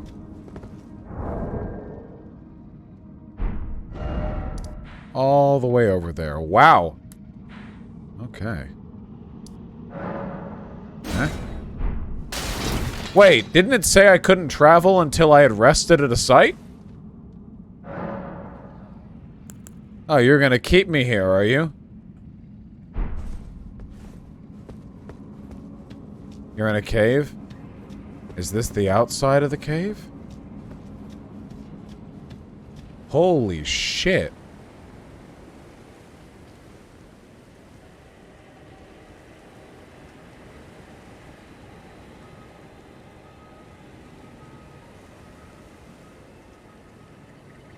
Well, this looks like actual hell. Yeah, I'm not stupid. We'll be back here in about 50 levels, okay?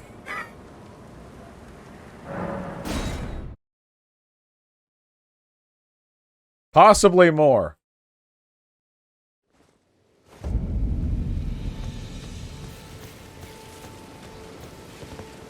Welcome to New Orleans. Yeah, welcome to Florida, everyone. What was our starting class? The, Wretch, or whatever the equivalent is. Oh, my voice is starting to hurt.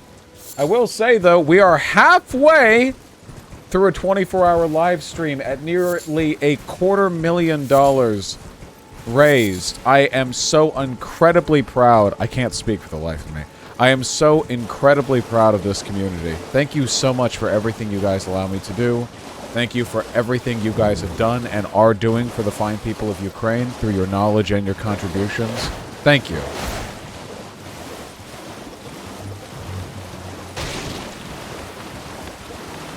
Oh.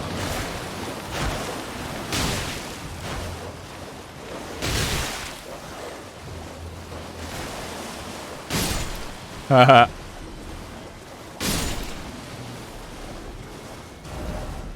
Okay, we've checked out the Dragon Burnt Ruins. Okay. I just want to check over here.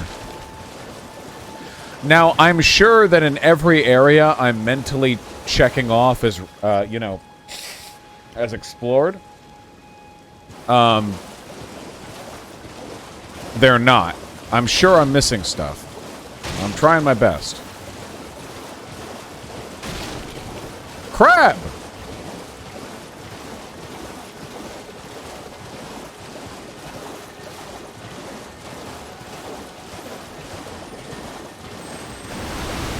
Oh. Unsheath. Oh, the katana. Oh, boy. 3 crabs and a horseman. Okay, alright, okay.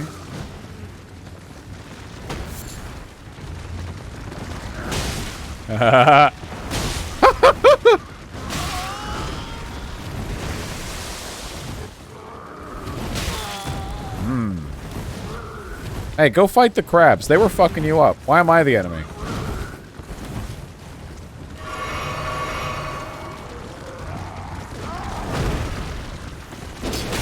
Oh boy. The horseman is by far the bigger threat here, judging from the damage I'm taking.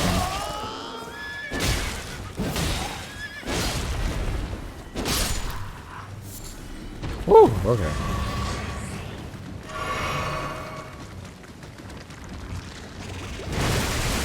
Get him! Okay, that weapon art is actually, I think, pretty good. I'm sure there's like a whole meta, and I'm sure that in the meta, it's like the 800th best one or something, but that feels like a good way of efficiently dishing out damage when you know you're not going to be attacked for a while. Like this. Look at that.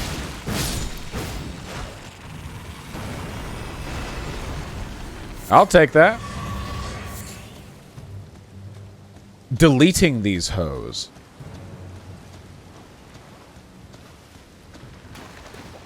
How do you feel about swamps generally? Well, I wouldn't want to live in one. They're pretty, though. I thought I dodged that.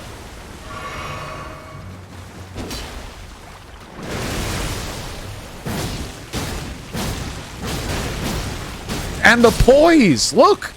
You see that? He hit me and I just kept attacking. Sweet, sweet stuff.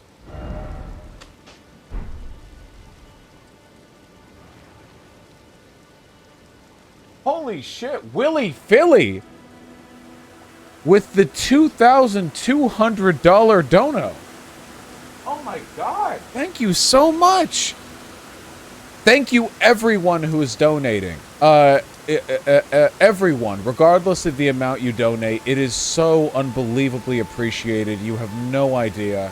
Thank you so much. We are now at, we're so close. 270,000 almost, or 237,000 almost. God, that is amazing. We should check out this area. Or this area? Oh god, there's so much. Or should I head down? Guys, what if I headed down? I kind of want to head down.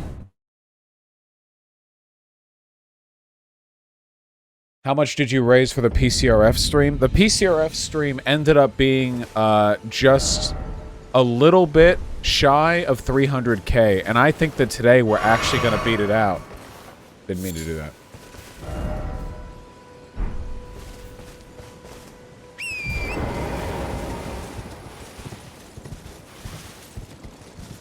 Yeah, I play D&D Sig Monster. Haven't in a while, but, you know. I keep heading in the wrong direction. I should use those markers more. Oh, this is where the bear was! These are the, bear boys. Have I noticed any slowdowns or performance issues in the past 12 hours? 2 crashes. A couple of times the frame rate skipped, but not much, no. Been running pretty great for me. No complaints. I mean, the crashes do suck, but, you know, not a big deal.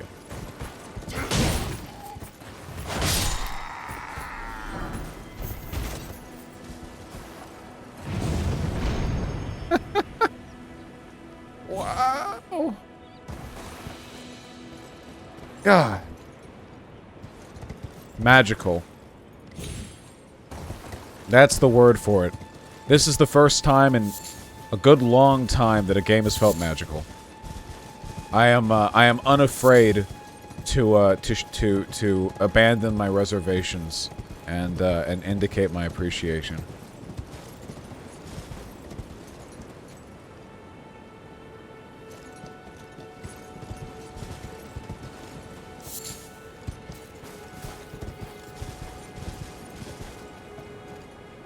You know, sometimes people stop playing games as much when they're older because the games no longer give them that feeling of wonder that they had when they were a kid. And it is true... Oh. Ow. It is true that the older you get, the harder it is to find that feeling of wonder, but I don't think it's ever impossible. You just get more discerning and you experience more things as you get older, you know? But 2 things are working in your favor. There is a essentially infinite amount of media to be produced, and you have a finite lifespan. As long as you're alive, you will be able to discover things, media, experiences, whatever else, that feel magical to you. Maybe not always, because, you know, depression sometimes or whatever, but conceptually, it is always possible. And sometimes stuff like this gets made.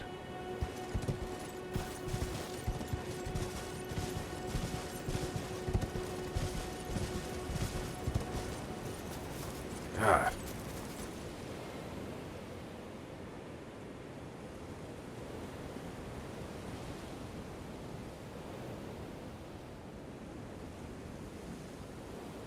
We still heading south? Yeah, we're still heading south.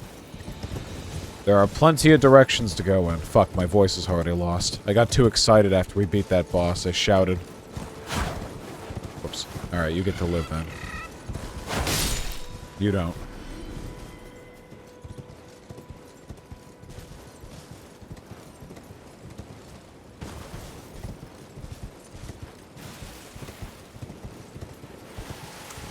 What's up? What's up? What's up? Seem to have a bit of a fortification.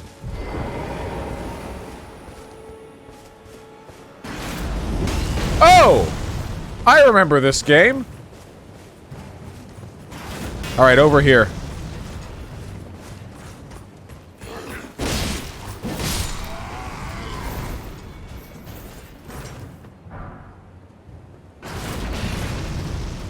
You're still firing against the wall? You psychopath. It shoots so quickly!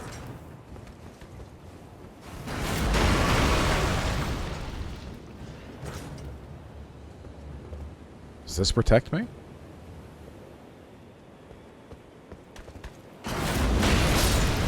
It does. Once.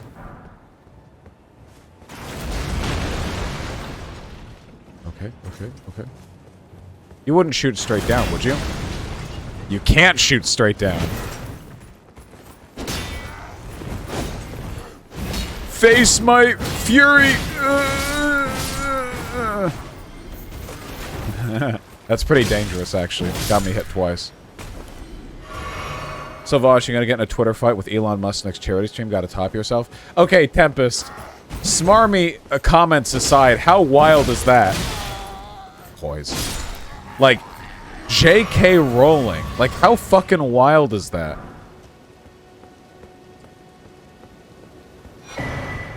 Ooh.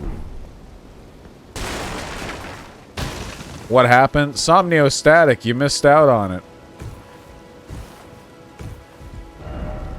You don't have the right? Oh, you can break these. I assume?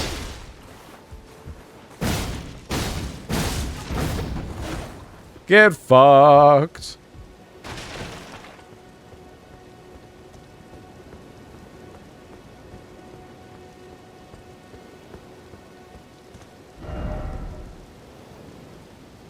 Out into the unknown. Make sure you pay respects at the Berserk Memorial. Just point it out when we're there. I tend to miss stuff.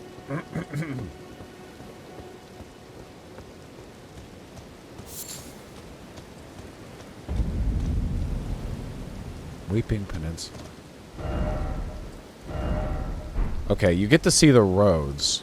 So this looks like its own chunk down here, maybe?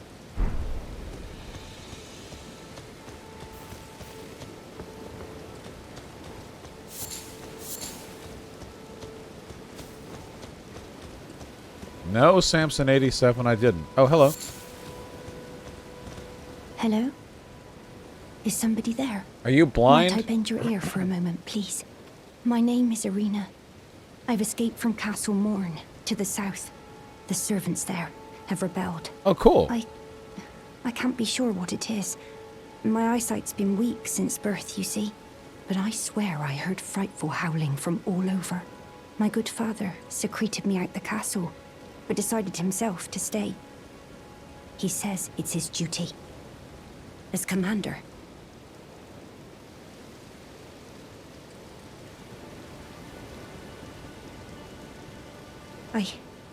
I fear for father's life. The servants are full wrath, filled with hatred for every one of us. They've since come for every one of the companions I escaped with. They haven't spared a soul. I fear it's no different at Castle Morn.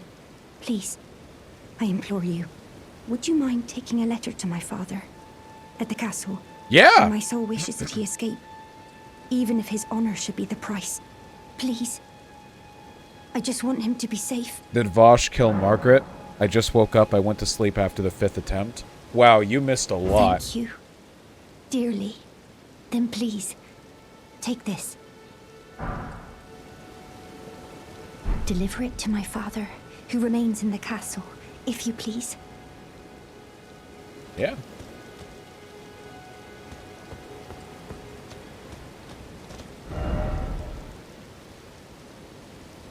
Okay.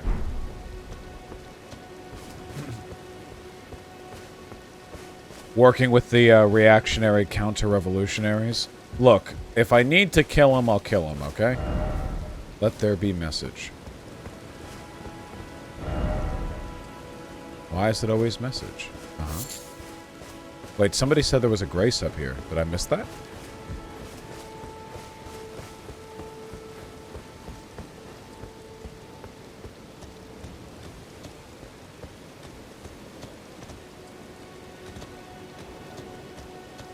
Where on earth?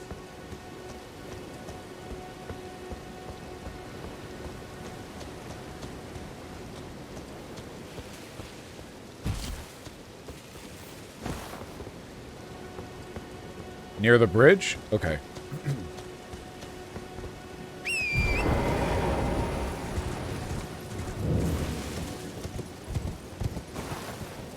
Ah! Man, I am blind. Without you guys, who knows, man? Who knows?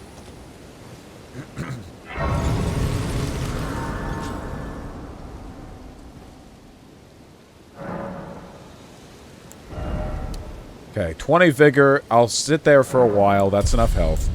I want to increase my endurance to 20 as well. Yeah, yeah.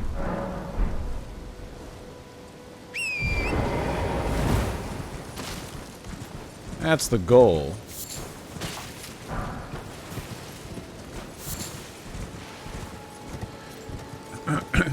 Was that a successful backseat? I don't mind that as long as it's not a hidden one. You know, like if it's hidden or sneaky. But that wasn't really hidden. I just missed it. Save some time if I die. Ain't nothing.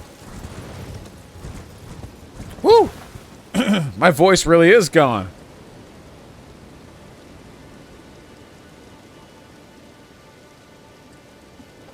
What's the backstory to this game? I have no fucking clue. We're almost to 238k. Guys, we're on our fucking way.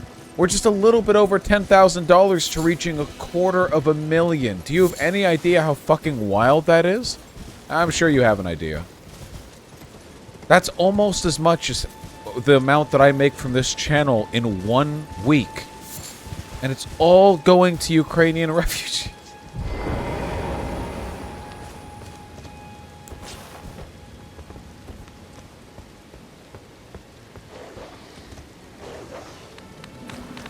Fuck you.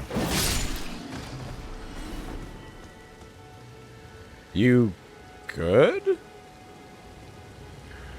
If you're just chilling,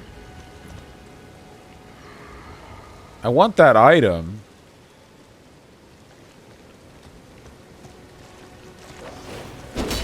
Oh. Oh boy. Let's try it. Wow, that is a good way to die. Holy shit. Ooh.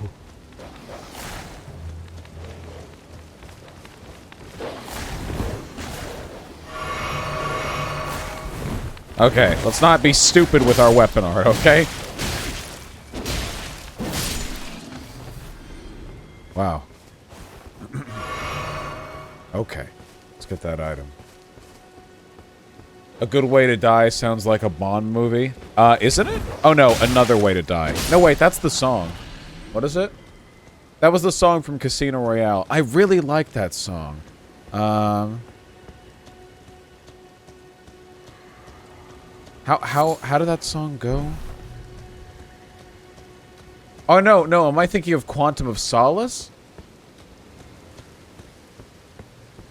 Also, a man on your side. Someone that you think that you can trust is just another way to die. That one.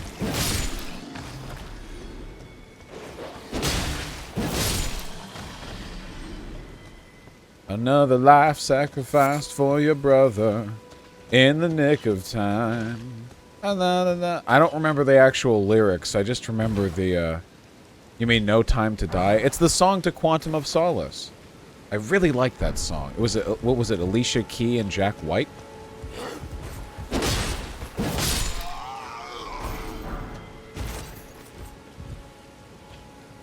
I'm actually a big fan of a lot of the Bond songs. You know, the movies haven't always been great, but a lot of their headline music is pretty good. Who was it who did the one for Die Another Day? Was it Madonna? It was like a wholly inappropriate singer for a Bond film.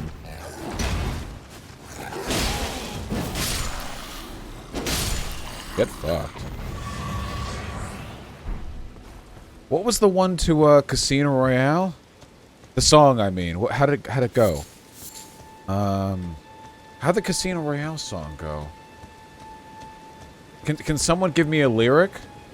Oh, You Know My Name. Can anyone type out like the first line? You want chat to sing it to you? I'll sing it. I just want yeah, Chris Cornell. Chris Cornell.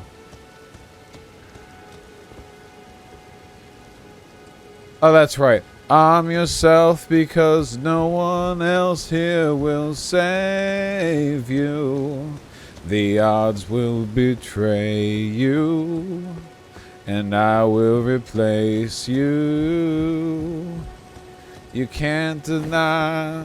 I don't remember all the lyrics now. I really like the Bond songs. I think I did an 8th grade...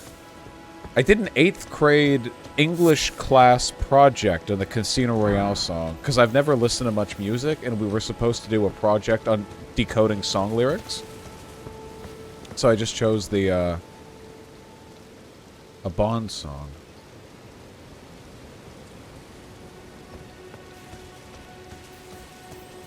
Did you sing in front of the class? No, I did not. Oh, yeah. You can't deny the prize, it may never fulfill you. Yeah. Woo! Hey. Ash of War Mighty Shot. For a bow, I assume. How much do you charge to do a feature on a song? I've always wanted to be good at singing. I've been practicing some of the Hamilton songs. Don't know if I'm ready for prime time quite yet, but I'm getting there. I quite like the parts of Aaron Burr. I like Aaron Burr's singing roles. Oh, Vosh is white. I am indeed tragically white. Let me make sure I'm not missing anything here.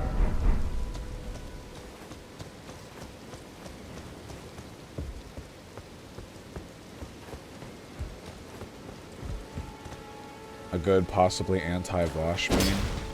Alright. Of course he'd learn to sing to Hamilton. Hey, at least I'm not singing Hamilton's lines, who raps. Oh, this one baps. This is the horse one? Yep.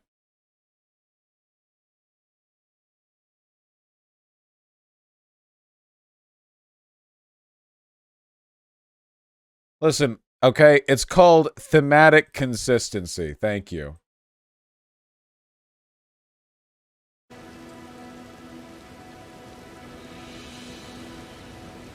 Like it? I'm too late. Closed the window already. Alright, well, the giant behaved.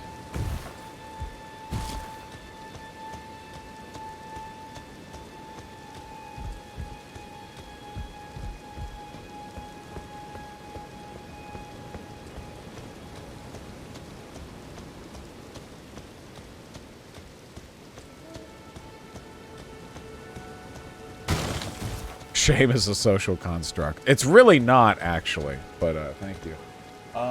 We are so close to 238,000, guys. $100 more for horse stick?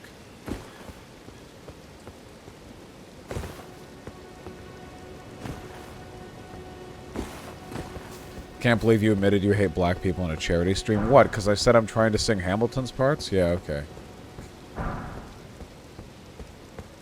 Fair. A fair criticism. Don't worry about it, consume Prelo's say. It ain't the majority. The majority of leftists don't know who the fuck I am. Though at the rate things are going, that's gonna change pretty soon. What Bond movie is your favorite?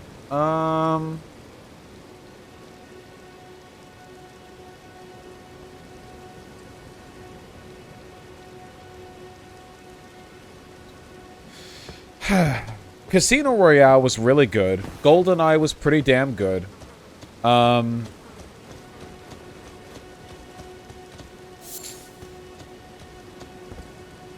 Yeah, Tempest. Yeah. Oh, some folks save it. I don't want to keep alt-tabbing. Can you save it? I want to see that for sure, just not right now. Which direction do I want to head in now? 10 Dual Commandments is the best Hamilton song? Yeah, it's good. It's kind of hard to sing, though, because it's such an ensemble. I quite like singing Aaron Burr's parts from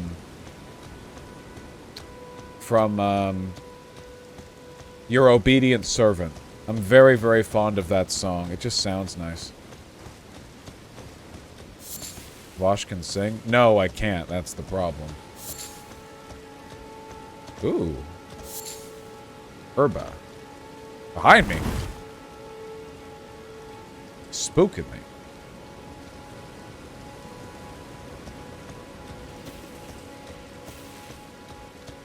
It's nice to have a moment to relax. The room where it happens is my favorite too. That's a really nice one. Oh, I see the Grace. I thought you meant an enemy was behind me.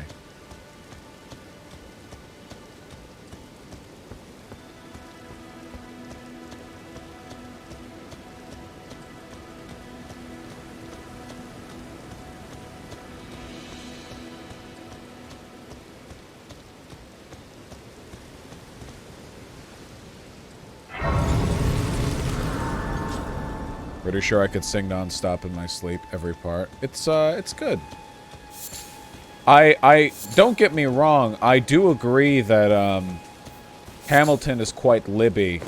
Though, in terms of its technical, you know, quality, it's obviously very good. I will say, though, that, I don't think I have any of these. I will say, however, that my impression of Hamilton improved because I watched a fairly recent interview from Lin-Manuel Miranda, who acknowledged that the play overlooked elements of history in a way which corresponds to a hegemonically acceptable, you know, like there are elements of the play designed that don't challenge sort of American exceptionalist attitudes.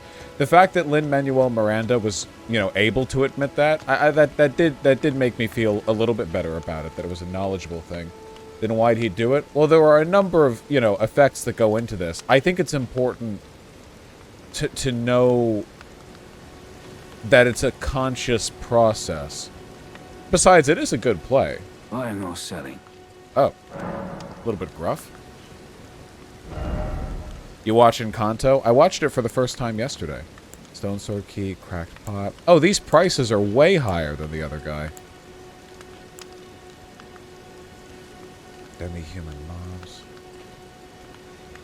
No thanks, Cat. We're chilling. Lin-Manuel Miranda has the most annoying rap voice. Yeah, but doesn't it work because Hamilton, the character, is supposed to be kind of overbearing and obnoxious?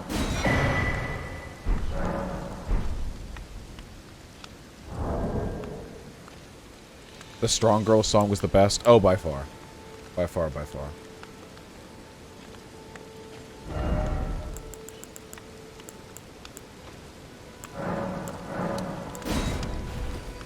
Should be 2,000? 2,000. There we go. Not finished yet. This guy's very down to business. I respect that. I think I will buy these notes. No harm, right? You will.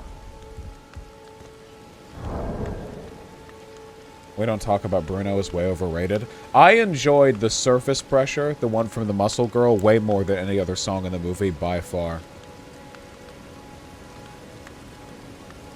Did you like Lin-Manuel Miranda's music for Moana? Moana is like my favorite Pixar movie, I think. So, yeah. Unfortunately, I have some negative memories associated with Pixar, just because I had a depressive episode around the time that I first watched it in theaters, and that association just kind of stuck. This is something that I saw on Twitter, which I think is actually a really good piece of advice, and it's that if you're feeling super depressive or you're going through some kind of tragedy, like a family member died, don't try to work your way through it by consuming comfort media. It will be forever tainted by association. Find garbage junk food media, you know? Like, just find some shit. Just go out there, find some comfort YouTube series, find whatever, you know? But don't consume your favorite stuff, because you'll always be thinking of whatever tragedy or depressive episode, you know? Where's that note? Oh, here we go.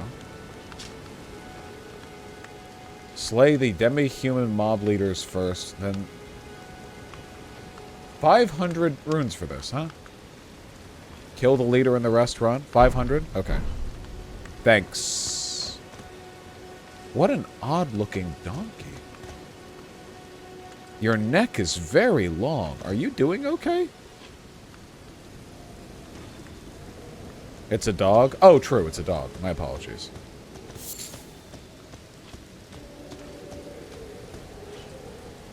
That is true, B9 Brett.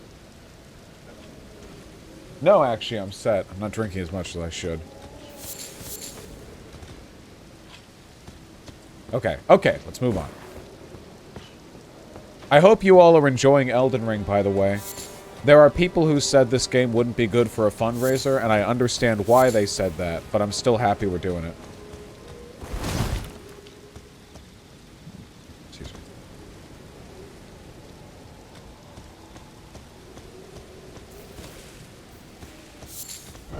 Let's go down, huh? Okay. Hey! $238,000, folks!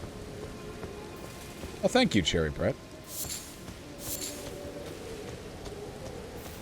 Oh. Oh. This is a robbery. Holy shit, you're much bigger than I thought. Oh my god, you're a boss.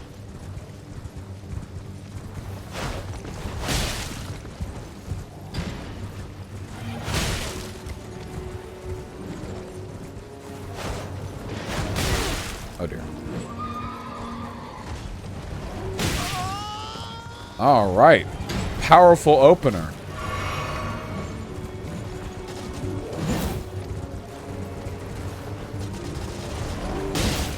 Okay. Woo!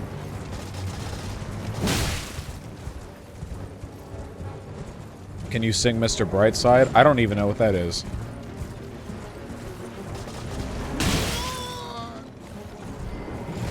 Oh, I didn't mean to jump off of them. Did they perish?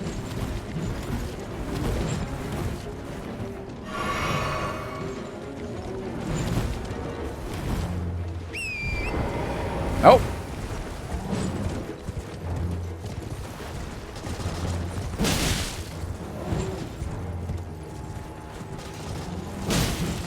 Okay, we're doing good. Could be doing better, I admit. Their flail doesn't do like Mr. Brightside is the anthem of the white man. Well, I voted for Biden. I don't know what you want. Isn't it white enough that I can sing Your Obedient Servant?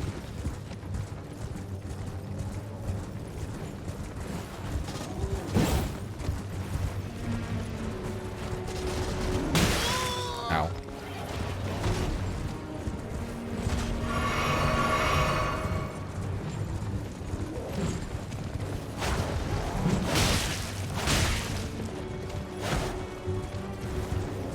Can you sing Baby Got Back? I don't know the lyrics.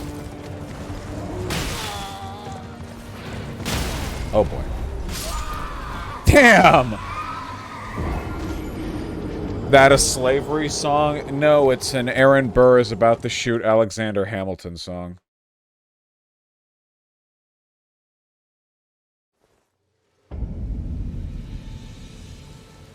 Baby Got Back. Do I know the lyrics to Baby Got Back? I like big butts and I cannot lie. These other brothers can't deny that when a girl walks in with an itty-bitty waist and a round thing in your face, you get sprung. Better pull up tough because you notice that butt was stuffed. I like them real big and juicy. Something, something, something. No, I don't know enough of the lyrics. Wait, was that boss like a random encounter? I want a second shot. That was fun.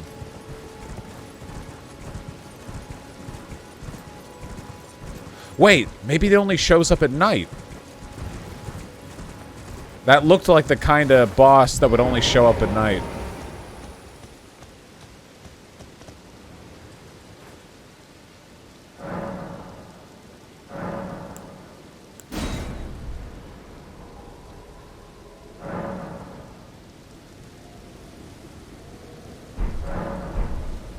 Do you dislike music or just never really got into it? I don't dislike it. I do like some music. I just never really... I don't know. Just, everyone has their own interests.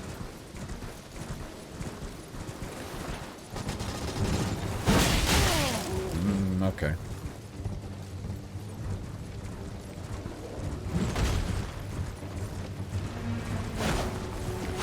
Damn.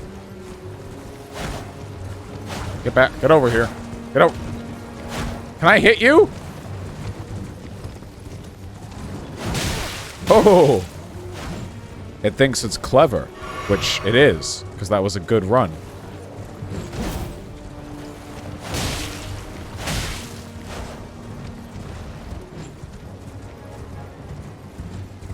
Any favorite anime songs you can sing? I cannot sing any anime songs.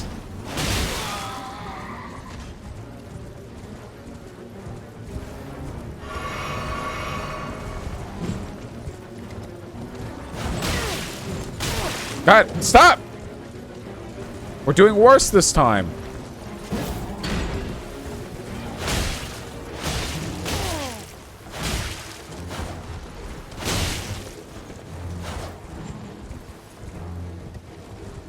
Do you feel better about your musical taste after you found out I listen to music on 2x speed? Yeah, guys, if you want anyone to bully, fucking Tempest listens to music at 2x speed, okay? That to me is insane.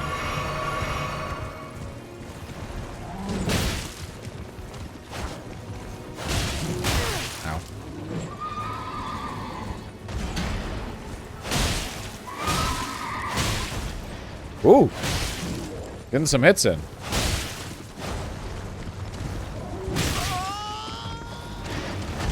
Ooh.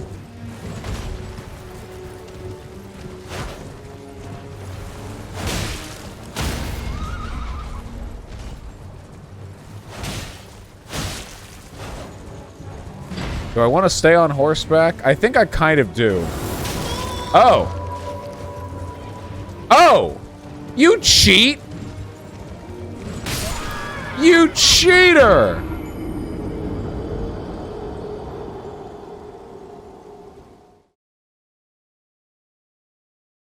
What's your favorite anime opening? To my mind, the best anime opening that I am familiar with is the first opening to Full Metal Alchemist Brotherhood. I think that just slaps.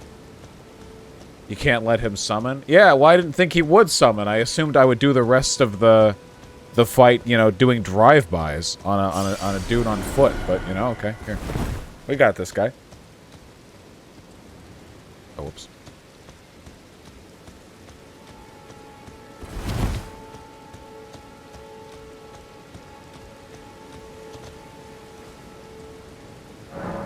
Okay.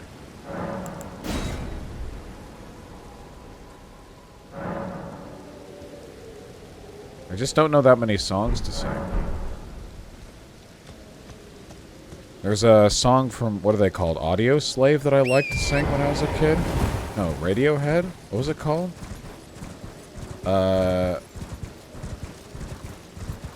You know what to say, hey, you know what I said. You know what I dream, sleeping in my bed. That one. Is that, what is that one called?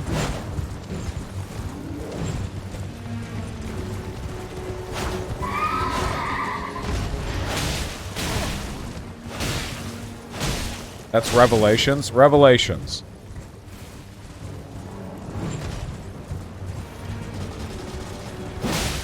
Woo! Good hit.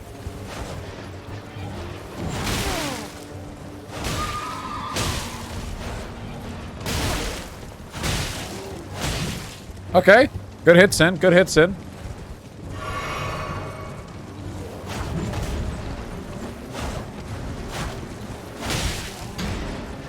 I'm a Chris Cornell fan. Wait, does Chris Cornell have something to do with the song that I just mentioned?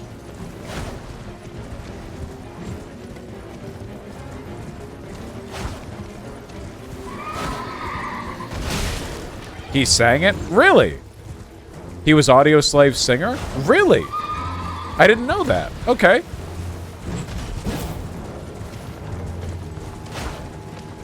I guess now that I'm comparing the two songs, you know, vocals in my head, I can hear it, you know?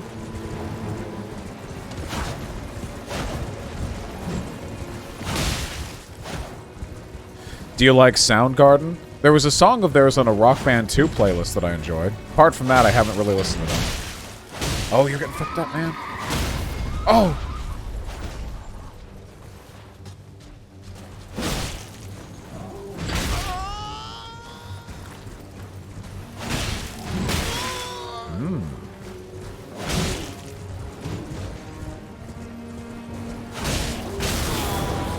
All right. We almost got him.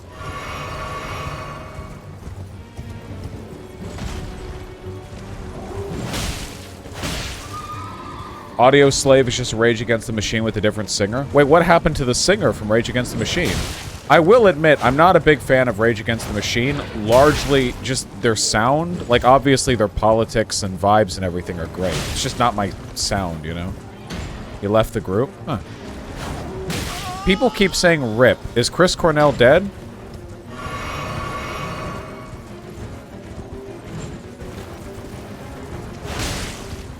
Yeah? What did he die of? Had to have been recent. Casino Royale. Oh, 2017. Wow. Ow. Suicide? Oh, jeez. Have you seen the Chainsaw Man anime? It's not out yet.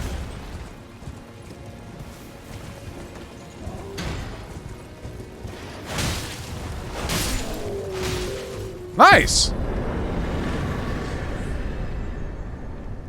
He had a lot of problems with drugs and alcohol? Ah, gotcha. Knight Rider flail. No way it's as big in my hands as it is in his. No shot. 24 decks. Probably not going to get a chance on that one.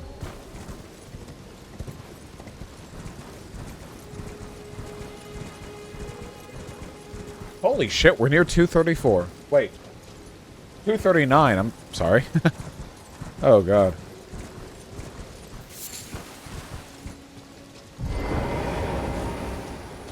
Let me just spend these.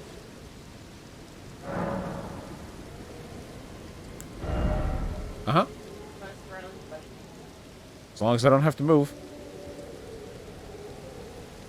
Hey, looking good. Reaching out there, having a stroll. Yeah. I really wanted to put up like. That's cute. Oh, continue to update me.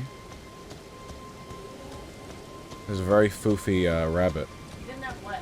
So I had to think. Yeah. Well, so far so good. What about the other night we skipped earlier? Oh, we'll be going back for him. Don't worry. We're killing every boss we can. Chris Cornell was a bestie of Chester Bennington of Linkin Park, and Chester killed himself a year later. Oh. Yeah, the music industry, you know, artists in general just tend to have pretty high suicidality rates. Maybe famous people? Famous artists, maybe? I don't know. I haven't looked at any numbers. Just seems that way. The lifestyle tends to be a bit destructive.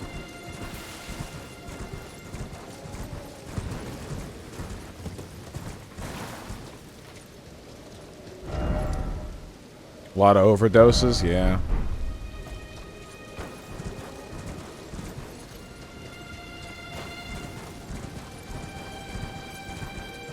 Should be a castle down here. Oh.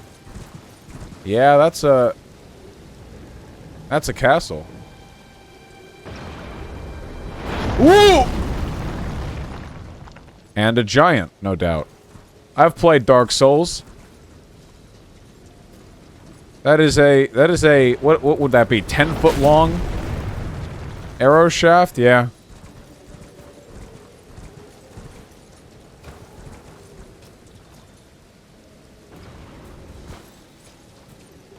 Sure, Sick Monster. Almost all the old grunge legends other than Eddie Vedder died by suicide or overdose. I gotta tell you folks, I am just... The big thing with drugs, the big problem, and drugs can open up a lot of really cool opportunities, you know, don't get me wrong, but the big problem is that drugs can ruin your life very easily, and it's very, very difficult sometimes, certainly for some people, to properly toe the line to make sure that their experience with drugs are non-destructive. You know what I mean? Sometimes people can't even tell themselves. Like, it's like, okay, well, sometimes it's good and often it's bad, but you have no way of independently verifying it, like, effectively, you know?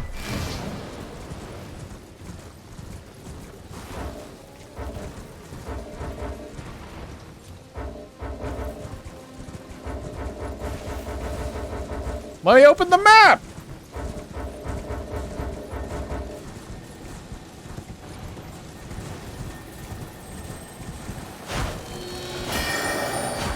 What? Was that a success? Are you that? Did you teleport? I think it teleported.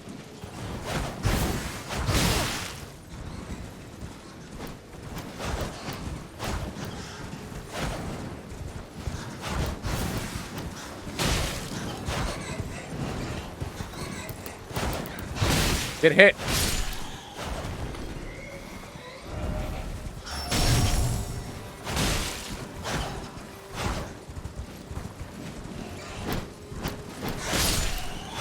There we go.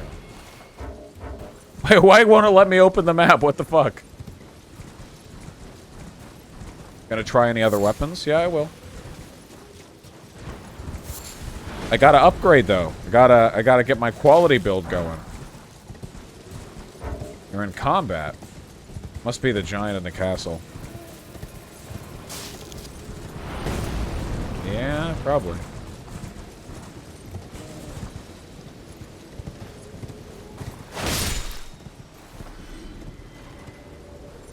Isn't it... Woo!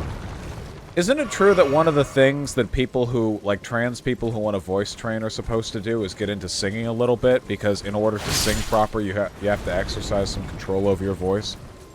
You know, pitch and tone and delivery and all that crap.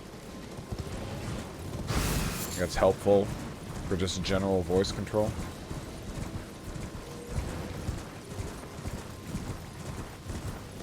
Not that I'm trans.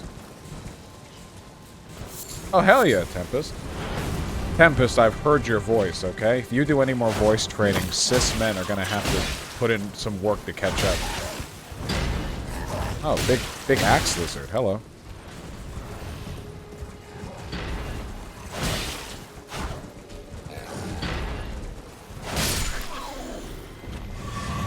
What kind of face is that? Oh, sweet. Of course, Temp.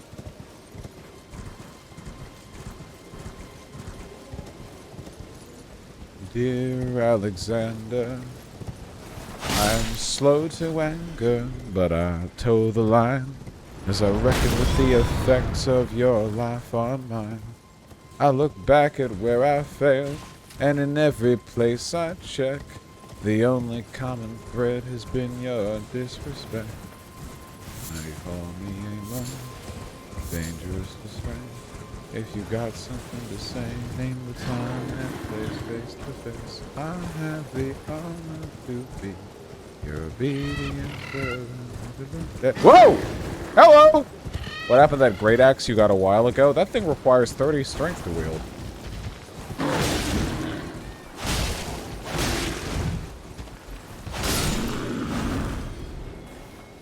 Got him.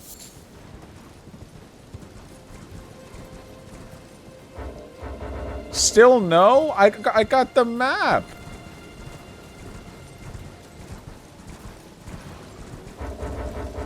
Let me open the map. We have to kill that giant.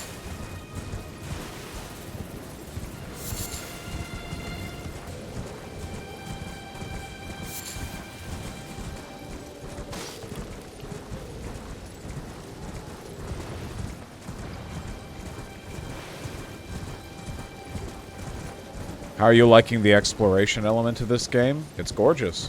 I couldn't ask for more. God damn, this giant has a beat on me. Oh, yeah, Marcy.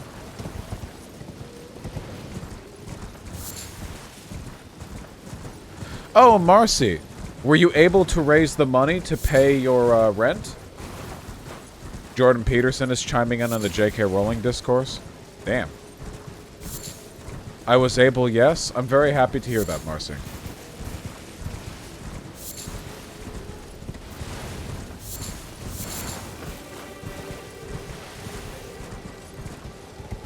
Glowy tree. What the fuck is this? Oh, thank God. Oh! Oh! This... It's a peninsula. I didn't realize. We can actually fully explore this area. Aren't you just dying to know what JBP said? Okay, fine. I'll look on my phone. Oh, I really am at the top of trending. My God.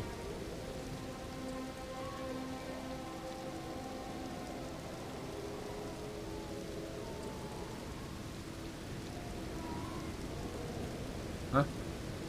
What? What? What?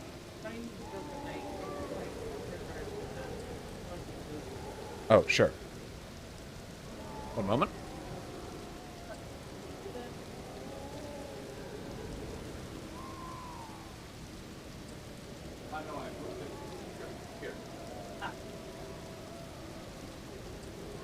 There you go.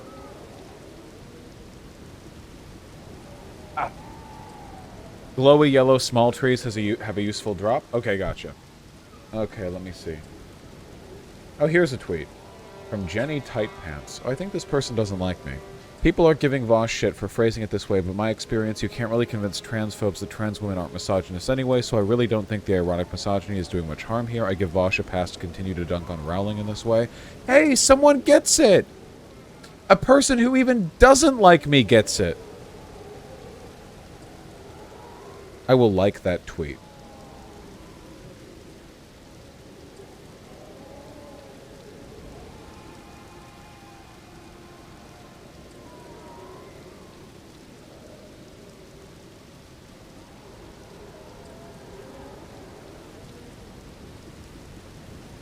That is awesome. Jenny Tight Pants rocks. I love her. Well, if she was really cool, she would follow me on Twitter. Hold on. All right, Jordan Peterson. Let's... I don't actually know what Jordan Peterson's at is. Jordan Peterson agrees with me. Somehow I doubt that.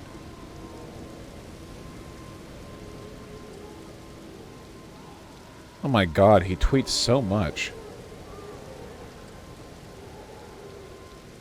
That's it? 1,000 likes? Jordan Peterson is nothing compared to me. I declare him irrelevant.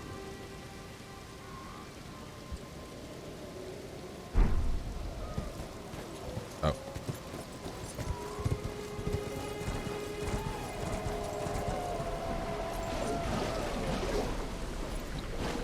Uh-huh. Wow, this place looks like it fucking sucks.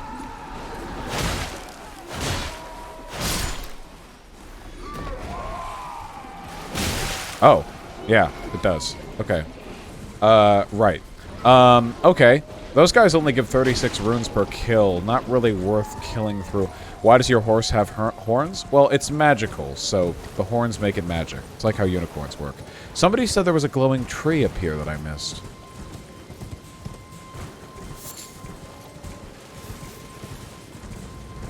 A glowing tree, a glowing tree.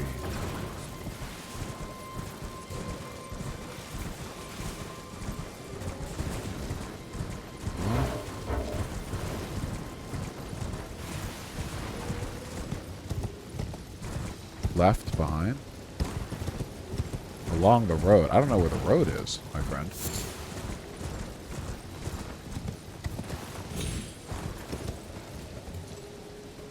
Cliff along the road. Over there? Wait, way over there? I haven't even been there yet. You mean that?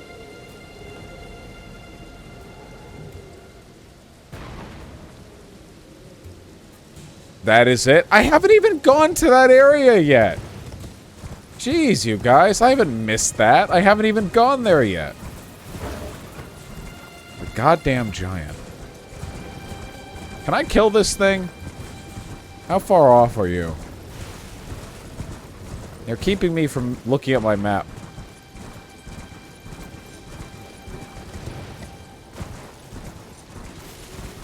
Is that you? On the ground?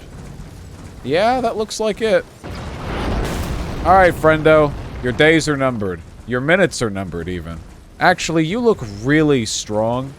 And you have the same markings and are the same size as that giant that I didn't even want to fight earlier. Okay.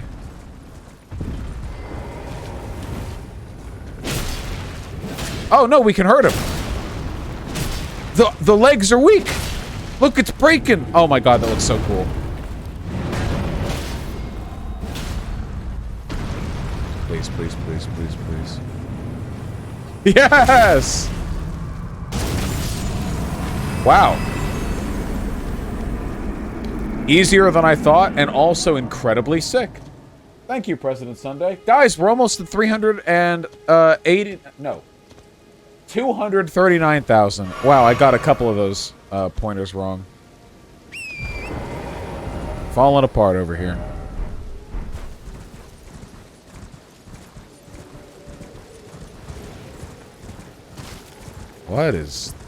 What the fuck is this?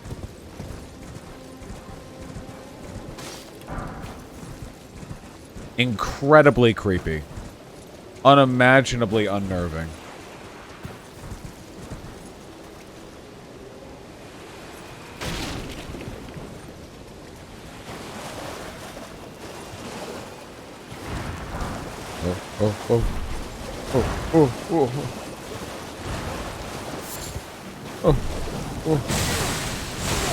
Okay.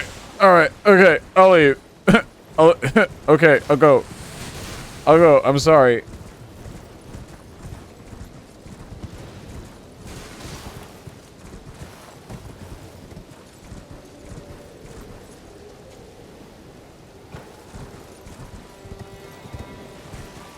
What a wild day it's been, huh? And we're not even done. Not even close, actually. Poison bloom. 3 guesses as to what type of items this makes.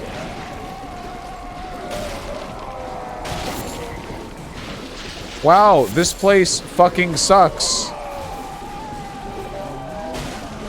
Hey guys, it's the acidic marsh pit where the zombies can't stop screaming.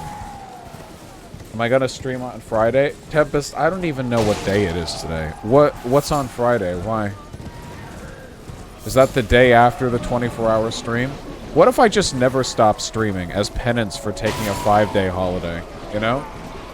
What if I just do a 24-hour stream, except it's every 24 hours forever? Wish I could directly buy an AK-47 and hand it to you, Ukrainian citizen. Oh, speaking of guns, I really, really, really want to get a proper battle rifle. You know, like something that looks like it could be operated the way that most countries' service rifles are. And I really like wood furniture, and I have some strong aesthetic preferences over others. Guys, I might just get an AK-style weapon. Specifically the KR-102 when it comes out later this year because it chambers 5.56 instead of 7.62. I know it's LARPy, but like... there are so few gun types I'm interested in. The AK-style guns are very pretty, it's just so LARPy, you know? LARP, LARP, LARP, LARP, LARP, LARP, LARP, LARP, LARP. Why would you want 5.56 over 7.62? Same reason the US military made that choice, baby. 5.56 is cheaper, lighter, you can carry more of it.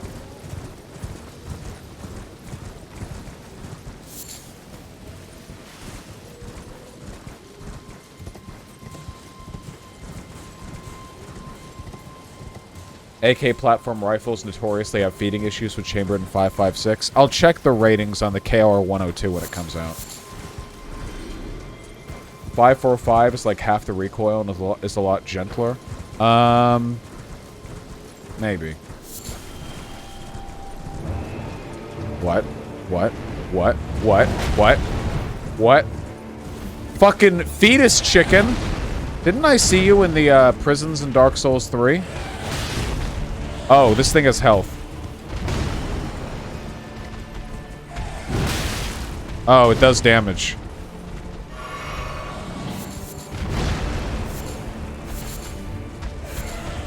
A sunflower field. A Russian transport must have crashed here. I don't think I can fight this guy right now. No, no, no. I don't think I can. I think this guy is too high level.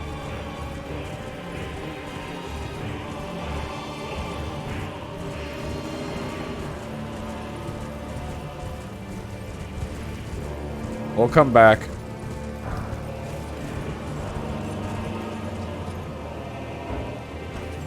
How do I disengage a boss fight? Yeah, I'll mark the map. Okay, here we go. Okay, that was, right here? Where was that exactly? Was that here? I think it was here, right? I'll add a skull. Alright. Let's finish up looking through this area, and then we'll go to the castle.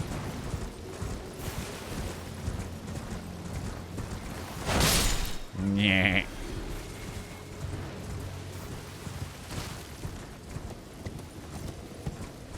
The fetus chicken of Kiev. Yeah.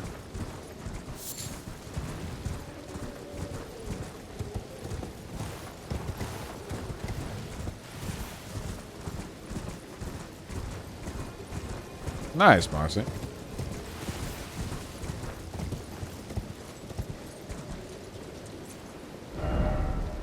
Behold plump sword. Now, how did this fine individual perish?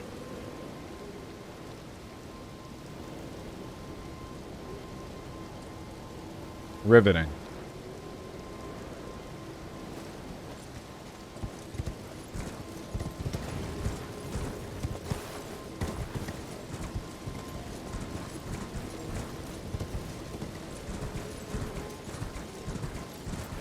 Cat got their controller while they were AFK. Yeah, maybe. Can't pause in this game. Well, you can, but it's kind of buried in the menu. And unintentional, as I understand it. Oh, battlements. Or something. Ramparts? What are those called? Are those called ramparts or battlements? I don't know.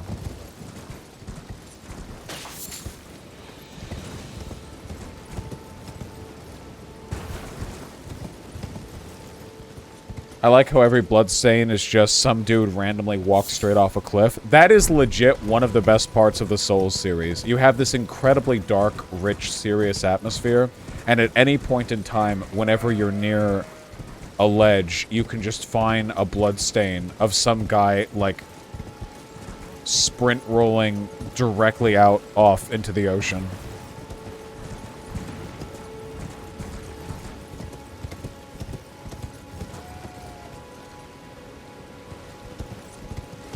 Okay. This area is clear. There's a boss over there. And then there's this beach area right here. And we also didn't check these two areas adjacent to the castle entrance. After that, we checked the castle. Oh, yeah, we didn't get this little tree. Because of the, bird. Bird don't spawn.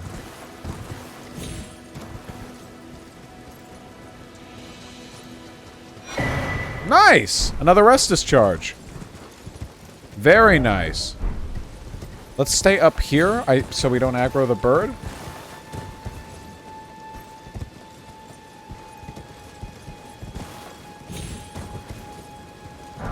Hopefully that works.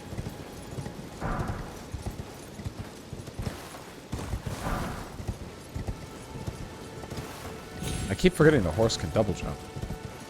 Oh, shit. Wait, can we go up here? No way. Oh, yes way. fucking sweet.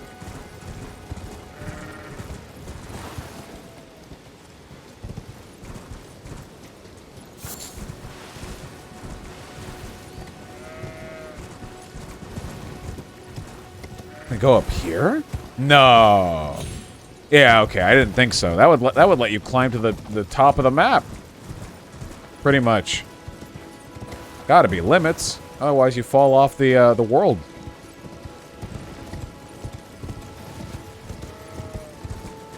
Alright, let's head down to that beach.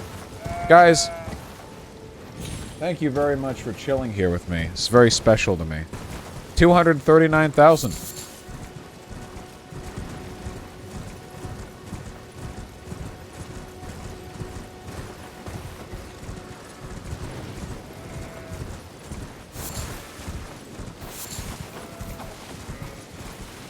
Getting tired yet, Vosh? Actually, no. I am mainlining Adderall. I guess we'll see, right? Maybe I can go more than 26 hours. Maybe I can push it even farther. We'll see what my limits are.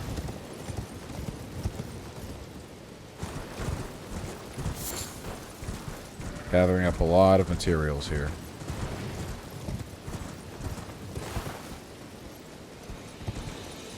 Did I say 26 hours? Well, no, 26 hours, 27, I think, was the most I did before. I've never actually stopped at 24 hours, you see. I'm having fun, Tempest, don't you worry.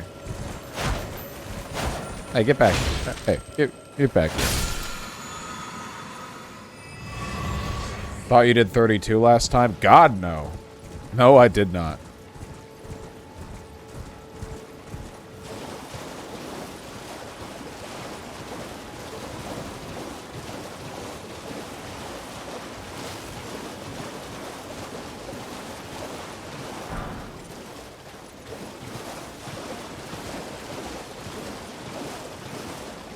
So 32 is the target now. Hold your goddamn horses. Hey! Are we doing crucifixions over here?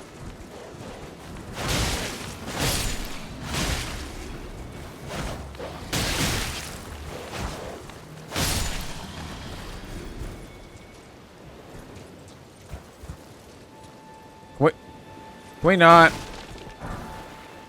It's highly unethical.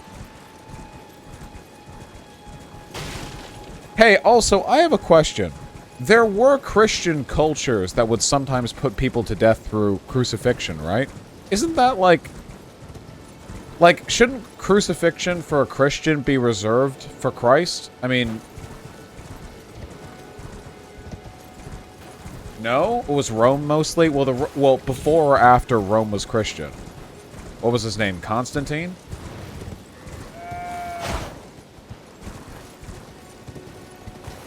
Before? Okay, that makes sense. Which of the apostles was it who was being crucified and requested he be crucified upside down because he didn't feel he was worthy to die as Christ did? Was that Paul? Peter. Peter.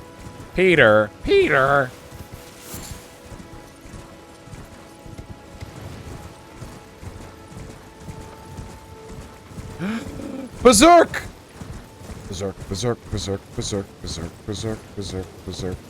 Berserk monument.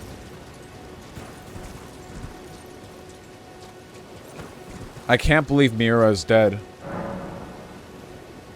The siege of Castle Morn, a lone hero fights for his vengeance, only to fall at the hands of Lord Godfrey. Yeah. For those of you who haven't read the Berserk manga, you really, really should. Berserk inspired, like, honest to God, 70% of the shit in Dark Souls.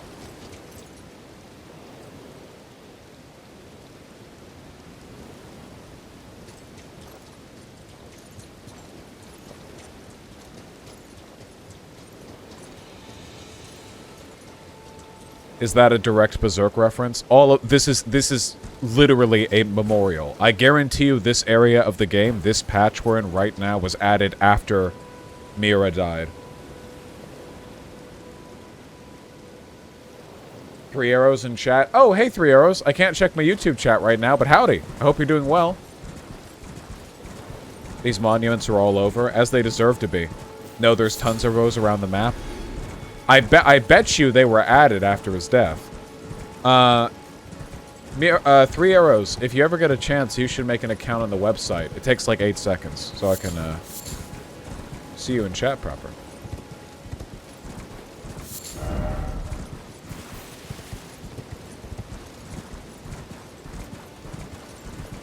They aren't all berserk, I'm pretty sure. Okay, well this one's very berserky.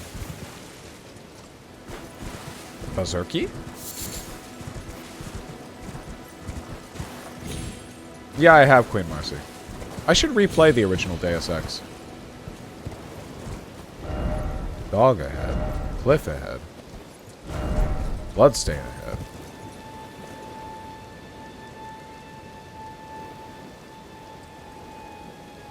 Okay.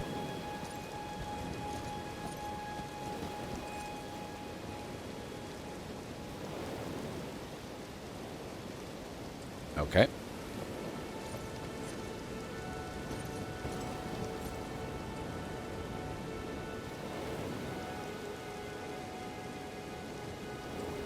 Okay.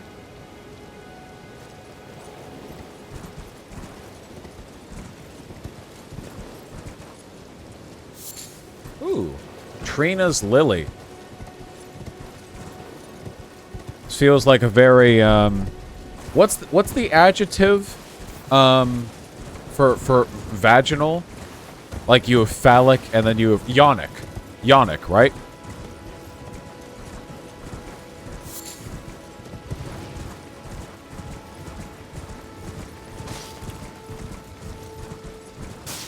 Really? Yeah, yeah. Why wouldn't there be a term for that? If there's a term for phallic. Maybe Cerberthin, but parsing out lore from item descriptions is really more of a Vati video thing, not a Vosh video thing. Okay, we're ready for the castle.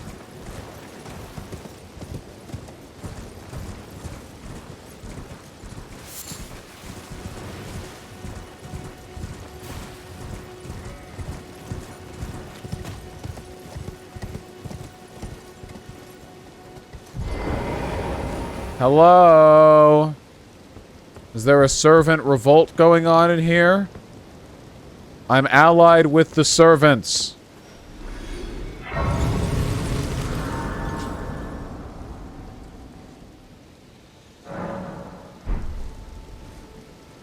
I am on your side.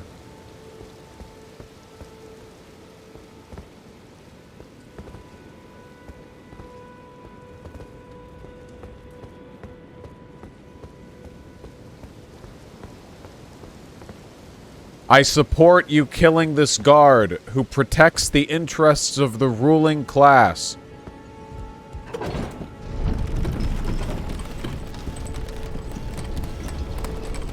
Please do not find my blood-stained clothing and large sword threatening. Thank you, Allison JPEG. Oh boy. First off, death. Okay. I will admit my support of this peasant rebellion is highly contingent upon the idea that you're all sane humans and have not done some sort of crazy blood sacrifice mass execution.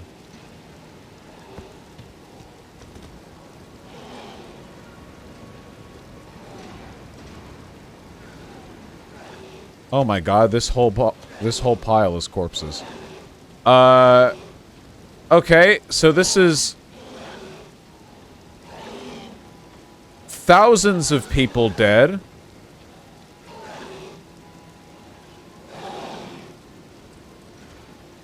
I don't think I support your cause anymore. I'm very sorry.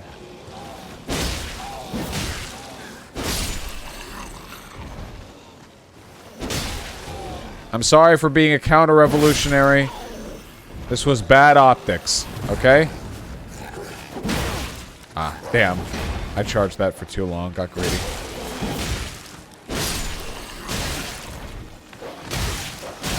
Please stop. Please stop.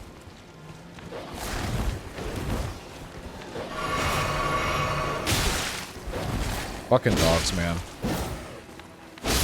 Whew.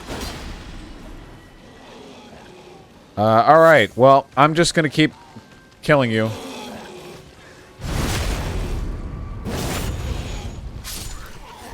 Oh.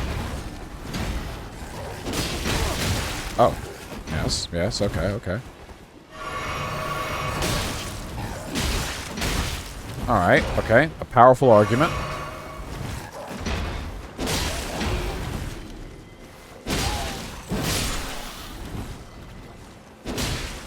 Knock your ass out of the air.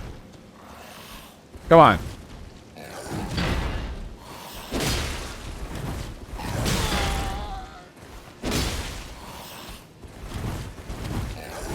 Whoa, those delays, man.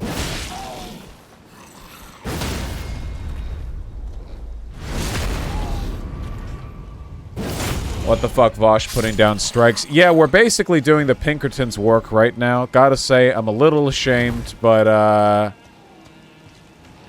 woo! Man, I don't even think a castle has a population high enough to produce a corpse pile of this size. Like, you'd have to pull people from surrounding villages, too. And even then, like, quite a few surrounding villages. Oh god, the pile squirts blood when you hit it. Look. Ugh.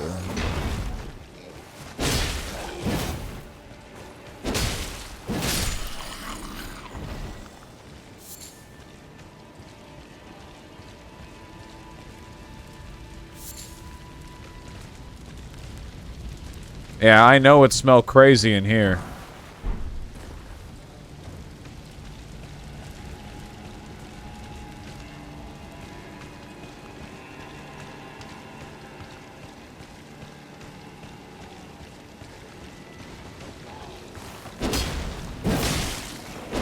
Is it a revolution, though?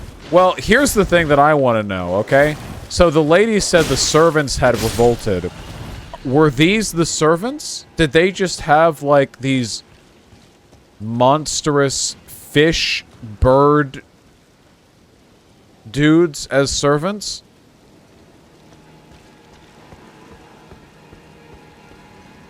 This just seems like it could have been planned out a bit better. They're a slave race? Okay. Well, I don't approve of slavery or of racism.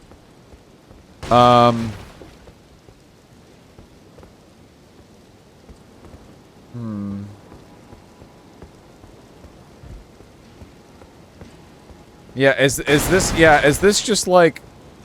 Do these guys only look savage to me because of my Eurocentric biases? Like, are these perfect... Like, are these just regular-ass dudes and they just look like fish people? Am I putting down a slave revolt?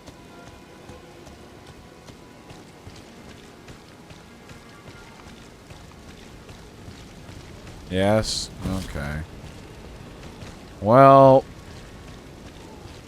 Okay, I will say, though, that this is a frankly astonishing number of corpses. Like... This has to be, like, the bloodiest slave rebellion in... Like, in the history of the fucking universe. Jesus Christ.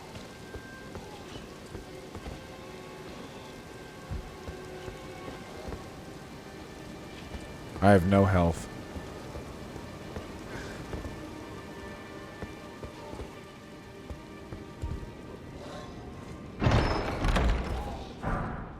Oh, a claymore. A new big sword.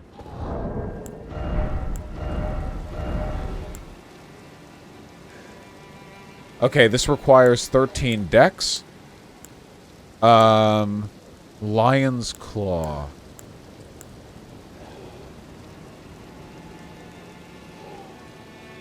I want to try it. Okay, so guys, you see these, like, categories right here. Do all weapons in the same category have the same fundamental moveset? Maybe different speeds, but same fundamental moveset? Or do they only describe weapon types, like greatsword? Okay, they don't. Okay. There are differences? Nice.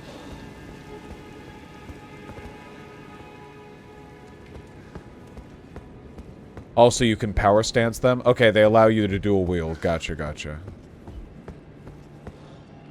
I do not have the health to be exploring.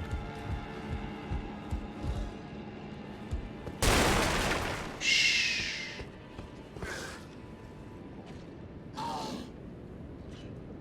Okay, well that's a human. Or, oh. Okay. Well...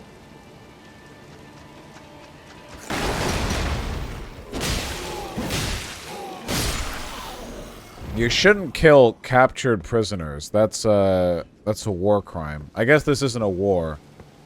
I guess it could have been an execution. Yeah,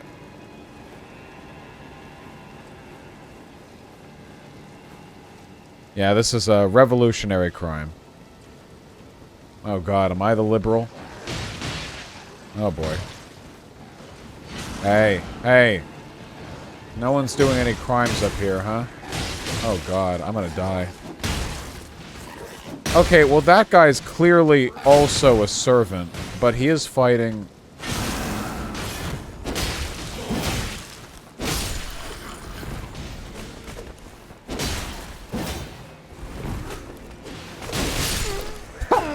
Alright, deserved. I was getting too cocky there.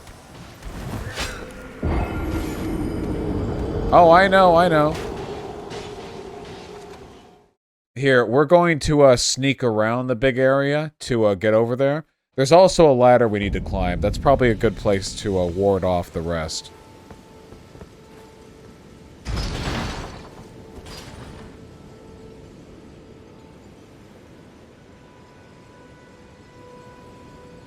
Get back here.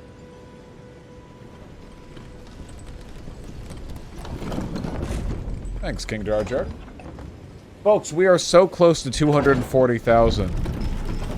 Can my lay epic, lay Redditor, midnight narwhallers in chat push us the fuck over that goal?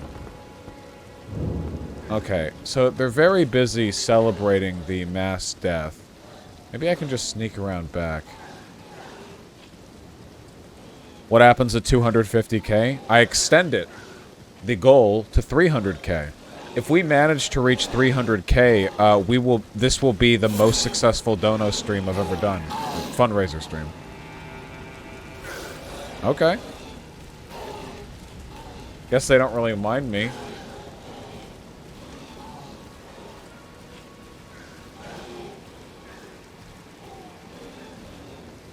Yeah, the demi-humans are a third party they attacked during the revolt.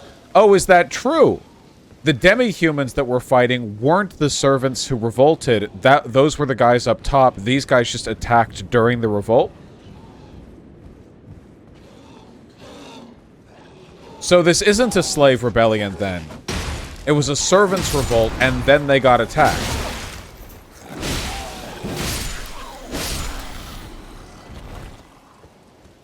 We'll have to look into the lore. Yes, Samson. If I'm a Ukrainian refugee, does that mean I'm giving money to myself? Horus me, save your goddamn money. You've been through enough. Jesus Christ.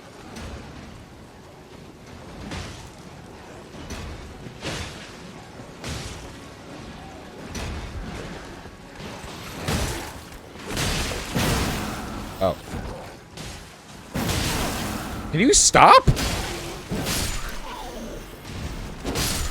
Alright. New plan. I've come to a decision, okay? Everyone here did at least one thing bad. Wait! Oh no, my runes. When did my health get so low?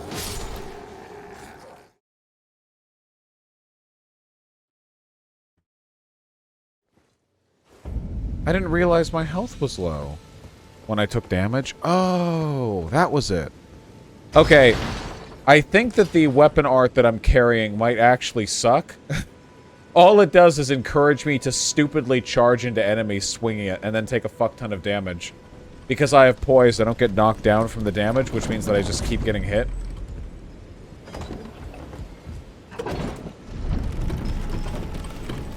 How many runes was that? About 5,000, I think.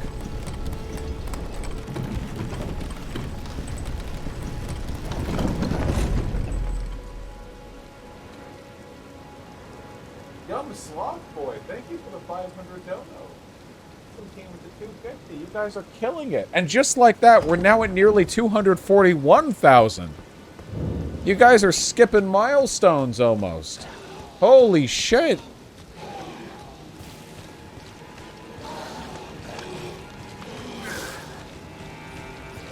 Guess I don't even need to crouch. Oh, maybe I do. Maybe I did.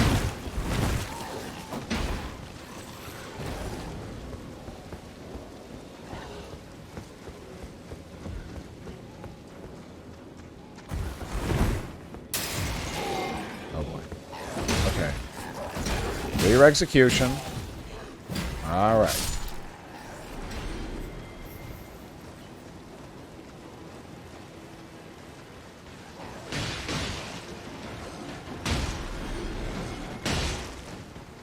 Oh. All right. Line up, line up.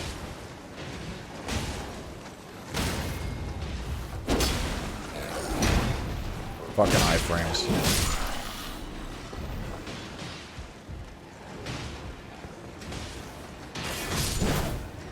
Fucking iframes.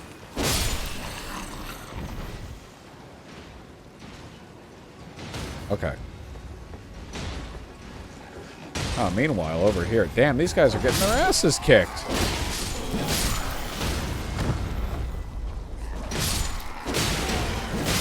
Woo! Woo! Sweet. Bigger sword diplomacy. Alright. Summoning other players. Oh, okay. Well, still not doing that, but thank you.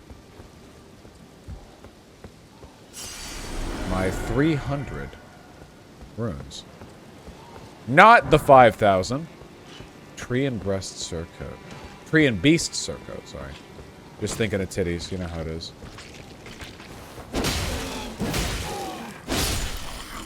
Yeah, just $9,000 away from a $250,000 steel wire torch. What difference does that make for torches?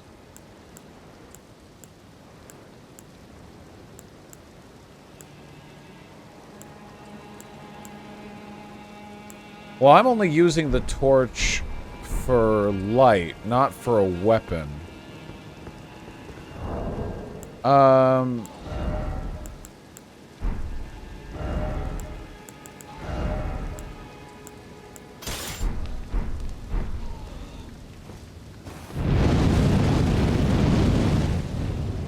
Okay, that's pretty cool.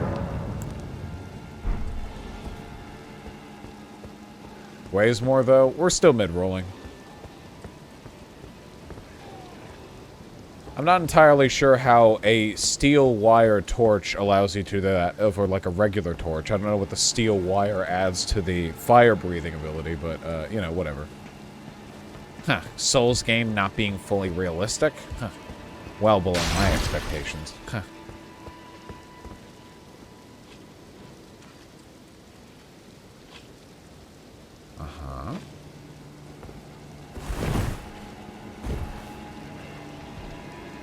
Oh!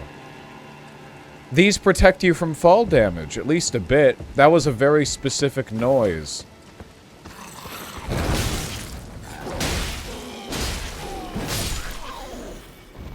No, they don't? Oh. Well, let me believe. No beef stew. Just a crash or two.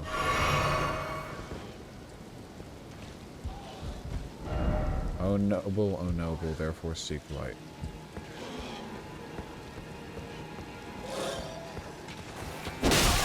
Oh boy. Oh, Jesus Christ. Okay. Get down here. Oh.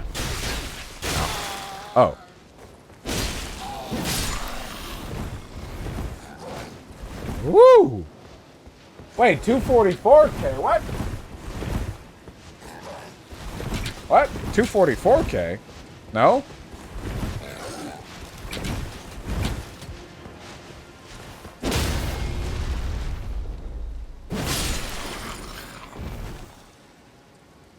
Oh, I'm blind? Gibetto Knackle! You goddamn goober. Slava Ukraini, Ryan, thank you so much for the donos. Iconic cynicism. I'm so sorry that I can't shout out every dono. I'm sure you understand why that's not realistic. All the same, it bothers me that I can't. Oh, a grace.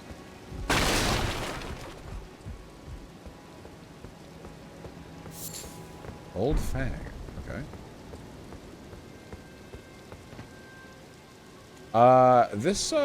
There's quite a lot here.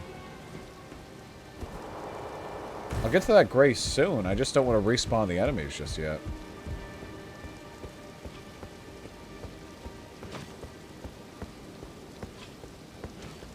Non-pretty harpies?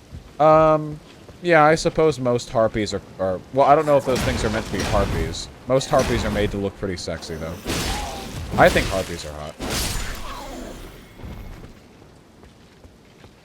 What are you doing?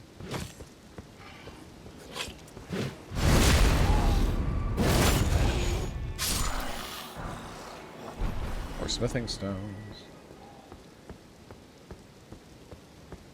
You think these things are hot? No, I think harpies as an archetype are hot, you know? Tall, narrow, rake-thin women with bird arms with their tits out. That's like what I think of when I think harpy, you know? Like creepy looking, like monsters. I think that's cool. Oh, I see. We have a bellboy down there.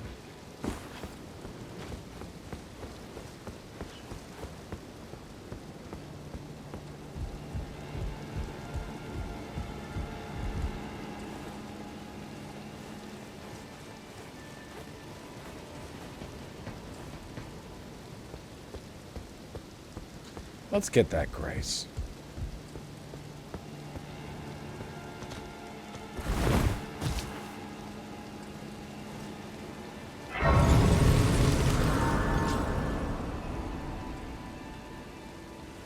Don't worry, guys. I figured this was a point of no return, at least for a bit. We'll get back up there. Don't you worry. How much of a point of no return, though? Oh, wow. Quite a bit of a point of no return, if I'm looking at this proper. Would you ever play Horizon Forbidden West? Have you guys seen Donkey's review on Horizon Forbidden West? I can't get on the horse.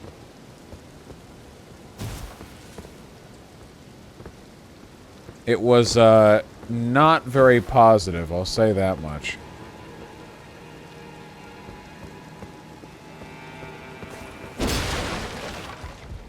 Oh, I thought I saw an item here.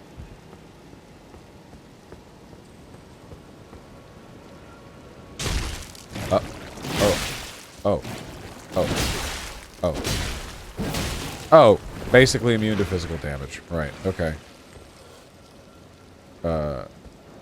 Okay. I've heard it's fun, but its narrative pales in comparison to the first. I didn't care that much about the narrative of the first one. I was mostly disappointed by how the gameplay scaled.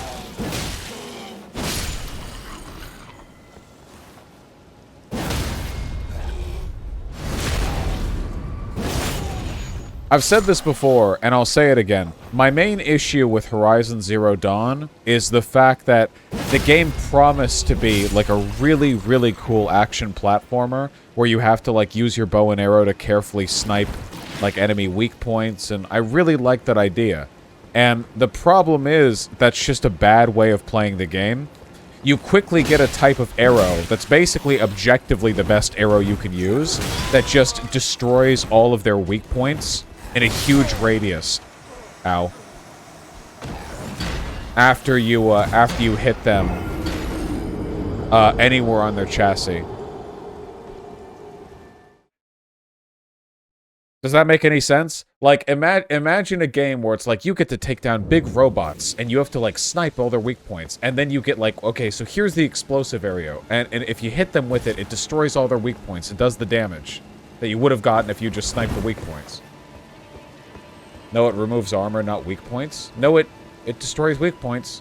What if you just don't use that arrow? Great design.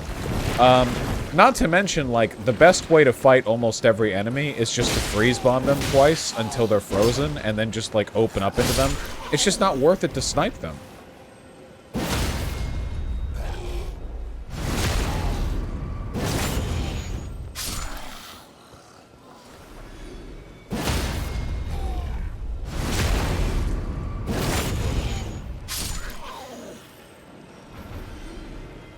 You could say the same thing about Elden Ring and Magic, TBH.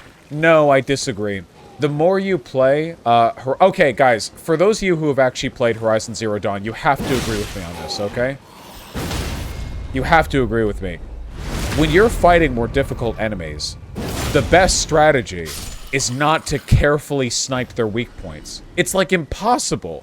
They're huge and moving all over the place, and you have a million tools that are better at dealing damage. You have the machine gun thing, and you have the bombs, and you have the tripwires, and you have, like, all that. Are you shit at aiming? Look up gameplay videos, okay? It's just not...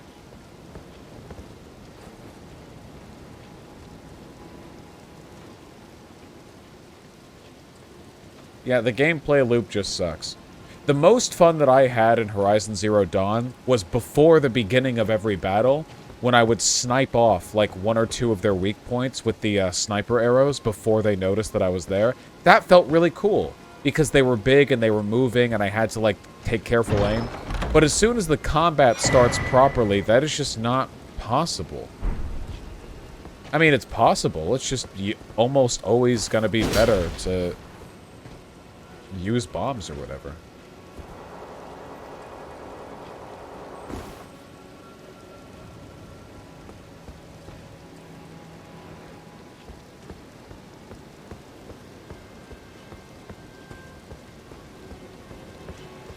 Blood.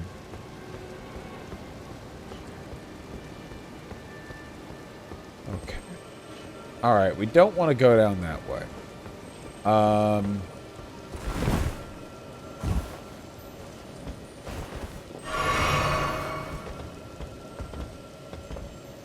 Oh, wow. Holy shit. We are really getting off the beaten path here. Whatever the beaten path was. What do you think about the combat in Witcher 3? Okay or terrible? It's okay. I didn't play Witcher 3 for the combat, I'll tell you that much.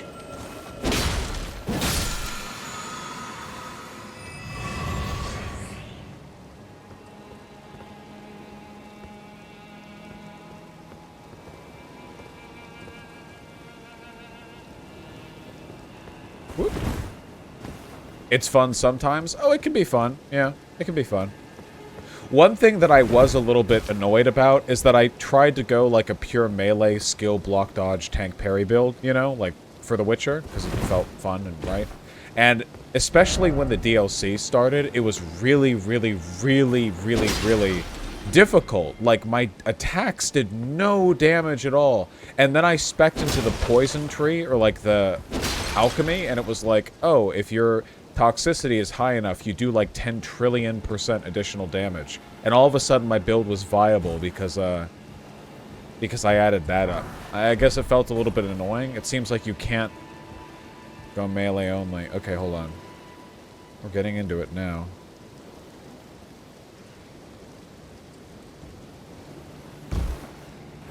This is my favorite part of every From Software game.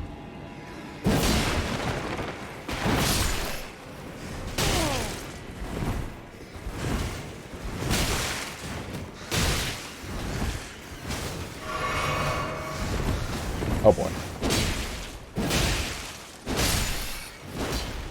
Okay. Hey, Hey, High Progressive, thank you. High Progressive, my apologies. Thank you so much for the donut. Oh yeah, I should probably, there we go. God, that's bright. Whip! I heard whips are underpowered, as they have been in literally all From Software games, so not really a surprise there. What are your thoughts on Morrowind? I haven't played it. I want to someday. It was a bit before my time. Ah.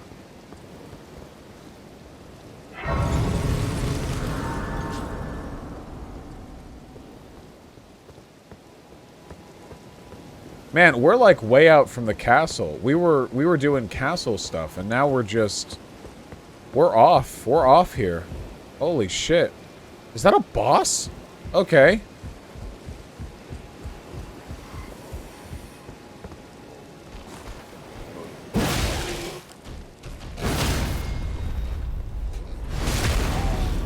And one of those flying bitches. Flying bitches. Hello.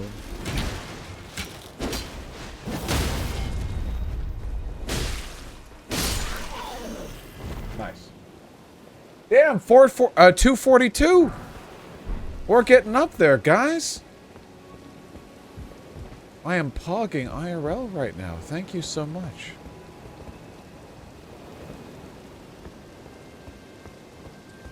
You heard the rumors of a New Vegas sequel? Yeah, I don't care. Yeah, it's not the IP that I like. I don't give a fuck about the Fallout universe. I give a fuck about the quality of New Vegas. You know, announcing a sequel like 15 years later, like, okay, well, is it going to be good? I don't know.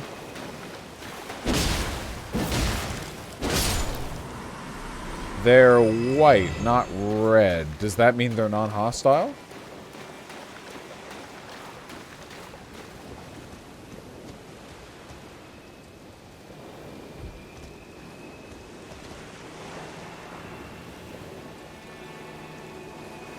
I love them.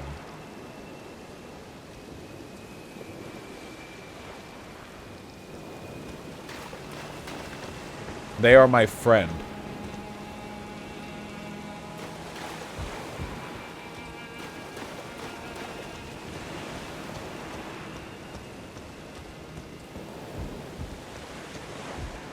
Anything over here?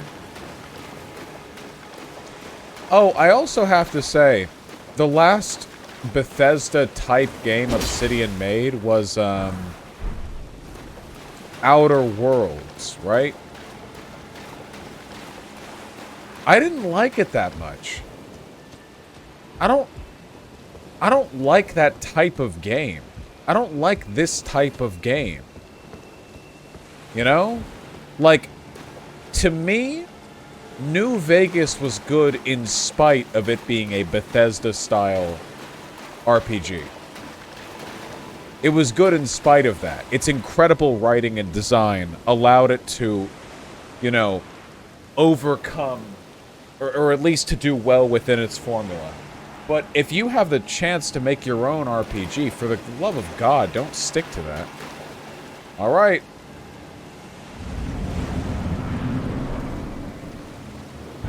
Lenine Misbegotten. What's up, man? Okay. Whoa, okay. Alright. Alright, we got attacks. We got moves. What are you, like a manticore? Some kind of hybrid. You've got like a lion face. Okay, we have very quick attacks. What if we landed a hit on you? Chimera, yeah. Or Chimera? Oh, we can stagger you, huh? Well, not forever. Ah, I see. Red eyes means more damage. Very fast.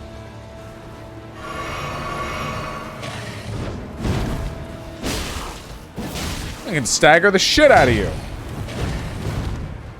I'm guessing that when we deal damage to you, past a point, you'll do your roar, and you'll go red-eyed and be immune to a stagger for a bit. That would make sense.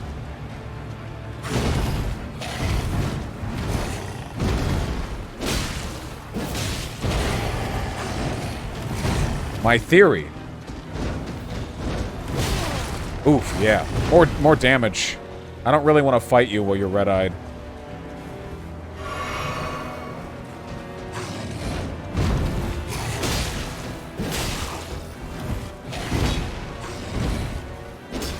Oh boy. Oh, we got lucky. It went over our head.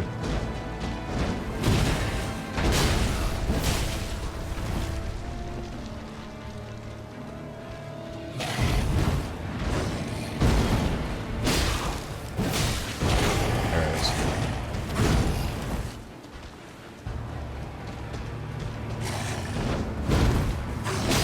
Oh, we can still stagger you even when you're red-eyed. I would have expected that would make you immune to stagger. You're dead, man. Better luck next life.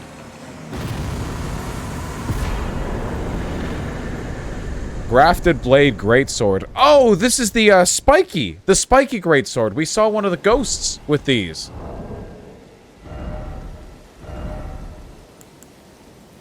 A Colossal Sword. 40 strength! Okay, we're not gonna get to hold that one for a while.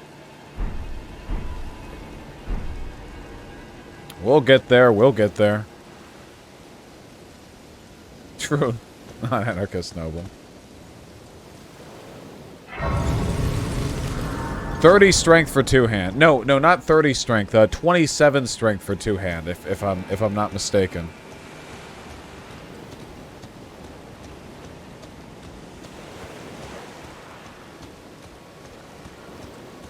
Do you not read item descriptions? I am an idiot.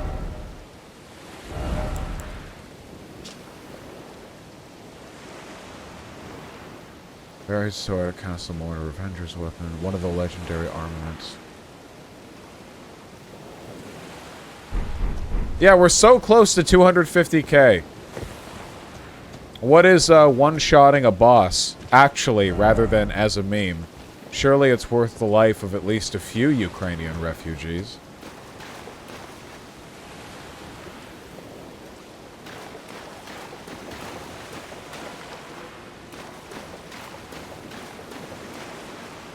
It seems like people have used messages to mark out the edges of this territory.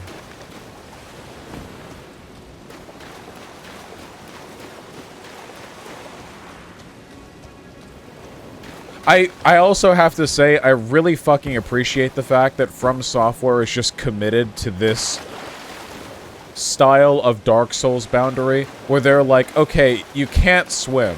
So rather than having you, like, drown after a bit, we're just gonna have it so that every body of water slopes into a several-foot-deep, you know, like, stone floor, and then an infinite precipice. And they do this for everyone. Like, it's just like, just the infinite abyss. Lurking over the edge. Still makes me nervous to be in the water. I can't perfectly see if we're over the edge there. That is a big gravestone. Okay, hold on. There's monsters down there. It actually reminds me a little bit of, Subnautica. I want to get my endurance up so that we're not fat rolling.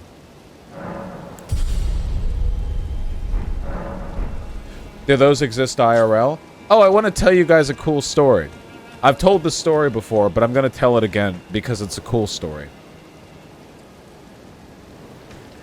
I went to Australia, God, 15 years ago. Jesus. Fuck. Oh, God. I'm more than twice as old as I was when I went. Oh, alright. I went there when I was 13.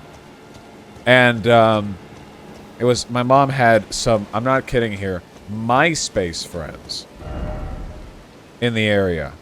You know, thought we might as well make a vacation out of the whole thing. But, somewhere off near the coast, there was a little bay. It must have been maybe 100, 200 feet across, the water inside. It wasn't huge, but it was a common place to hang out. And me and my family were having a good time there. We were with my mom's friend's family. I remember, you know, the sand. God, guys, you can't even imagine. The sand was as fine as dust. It was It was so fine that if you dug your hands into the beach, it didn't feel like sand. It felt like you were sinking it into moon dust. Yeah, or something like that. It was so soft. And there were coral reefs, and you saw like sea cucumbers and stuff like that. It was like silt. Is that what the term is? Is silt very fine sand? Maybe not. I don't remember. It was like ash. It was like ash. That's what it was like. It was incredibly nice. Anyhow, I was a young boy. I was energetic, and I wanted to see what was around the bay.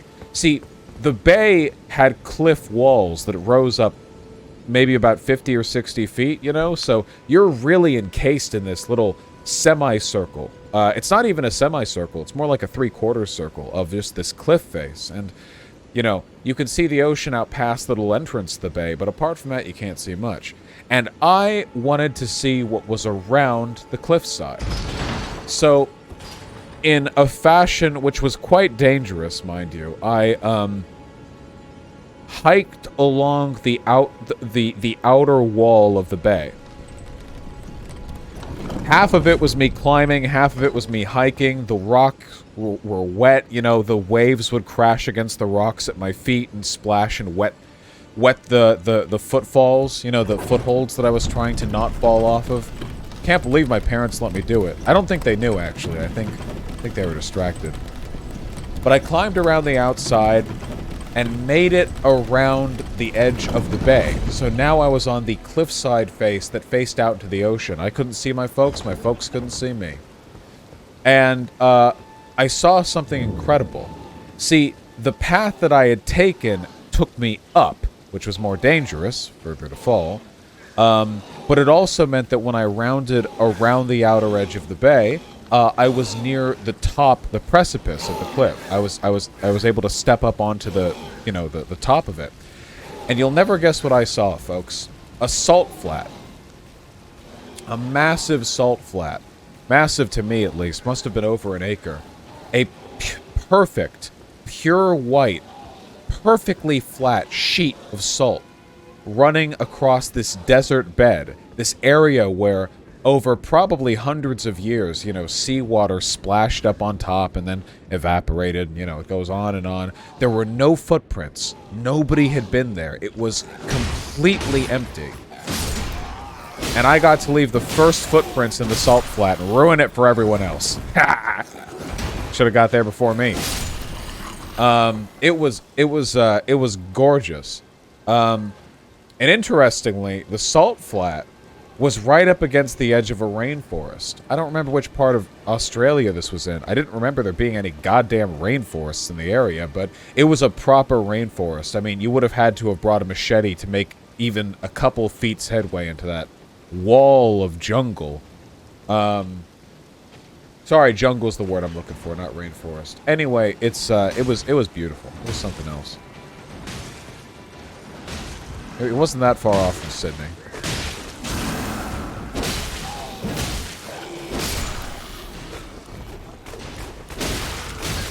Stop.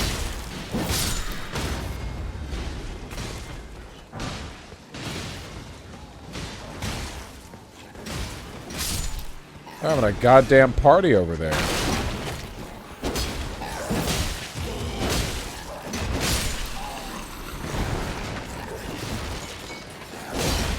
Woo! Woo! Okay. Oh shit, the guards survived. Not for long, though. Hey, quit slaving people. Cut that out. You stop that.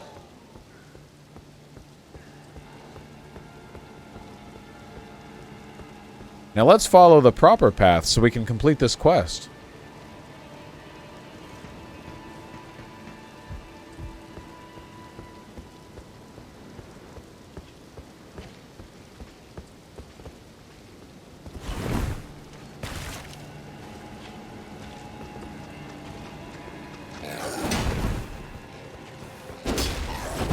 Ow.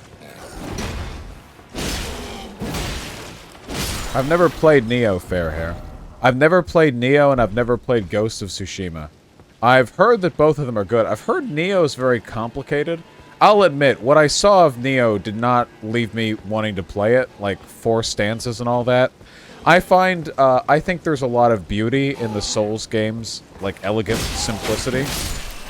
It's not like you have many moves in Souls games, after all.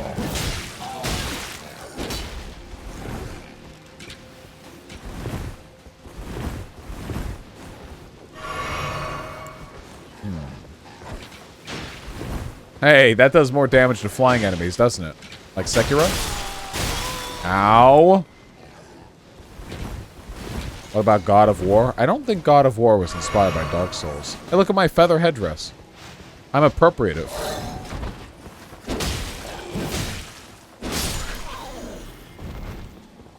Joseph Anderson thinks Neo is the best Souls-like. Well, Joseph Anderson is better at video games than I am, so... how can you trust him, huh? Man's too good for his own good. This heads down to the Grace, that's right. So we can't go any farther this way. Well, I mean, we can, but not without looping back around. So down here, then? No, we've been there. Oh, hello, me.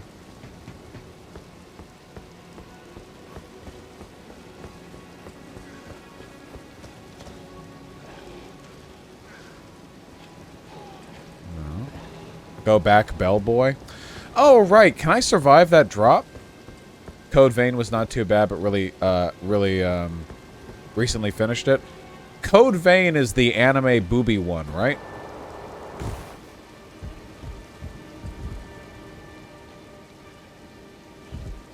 I don't know if I'm quite fond of that artistic choice.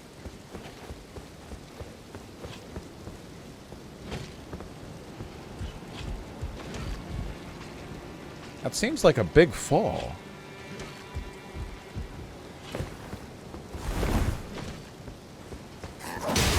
Oh, right. I remember you. Now we're out of health.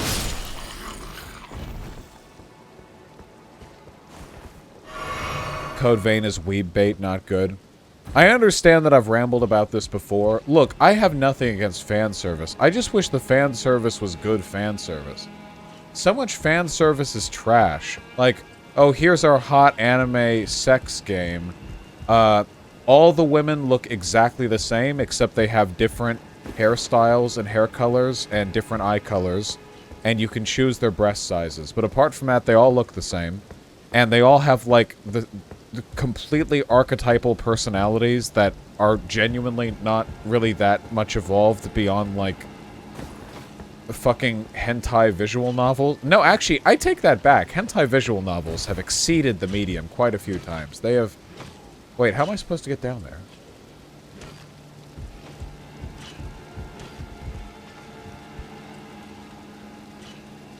You saw the ladder you need? Okay, but hypothetically, what if I was a moron?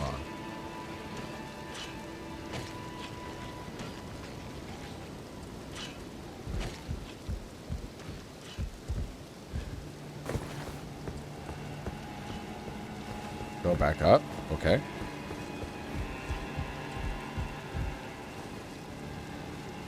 Going up, going up, going up. Guys, we're almost at 243! You better have energy, because I still do.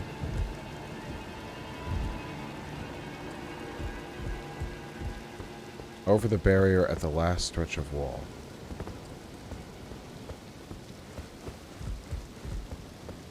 This? No, this goes down this way.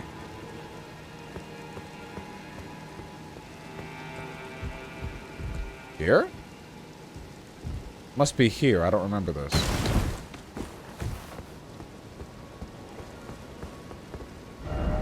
Try jumping.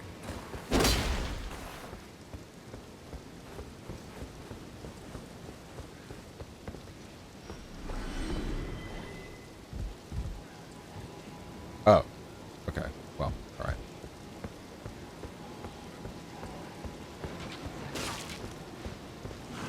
So what was I saying? Oh yeah, anyway, just oftentimes fan service is really lazy. Goodbye. Oh, you know what I always hate the most? You know what I always hate the most? If you're gonna do fan service, okay?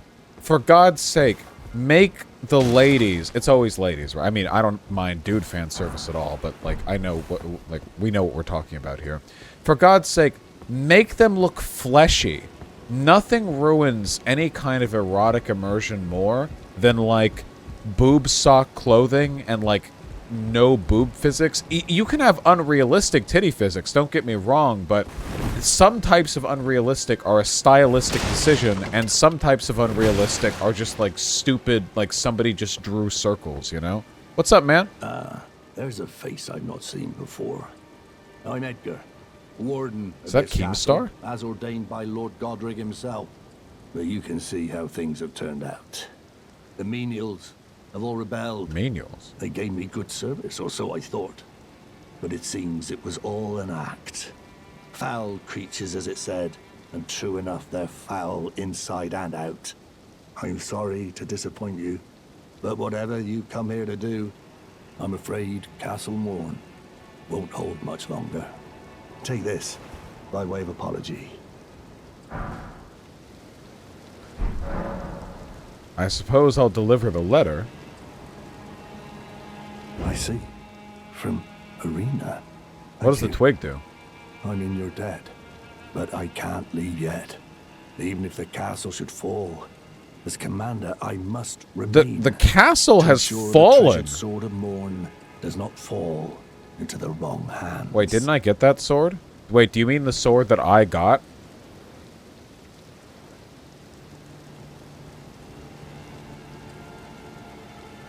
It's the Ring of Sacrifice? Oh, gotcha, gotcha, gotcha.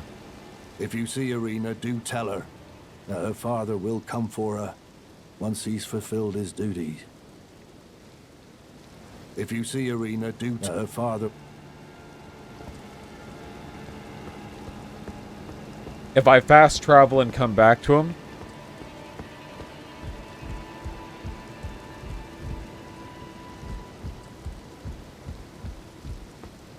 Where the hell?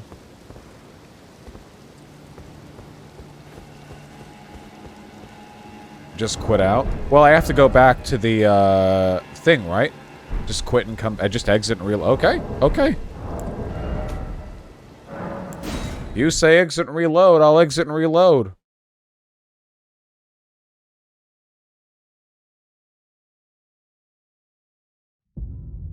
Anyway, I don't have a problem with, like, skinny... Okay, do you guys remember the sorceress in that... What is it called? Dragon Crown?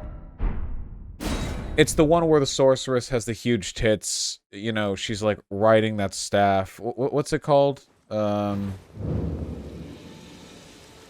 Dragon Crown. What was it called? Oh, whatever.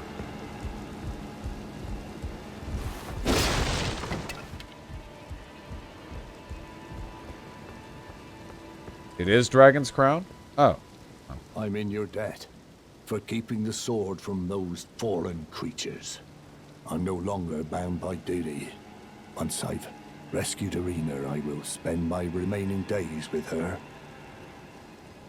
Thanks to you, and devote my Arena has a gentle nature, though. I only hope it remains intact. Okay. Well...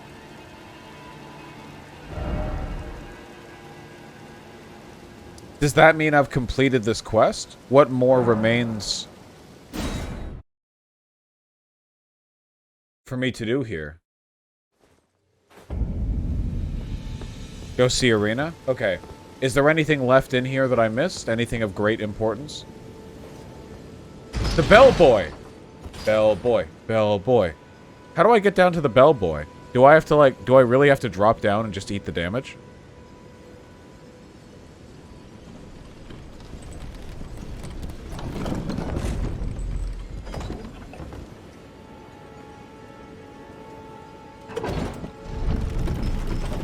Straight past the fire pit. He's in the main courtyard. Oh, that's right. There's another path that I never took. That's right, that's right, that's right. Thank you, guys. See, I'm okay with asking for stuff like this when it's just like a matter of expediency. You know, I could wander around for ages.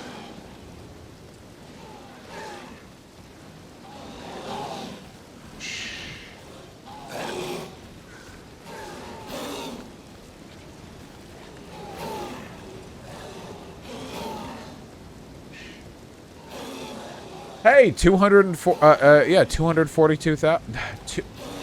243,000. Thank you. Okay.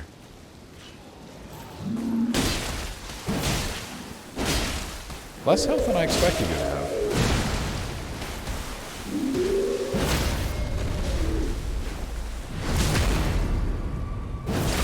I didn't know if it would be a boss.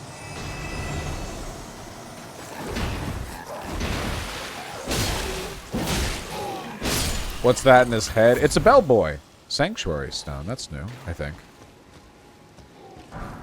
Smithing stone. Sweet, sweet, sweet.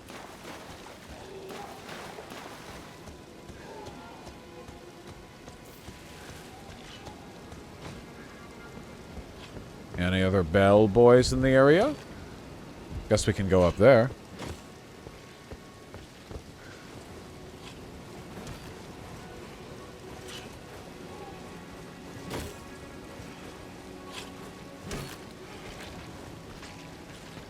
What's up here? Oh! I didn't realize. Okay. Nice! Congratulations, guys. We cleared the castle. Let's go back to... She was over here, right? All the way over here? Yes.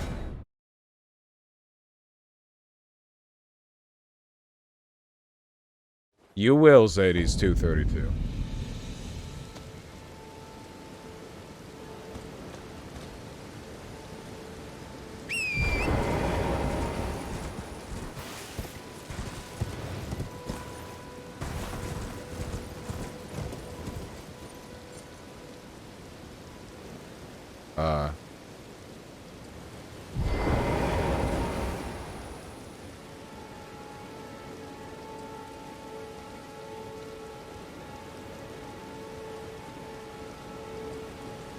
Rena, how could this be?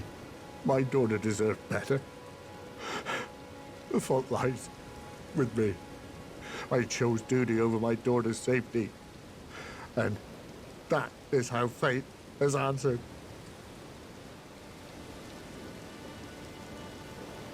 I'll find them. The foul wretches responsible for this. I'll hunt them down and exterminate every last one of them. Rest assured, Irina, it will be done. Now, that's not a great character motivation.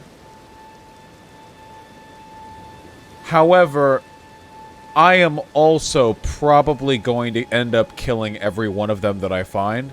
Like, am I really in a position to judge this guy? Like, oh, you'll kill every one of those guys that you see?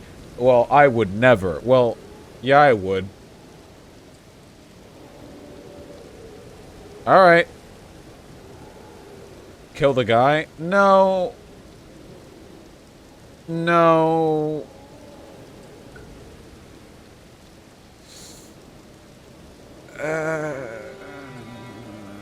Maybe I should just put him out of his misery.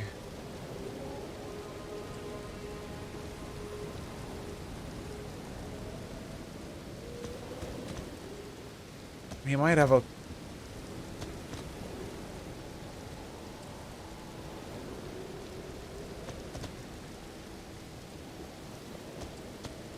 I'll find them. The foul. I'll hunt them down. Rest assured.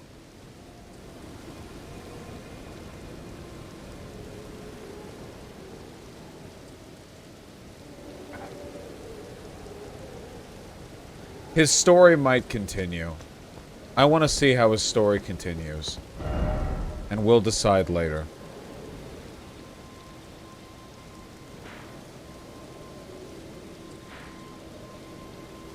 We got more island to look through.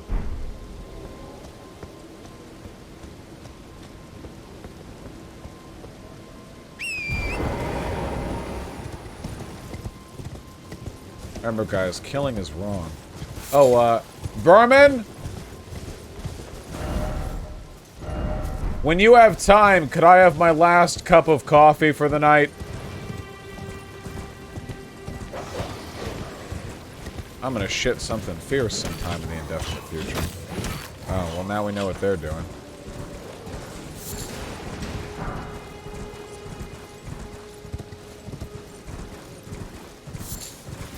I gotta say, folks, I am very glad that we live in a world where all of the disparate groups of humans who argue and bicker and fight and oppress one another, are all basically exactly the same, you know? Men and women, black, white, Asian, you know, whatever. It's like, we're all basically exactly the same. Like, it's very, very, very few differences. And the reason I'm thankful for that, apart from the obvious, you know, ethical reasons, is that racism gets a lot more complicated when there are real differences. I gotta say, you know.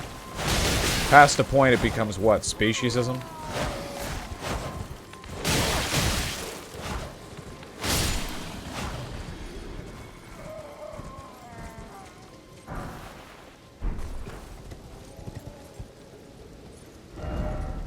Far more complicated.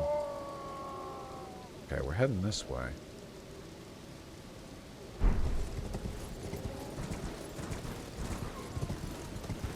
What about the dwarves and the elves? Well, in most fantasy, dwarves and elves... Okay, as I understand it, in most fantasy, at least dwarves and humans are basically the same. Sometimes elves have a kind of ethereal connection to the land that distinguishes them, but it seems like dwarves and humans are basically... Like, dwarves are basically just dudes that have different cultural priorities, and also they're, like, shorter and stouter, right? They also live longer. But in terms of, like, their fundamental character, their you know, their life priorities, their... What would you call it? Their humanity, I guess, for lack of a better term. Dwarves are usually put on the level as humans, and I think elves are...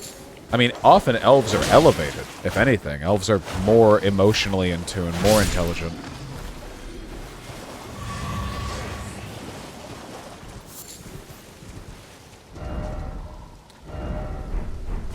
The problems that you have is the idea of a fantasy race that has some kind of...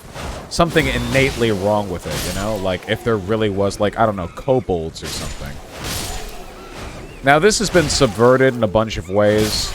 It's also worth noting that oftentimes in fantasy, like, the perceived innate inferiority of fantasy species is a way of communicating a perceived innate inferiority of actual real-world human races, you know? For instance, J.K. Sorry, not J.K. I was going to say J. Rowling. J.R.R. Tolkien described the orcs as, like, you know, what's it? Mongolian? With, like, Asiatic features or something. Like, I think he said Mongoloid or whatever. Which, you know, I mean, clearly some biases are present there. Oh, God. It is interesting to me that a lot of people seem really hostile to the idea that our common conceptualization of orcs is, like, racist, which it's not inherently racist, you know, but we got a lot of this from Tolkien, and Tolkien did literally describe them as, like, unlovely features of the Mongoloids, so we have that.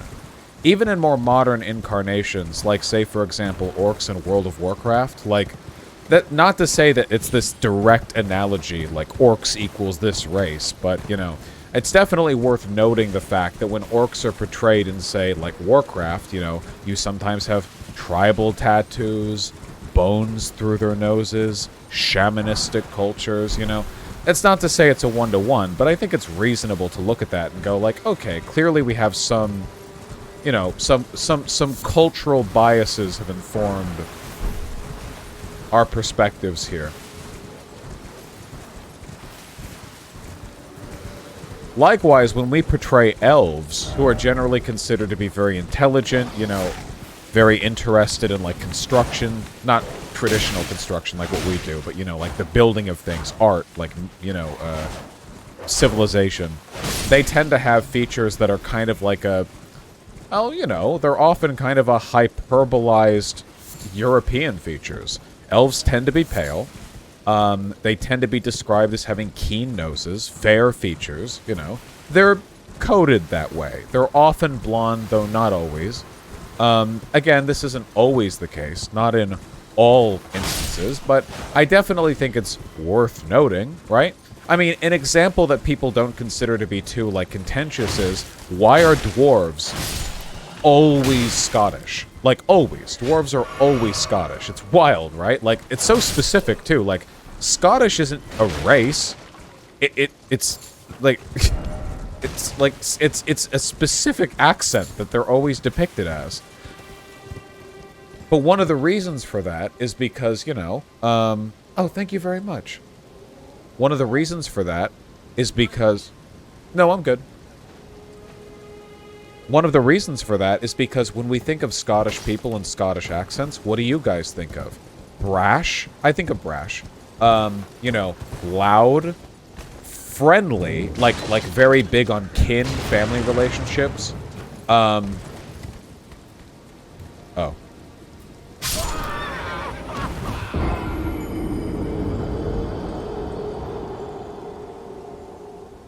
Like, hot-headed, rash. Yeah, hospitable, but hot-headed and rash. You understand what I mean?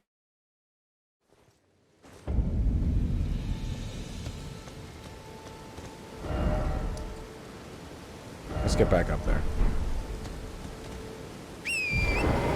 And these are often characteristics that are associated with dwarves. Now, nobody much minds this because, you know, like, who cares, right? Like, okay, we associate these traits with the Scottish, and we also associate them with dwarves, so we tend to codify dwarves in a Scottish sense. Like, that's fine. Nothing really problematic there. But dwarves aren't usually depicted as being innately inferior, whereas orcs in media often are, or if not innately inferior, at the very least, like, fundamentally opposed to the tenets of, you know, modern civilized society. Now, that, again, not the case everywhere and always, you know. In World of Warcraft, orcs are no less intelligent than humans. But that does kind of bring up some questions, doesn't it? If you think about it a little bit, right? In World of Warcraft, or Warcraft broadly, you know, orcs and humans and all the races are pretty much all considered to be equally smart. I think gnomes, dwarves, and goblins are considered smarter than the other races. You know, gnomes are often considered a smart race in fantasy, okay, whatever. But for the most part, they're pretty much all on par. The goblins, I think, actually used to be a stupid, like, borderline unsentient race until they all got used as slave labor in a mine full of rocks that made them smart. Something like that. I don't really know. Warcraft lore is weird. But it is a little interesting, like, what biases we have and what informs them, right? So you have two species on two different planets. In Warcraft, orcs are literally aliens from the planet of Draenor. Humans on Azeroth, with their intelligence, build civilization. Just think Western European civilization. I mean, they build great castles and cities and trade caravans and, you know, the whole 9 yards, right? That's what they do. And the orcs, with their equal intelligence, build... Well, they do have cities, but they're all kind of tribal. You know, it's not that they don't have cities or civilizations. They do. But it's all a little bit, how do I say? The portrayal of their civilizational construction is definitely codified differently. Those of you familiar with what I'm talking about, you know what I mean? Like, humans built Western civilization, and the orcs built, like, tribal city-states with spikes everywhere, and a lot of them were nomadic. Now, there's nothing wrong with any of that, like, fundamentally, you know, like, it doesn't mean you're stupid to have those things, but it is interesting that that's how they are, right? Like, they get to be shamanistic and nomadic. It's not primitive, but it's primitive coded. That's a good point, Aporia. Do you understand what I'm saying, guys? It's not primitive. There's nothing inherently wrong with any of it. But it's coded as primitive in our sort of cultural lexicon, our perception of which things are valuable, of which things are meaningful. It's not stupid, but it's coded barbaric. Some of the Warcraft fantasy race archetypes are much more racially coded. The trolls are Jamaican. They are literally just Jamaican. They worship Loa. They care about voodoo. They all talk like this, man. You know. They literally, like, the starting race of trolls, the Darkspear trolls, which are the ones that you can play as, start in a collection of islands which are directly southeast of a mainland which contains the large cities of the Horde, which is where the Caribbean is relative to America. You understand? You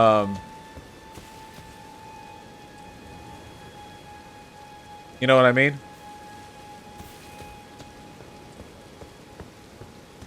But if you're talking about fantasy racism, like, so often the line is drawn when it comes to, like... Ah, man, how do I put this? How do I put this? Okay, if I remember correctly, it was originally planned that one of the races you could play as in the Horde, in World of Warcraft, would be an ogre, okay? Now, ogres in World of Warcraft are canonically unintelligent. There's no two ways about this. Some ogres, like one half of Cho'Gall, I think, are intelligent, but most ogres are quite stupid. It's like, it's like a joke. Like, they talk like the me big, like that. Like, you know, they're stupid. And the issue is,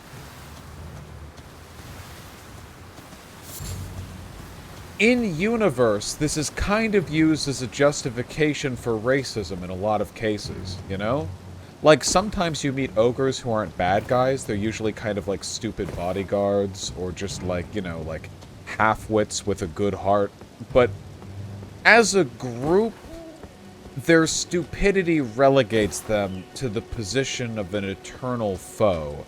And it's justified in that context because, well, that's what they are innately. I'll give you a contrary example that I find really nice, you know, really compelling. So, in Warcraft, basically the original species is the trolls. That's like one of the original species on the planet of Azeroth, the trolls. They were everywhere. They conquered the whole world. I mean, they were everywhere. Some of them turned into elves. It's very complicated, but they're like one of the originator species. They're still around. And one of the things that you discover throughout Warcraft, which I really, really like, is that they never left. The Darkspear trolls that you get to play as are actually considered to be the backwater, uncivilized trolls. They're the ones that live in little wooden huts off in the islands. The real troll empires, all around what remains of Azeroth, are these colossal, like, Mayan-coded cities. Like, they have, like, entire civilizations. They have palaces. They have golden empires. Yeah, Zolaman. There are so many, like, massive... The Zandalari trolls, the Zulaman trolls. There have been so many goddamn, like, troll civilizations. They're huge! And one of the things that I like about them as well is that if you pay attention and, like, look at their architecture and their relative level of civilizational development, a lot of them are farther along than the humans. Anyone in chat want to back me up on that one? You agree, right? When you go to a lot of these capital cities or fight in the dungeons and the raids and what have you, they are quite a bit beyond the humans. They have, like, these incredibly advanced and intricate... Oh, hello. Cities but it's mixed with a lot of traits that we consider to be kind of uncivilized, because they're kind of Mayan-coded. Mayan civilization isn't around these days, so when we think of Mayan civilization, we have to go back a few centuries. Aztec and Mayan. I don't know much of the difference between the two, because I'm stupid, but, you know. So they have pet dinosaurs that they ride as mounts into battle, and they also have, like, weather-controlling, like, loci, and they talk directly to the gods. Oh, and here's another fun kicker. The trolls actually do talk to their gods. The humans just have the light, you know? Like, their vaguely Christ-like Christian allegory. That's all they have. The trolls directly contact their deities. I think that's nice, you know. They are just absolutely dabbing on humanity, I think, in many respects. Now, oftentimes, the trolls are the bad guys in World of Warcraft. But you know why? Because they're the Imperial Force. Isn't that nice? It's a fantasy race where your first interaction with them through the Darkspear trolls paints them as like, oh, we are Jamaicans, we worship the voodoo. You know, like, okay, great. But then, as the world expands, you see that the reason you fight with trolls so often in the broader conflicts in Warcraft isn't because they're just a different group of people. It's because they are the globe-trotting empires that you have to defend yourself against. I like that. I think that's nice. It was a subversion of expectations, and I appreciated it. And I think there's a pretty big difference between something like that and something like, say, I don't know, ogres being constantly made the bad guys because ogres are stupid, and therefore anytime a necromancer in the Warcraft universe wants to build their own undead army, they can just convince the local ogre tribe to side with them in exchange for meat. Does that make sense?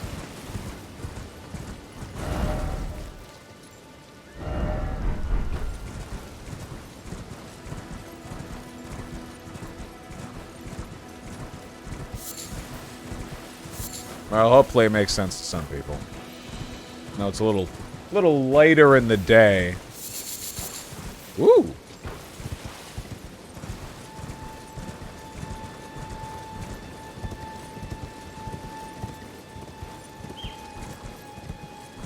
There are other examples of the racial codifying existing in fantasy races. The Tauren in Warcraft are literally just Native Americans. They're like big bull people, and they wear feather headdresses, and they have totems that have like eagle faces and shit carved into them, and everything about them is literally just a caricature of Native Americans, and their people are literally noble savages. That is literally the thing they are. They wear loincloths and, like, you know, like native robes, and they have like old-fashioned traditions, but they're all like nice and wise and like, okay, you know. Alright, like, yeah, they're the good guys. Almost always the Tauren are the good guys, but isn't that the point of like the noble savage archetype? They're good because we have a patronizing attitude towards how close they are to nature. And in this case, they are close to nature because it's a magical world and they literally commune with the Earth Mother, so. Hey, now we are at 244K. Thank you, guys. What time is it over here? About 2:30 a.m.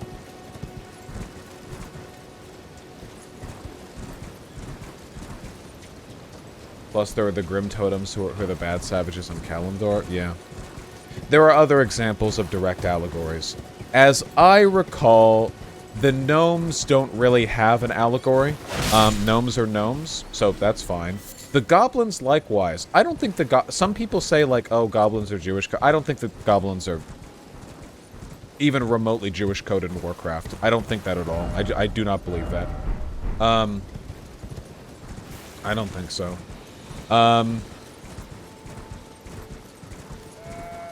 The undead don't really have a coding, to my knowledge. You have the British humans. What are they called? The ones, the Worgen. What is their place called? They're obviously like British, so you know. Okay, whatever. The Gilneans, yeah, Gilneans, yeah.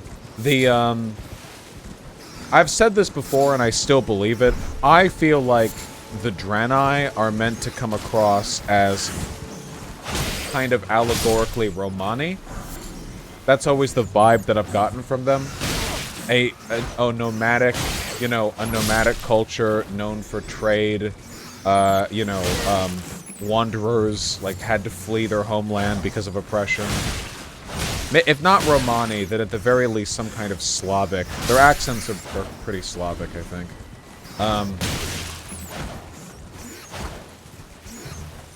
They weren't that initially. No, but they are now. I mean, you know, that's how they're coded in the context of the story and the position that we're in.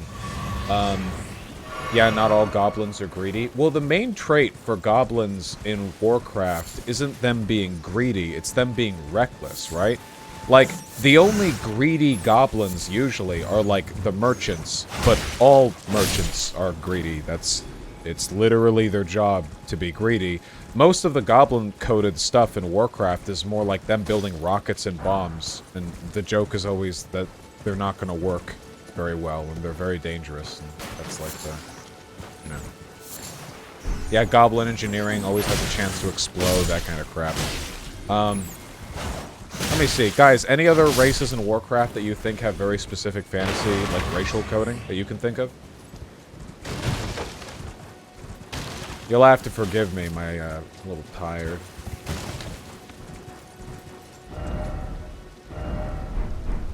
The Pandaren? Oh, the Pandaren are literally just Chinese. I mean, they're panda people, of course, obviously, yeah.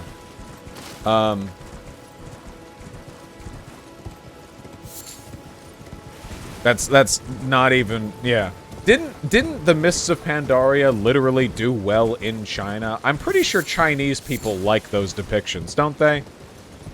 Because the Pandaren are kind of kick-ass. Pandas are like a beloved national icon of China and the Chinese people. And the Pandarans are all like super cool fucking kung fu badasses. I don't know. Does Warhammer have any issues? Maybe orc speech? Orcs in Warhammer all have Cockney accents, which is based and incredible, by the way. Literally one of the best things in the entire medium.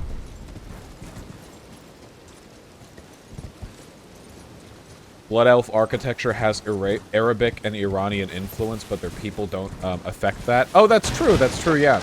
If you look at Blood Elf architecture, it all looks pretty Arabic, which is interesting.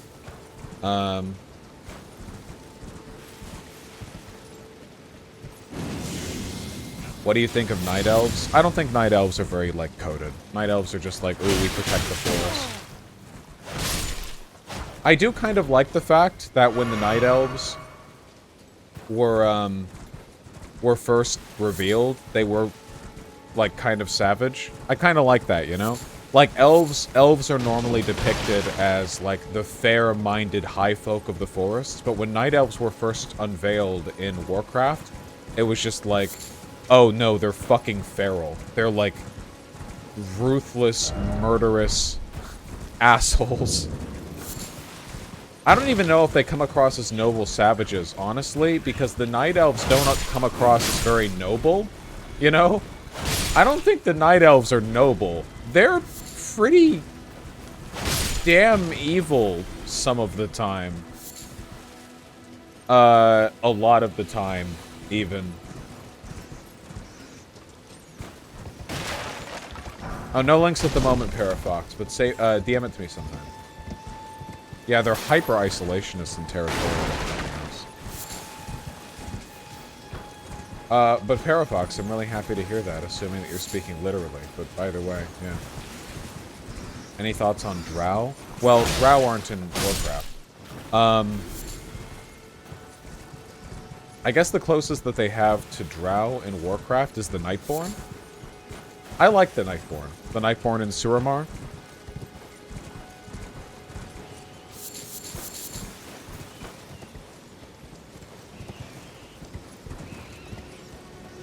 What the fuck? Ah, beautiful time for ranged battle. Not on your life. It's not always a bad thing to have certain races coded as real-life cultures, right? No, not at all. But the way we do those depictions should be, I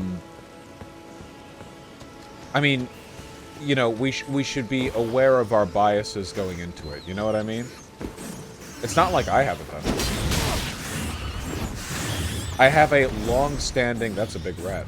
I have a long-standing D&D campaign that I've run where the most explicit direct parallel that I've done is the Yuan-Ti I've coded as like Imperial Chinese. But it's something that I did deliberately, and I don't think I did it in a way which betrayed any negative biases.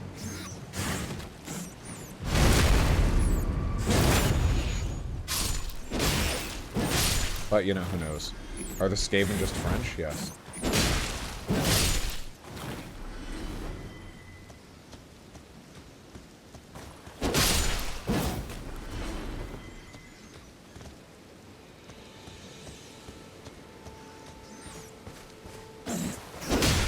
What items are in here? I feel like we've really worked our way up to this area.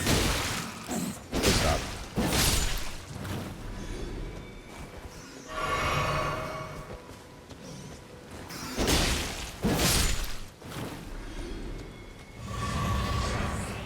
Flame of Frenzy. Pyro skill.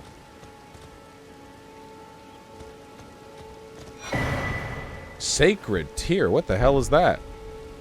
Sacred Tear. Does that improve my Estus? It does, doesn't it? Yes! Fuck yes! That is awesome. Okay. A reward well worth the travel up here. That is going to make a huge difference. Always check the churches? Oh, I will. Or I'll try.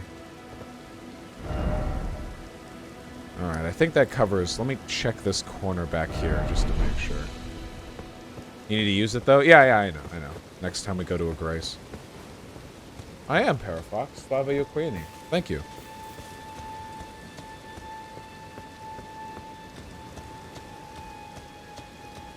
In my, one of the recurring plot elements in the D&D campaign that I've run is that the gods are terrified of mortal races achieving a level of cultural and technological advance significant enough to let them challenge the gods.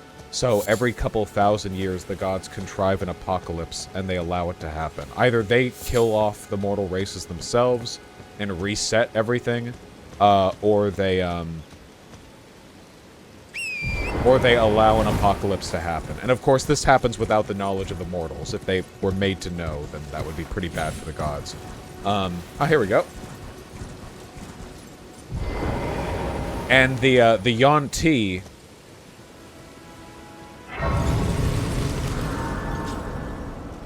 The Yuan-Ti were the last, like, great civilization. And the Yuan-Ti were kind of bastards. Because the Yuan-Ti god, Seth, is not the nicest guy. The Yuan-Ti were very culturally advanced and good to each other, but they were highly imperious and were ruinous to the rest of the world. And Seth's ultimate goal, both as part of the deific pantheon and as a general, like, bastard, was to bring about the end of the world himself. So, actually, the gods got to just sit by and let the Yuan-Ti end the world themselves, thinking that it would, you know, elevate existence to a higher plane, but really just sort of kept the cycle going in favor of the gods. And in the time that my characters, my players are playing, you know, the Yuan-Ti are basically extinct, because the remaining races that then went on to populate the planet after that civilizational cycle came to an end really hated the Yuan-Ti, if you can believe it. They really didn't like them. So for a couple thousand years after that all went down, the Yuan-Ti were basically, let's say, the free hunting season on them for basically every other civilized species. Things petered out a bit, but Yuan-Ti are still really rare. And the Yuan-Ti that they met, Solstice? No, wait. Sorry, that's the god that he worshipped. Oh god, I'm blanking right now. So many character names in my head. Not Solstice. It's another S name. Of course it is. Not Seth.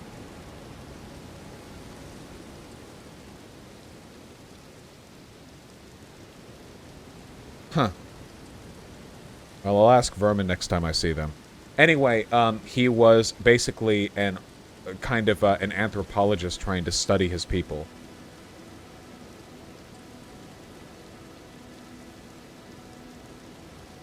So he was always looking for, like, scraps of cloth and fabric and stuff like that. I thought that was a good character motivation.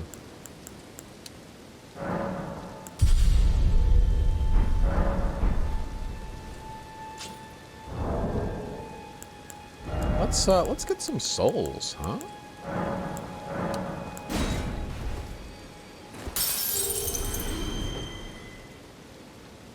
Hold on. Vermin? Oh, geez, it's nearly 3 a.m. I probably shouldn't be shouting.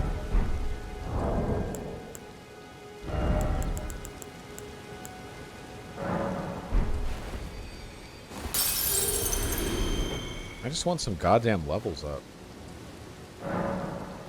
I just want to get my endurance up to 20. Then we'll work on strength and dex. How are the cats doing? The cats are always doing a-okay. Alright, flasks. Add charge to flask. Yes! Beautiful.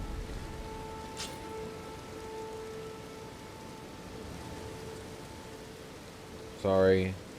What is name of Yom T in our campaign? Your BF. Vermin's character fucked him.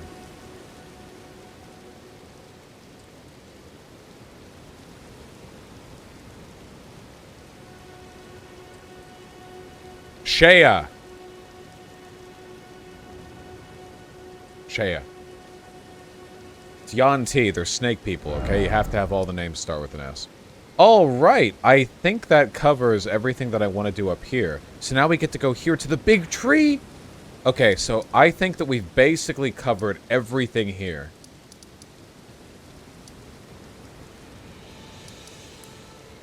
Guys, we're getting pretty close to 245k. I believe in you, okay? You gotta push us over the edge. I'm really hoping we can break 300k by the end of this.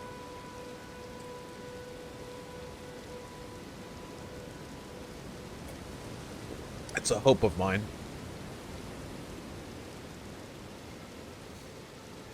A dream of mine, even.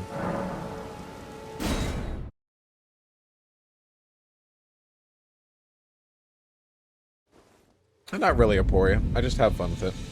Would you ever let someone put you in full drag? Tempest, are you thinking of future content ideas? Not really my aesthetic.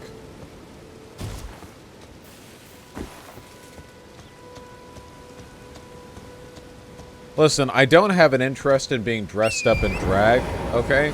But if I ever did go to some kind of kink party, and I have inroads, I can do anything I want. I'm wealthy and powerful, you know? I'm basically, you know, equivalent in social status to a major celebrity or a U.S. president. I would love, you know, if I was, you know, rippling, I mean, just like in real good shape, okay? Some kind of like, you know, how do you call it? Like semi-formal but with the cock out. You know what I'm talking about? I think that's a good kink aesthetic. Wear a goddamn three-piece suit and just have a hole cut out of the, fly, alright? Chaps? Well, for the cock, not the ass. Right? Are usually chaps for that. Chill for charity? Folks! We are so goddamn close to that $250,000 goal.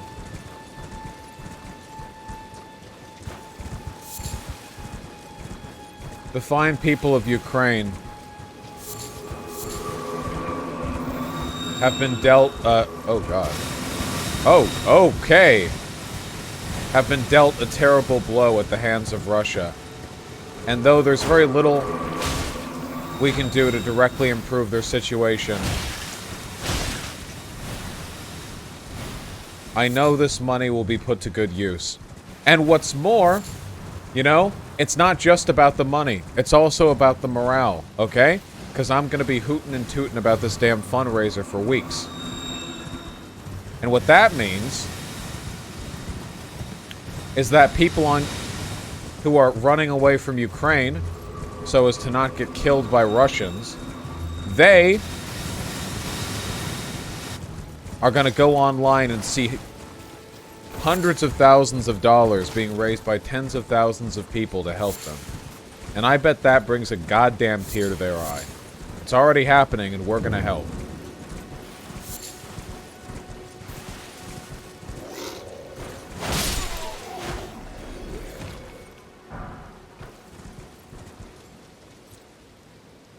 Probably not Bunderpuffin. That sounds a little bit less sexy than what I was thinking.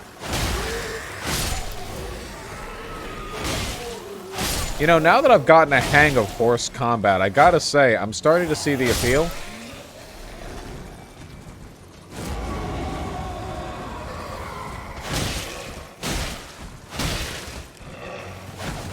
Your speed is just a massive asset. Look at that. Hello, Pigeon. Pigeon is on top of my foot.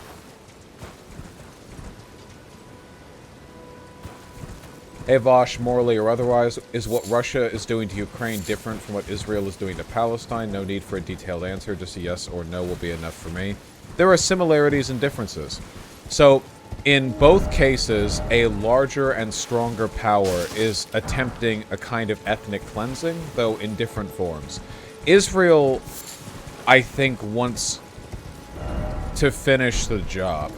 I think Israel wants a more holistic type of cleansing. Political, cultural, ethnic. They just want Israel to be there. Russia, on the other hand, just wants a national cleansing of Ukraine. One where the dissidents are purged, and the nationalists, and the people who, you know, remember Ukraine, but the actual ethnic group of Ukrainians, I think Putin is perfectly okay with allowing to live. They just don't want them, he doesn't want them to think of themselves as Ukrainians, just part of broader Russia, if that makes any sense. So the work that Israel is doing in that respect, I think, is far more sinister. However, there are other things that Russia is doing that are far worse.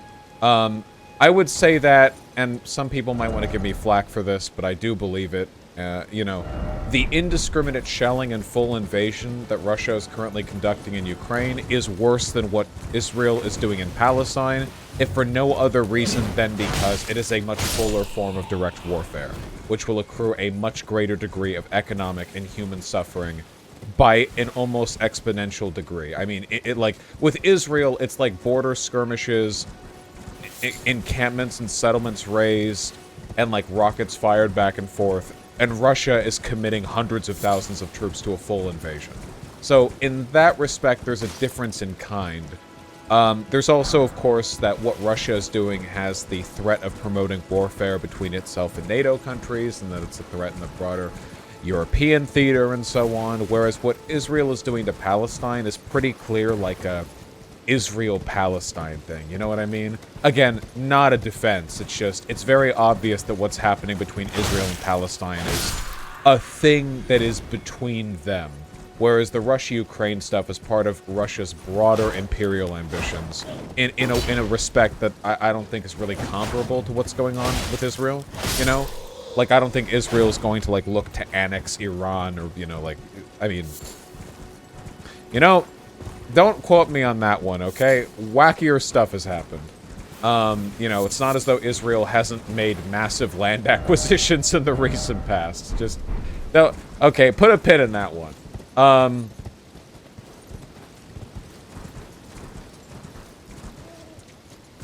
Yeah, put a pin in that one. Elsewise, let me think.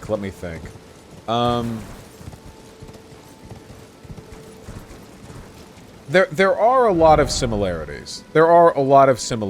Though I would be hesitant to draw direct comparisons too much, if for no other reason than because even if these situations were technically and ethically very, very comparable, the ways in which they need to be addressed are incomparable. There's no relationship between the two.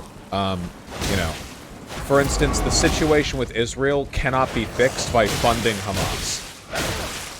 that is not a thing that can happen. That is simply not a process by which the situation can be made better. So yeah, it's complicated. It's very complicated. You know, doing the work that I do has been very humbling because as much as debates frequently remind me that I'm smarter than, at least more informed than the vast majority of people who talk about these issues, I still know so little. Which means, I guess, by sort of, extension of that logic, everyone does. While I am very unhappy that Russia has invaded Ukraine, I am, I suppose, thankful to be humbled with the breadth of knowledge that I have yet to acquire. Though, goddamn, I really wish it was under better circumstances. You know, this is very much a, my house being set on fire and me being run down by marauding, Mad Max biker gangs sure did give me the opportunity to appreciate my ability to run long distances kind of situation. It's like, well, I'm glad I got to learn that, but if only it could have been learned another way. Man, this area. I guess the area we're exploring right now is basically the same size as the entire starting area. Like, this chunk right here, this map area, we're basically doing this just here.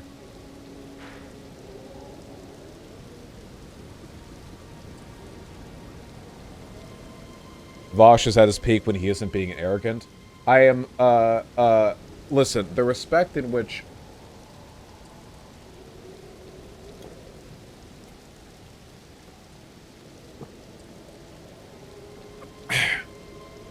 An unfortunate consequence of doing the work that I do is that you have to have incredibly high self-esteem in order to have any chance of surviving this environment. And that naturally means that you're going to be pretty defensive and combative of your own positions. Keep in mind, folks, that if it weren't for that, I would have acquiesced to the woke scolds years ago, and I would be one of those white people shouldn't speak on black people's issues types, you know? There are downsides to it, and it's always a push and pull, a back and forth that has to be managed, but think of the stubbornness and arrogance that I demonstrate as a natural byproduct of the characteristics that make the work that I do possible. Not a justification. That doesn't mean it shouldn't be worked on. Just remember to frame it in that way, you know?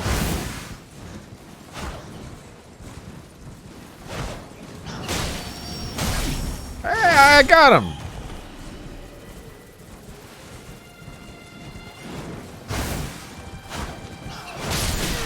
Ooh. Okay, alright, okay, yeah, thank you. Oh.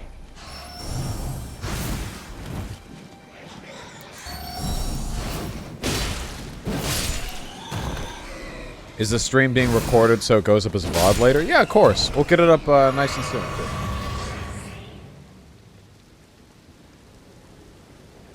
Are you actually J.K. Rowling's abusive ex? I am happy to announce that at no part of my life have I ever come close, physically or emotionally, to J.K. Rowling.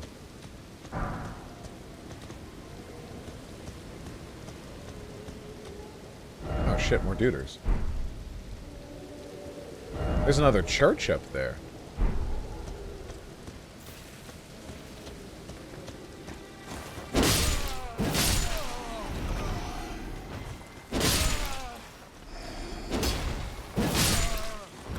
Hey, Pigeon. JK debate win? God, I wish. Don't tempt me. Guys, okay, if you think I go big brain mode while talking with these, like, 64 IQ skeptic YouTubers, you guys need to see. If it was on the line with someone like J.K. Rowling, okay, she would... The only winning move she could make in that debate would be to pull out the Ethernet cable the nanosecond we connect on Zoom, okay? That would be... I would make it a ruinous interaction for her. There would be nothing.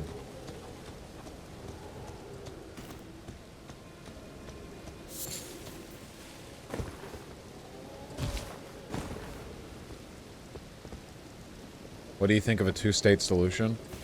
It seems like the only realistic solution. It's not the one that I like, mind you. It's just, if you actually look at the, you know, the circumstances present in Israel and Palestine and what's going on and what people want and what people are doing, the closest thing we're going to get, at least in the short term, to a reasonable peace and a reasonable, like, guarantee of safety for the Palestinian people, temporarily, is a two-state solution. That is not my preferred solution. This is very much a, you know, shades of unhappiness. Yeah, a one-state solution might have been possible several decades ago. I mean, it's possible. It's possible. It just doesn't seem feasible for me, you know? The idea of the Israelis agreeing to a single-party or single-state solution, based pragmatic take, but what is your preferred solution, if you don't mind? I don't know, man. A single state with, like, a bicameral legislature that made an effort to integrate the desires of the Israeli and Palestinian people would be nice. You know? Even that's a pragmatic thing. I mean, you know, I want to abolish states altogether. Oh, speaking of Rick and Morty. I nearly forgot. Rick and Morty. Do you guys want to know my least favorite moment of any Rick and Morty bit ever? I think you guys are going to agree with me. I think you're going to agree with me, okay? There are a lot of bad parts of Rick and Morty. There are a lot of good parts. I mean, you know, it's a funny show, but my least favorite part by far. Do you remember when there was a superhero team that Rick briefly joined because they wanted him to, and they all got trapped in his sort of, like, Saw-esque game, and he was drunkenly recording himself, and at one point he was like asked, or he was asked like what the joke was like, he's so brave and daring he'll say anything, and then he was asked what's your solution to the Israel-Palestine conflict, and drunken Rick said something like, who, even I'm not brave enough for that one. What a fucking pussy move on the part of the writers, dude. Do you seriously think the character of Rick Sanchez, who has personally conducted and overseen, no doubt, the deaths of entire star systems, do you think he would give a single shit about the Israel-Palestine He's killed his own family. He does everything. He's literally like a caricature of nihilism. And he's intimidated. That's the joke? No, that's not the joke. The joke is that they wanted to seem topical by bringing it up, but the writers didn't want to alienate any of their audience by having cool character Rick, even though Rick is objectively a terrible person. They didn't want to have any of their audience isolated by him giving an answer. He's supposed to be a shitty person, but they know people idolize him anyway. So they're like, well, we can't have him give any real answer that Rick might actually give, because if we did, then we might, you know, like, put people off. I think the joke was how aware the writers were treading with that joke. If the joke was supposed to be that the writers were cowards, then I think he shouldn't have been the one to say, even I'm not that brave. Then he should have been recording it, and then the recording gets bleeped out by some kind of, like, jokey censorship board, you know? Imagine if he was drunkenly recording, it was like, Israel-Palestine conflict, burp. The answer's obvious, I think. And then, like, you get that, like, TV static noise, and the color code, like, TV filter, and it's like some new made-up, like, censorship agency blanking it. If they really wanted to be edgy, they could have said the IDF was blanking it, because the idea of the IDF A, that would have been that he was saying something anti-Israeli, and B, the idea of the IDF having a space division that's censoring, yeah, like Mossad is fucking censoring Rick on the other side of the universe. That's actually really funny. But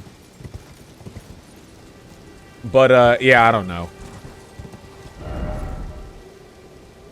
Wait, wasn't I supposed to be going up to that? Oh god, I got so oh, okay, hold on. Man, I just talk and I talk and I talk and I talk. Fuck, I'm out of coffee.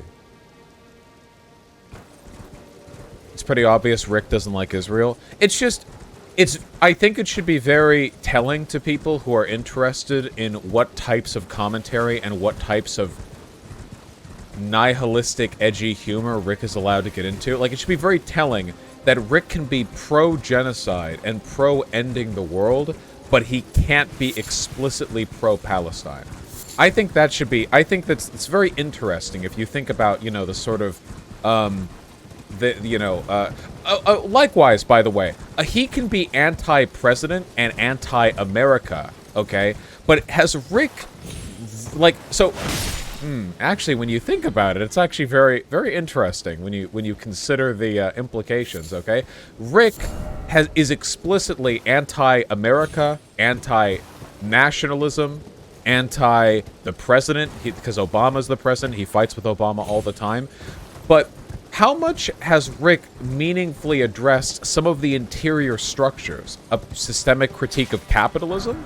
Well, usually what you get is someone is like, ugh, capitalism sucks, and some sort of like milquetoast denunciation of greed. White supremacy?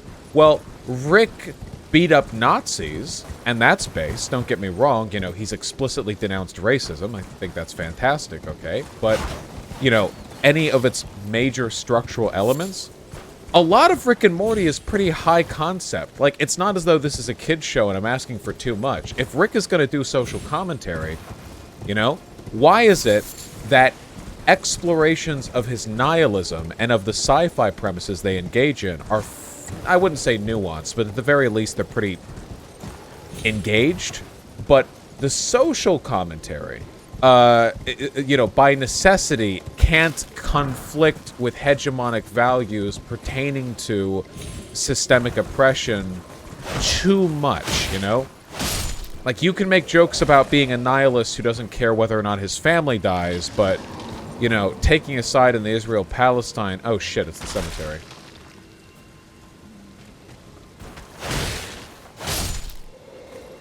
We got any necromancers around here?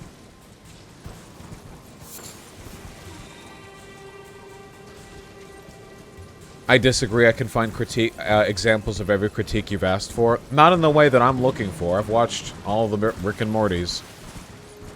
I feel like they've talked about most of these at least a few times. Okay, they talk about these in ways that don't... how do I put this? Come on, guys. What are you, liberals? You should be able to pick up what I'm putting down here. I don't have, like, an example list to curate through.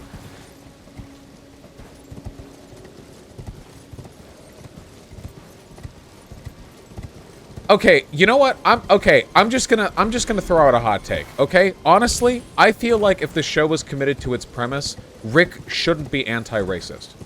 Rick isn't really an anarchist. Rick is a nihilistic megalomaniac, you know,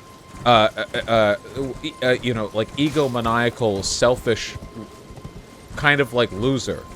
His principal ethical system is to his own benefit. It's not like, apart from his revolutionary period earlier in his life, which they've, you know, talked about, jaded, modern, old Rick isn't some kind of fucking humanitarian. He clearly doesn't care when millions of people dies. Like, he doesn't care. He destroyed the intergalactic government and is fine destroying America. He destroyed the intergalactic government because the intergalactic government was fucking with him. He didn't destroy the... Guys, you realize that, right? He didn't destroy the intergalactic government because they were oppressors. He destroyed it because they wouldn't get off his back. He doesn't go out of his way to make life better for other people. He just does what he wants to. It's not a principle thing. Rick shouldn't be anti-racist.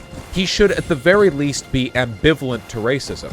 But because they can't help themselves from making Rick appear to be a likable and relatable and somewhat morally upstanding person in some respects, they can't fully address what the consequences of his nihilism might look like. A real nihilistic Rick, and he's nihilistic enough to let his own family die, so I don't know why he wouldn't be nihilistic enough to not have a strong opinion on things like racism. Why racism is entirely irrational? Why should he care? There are tons of irrational biases that he doesn't feel the need to correct in the groups around him. His response to racism would be like, meh, the world sucks. If part of the show's critique, if part of the show's point is that Rick's nihilism is a coping mechanism that he uses to keep himself from getting attached to the people around him, don't you think it would be a little bit pertinent to highlight how his nihilism and the philosophy that he adopts is actually really morally destructive because it's entirely self-serving. It's like they want him to be a nihilist as long as it's cool and edgy, but they don't want him to be a nihilist as long as it makes him like a reprehensible person in a very straightforward way that we can relate to. You know what I mean? We, as people who live on Earth in the 21st century, can't relate to the kind of nihilism that allows planets to blow up, because that's not a thing that happens to us in our day-to-day. But the kind of nihilism of your coworker not speaking up when another coworker makes racist or transphobic comments, you can relate to that, can't you? You've probably dealt with that, haven't you? Does that make sense?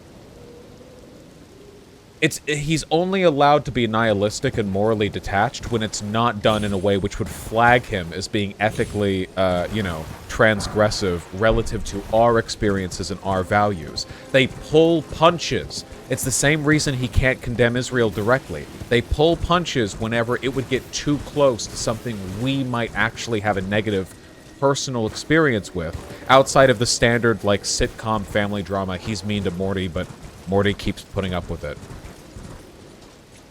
Like, how many times have they had the episode where, like, Rick realizes he's been a bastard to Morty? Jesus. Okay, sorry, I'm done now.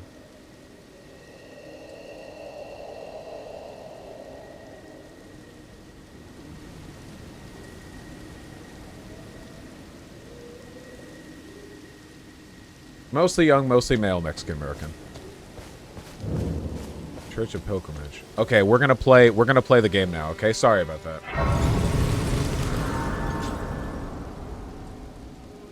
It wasn't Rick who said the I'm not touching the Israel-Palestine thing, it was the ant guy. Didn't Rick say something to that effect? I have a strong memory of that happening. Why does this come up every charity stream? Rick and Morty? I think this is the first time. Oh, fuck yeah! Twice? Oh, lucky! Dude, our Estus flasks are gonna be dope!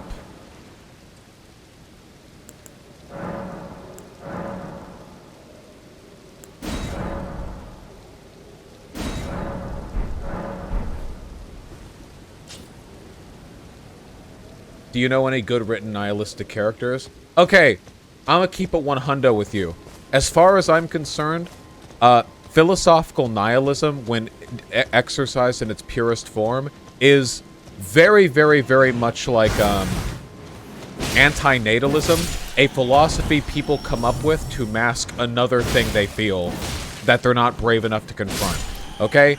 There are good ethical arguments for antinatalism. Not good enough, mind you, but good. I honestly just think you're all depressed, okay? I'm sorry. You're depressed, and you project that depression onto other people, so you become an antinatalist, alright? And I know that because I was antinatalist when I was a fucking depressive person, okay? When I was more depressive, alright? I fucking know. You can't hide from me, alright? And likewise with this ultimate nihilism shit, I really just feel like it's what Rick does. I mean, they deconstruct Rick at least somewhat in that respect, don't they? Like, he's a nihilist, but he's actually just super selfish, and he does selectively care about stuff whenever his biases kick in. Alright, that's enough, that's enough, that's enough. Please! Guys, we are up to an astonishing $246,000. We are so close to $250,000 raised for Ukrainian refugees. You know, at the very beginning of this charity live stream, the charity that we're raising money for tweeted at me and said, "Thank you for doing this." At that time, we had less than 1/10 the amount of money currently raised, okay? I want to razzle and dazzle them. I want them to have more money than they know what to do with. You won't stop beating her ass?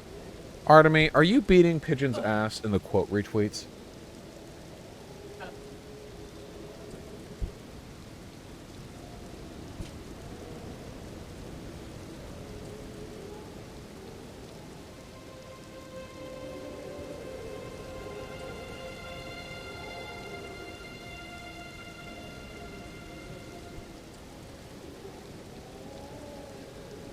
He's covering his balls.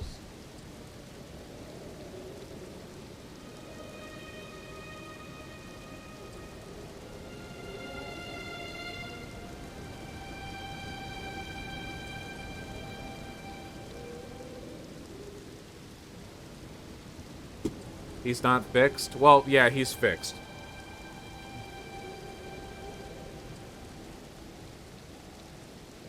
Ooh.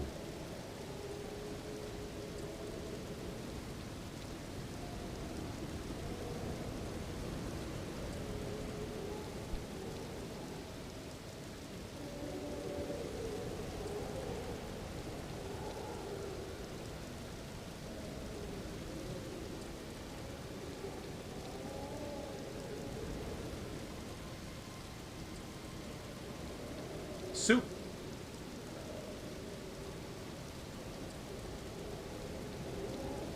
Yes, behold. Dog.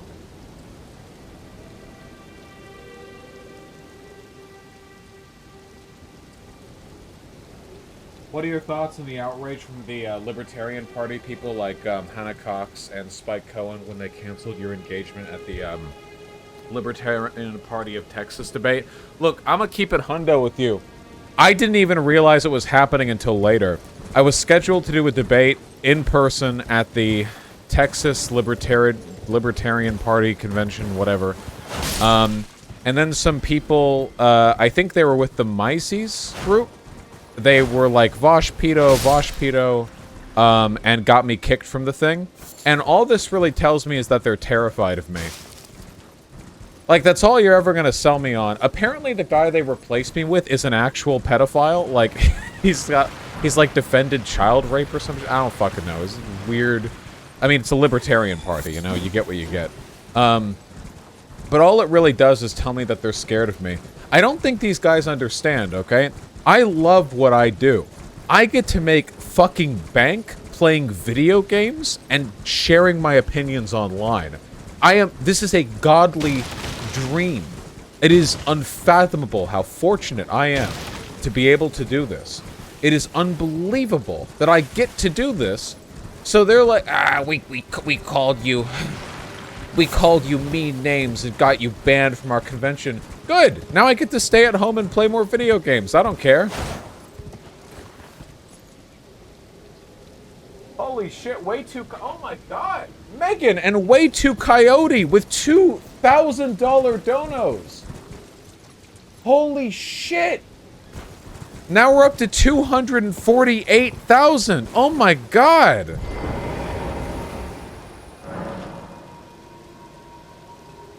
You're killing it. Thank you so much, guys. And remember, thank you everyone who donates. Whether you donate $1,000 or $2. Thank you everyone. I appreciate all of you. Whatever your means allow for. You are no less valuable a donor, no less worthwhile, no less meaningful. Your charity is no less appreciated for your donation amount. Were I able to respond to every dono given, I would. I am not. But were I able to?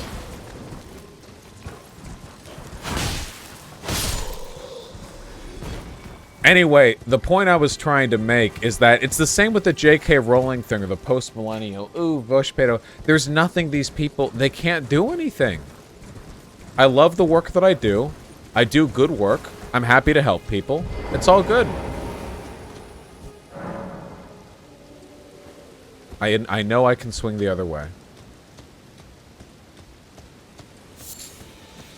I'm glad that I have a positive attitude towards this sort of stuff, because I know that most people would probably have, like, an emotional breakdown at news publications that get viewed by millions of people publishing slanderous articles accusing them of being a pedophile, because the actual pedophiles that run that site feel threatened by them politically.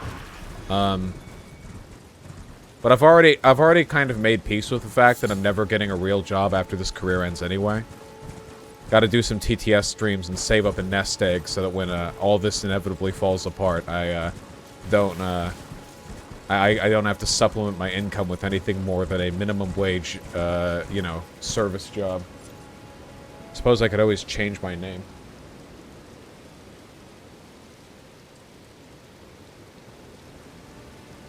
Ivan Kokinski.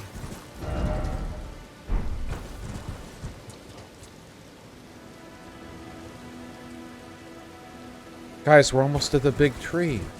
Not the big tree, but like a big tree. Oh, hello. Oh!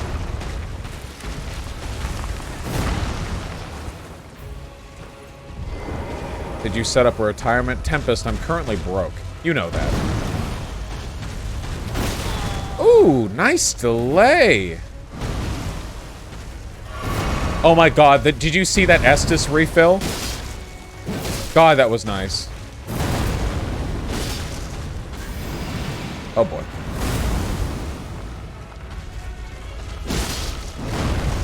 A lot of health.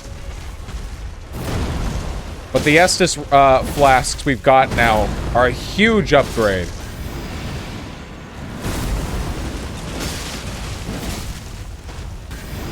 I wonder how many other content creators actually make the lives of their viewers better. I hope I make your guys' lives better. I get a lot of emails of people saying that, you know? It means a lot when I get those emails. Like, oh, you helped me realize I was trans. You helped me defend my identity to my family. You know? You made me feel like I wasn't alone. Oh, should have known that was an explosion. No! No! Ah!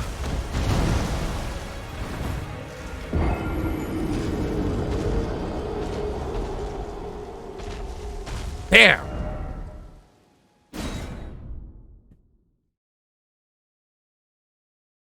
I love you too, Inkblue. Writing a book would net you a really good passive income. I have considered writing a book, you know, on, maybe on rhetoric, which I feel like, even if I don't always practice what I preach, I feel like I have good insights on the subject. I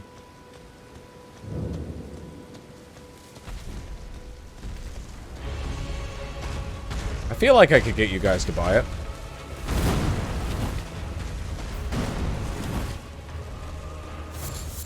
I would try to put effort into it. I wouldn't just make it a little, you know, like, oh my god. Wait. Where are my souls? Runes?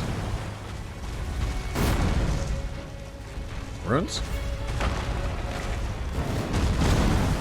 The little map indicator on the top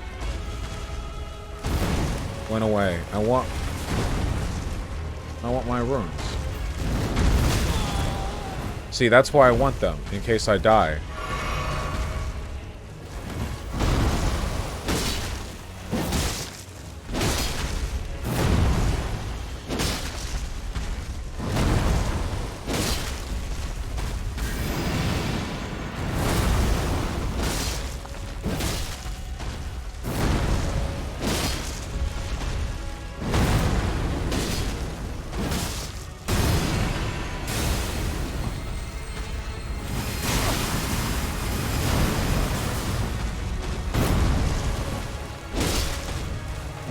Suppose I just have to not die, then? Always an option. Who are your biggest influences in rhetoric? Well, Destiny, of course. Oh. Destiny and Donkey.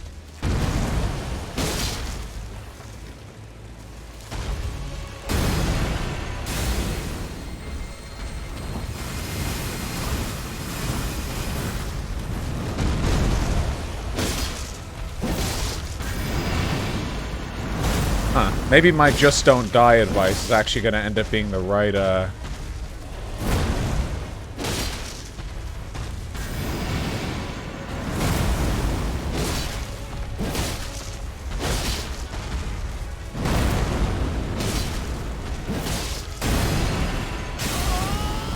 was greedy. That was greedy. Ooh, lucky. Fortunate. Whew. If Destiny wrote the foreword on your book, what would it say? I imagine that if Destiny wrote the foreword, it would mostly be him taking credit for my existence. Opaline Bubble Tear. Crimson Burst Crystal Tear. What on earth? Okay, here it is. Oh, it was hiding in the bush. Look at how well hidden these runes are. God.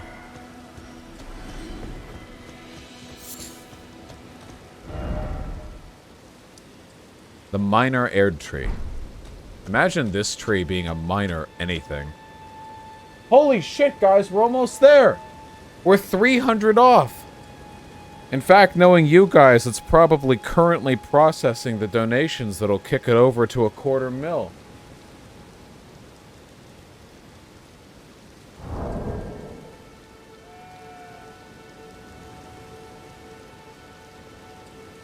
How are people donating so much? I hope they're not dipping into their life savings. I hope it goes without saying that you should only donate what you feel comfortable donating.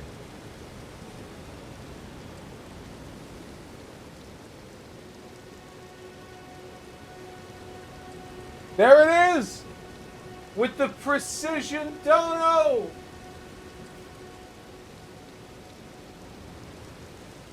Ah! It's got update! Got update! Better at Bloodborne.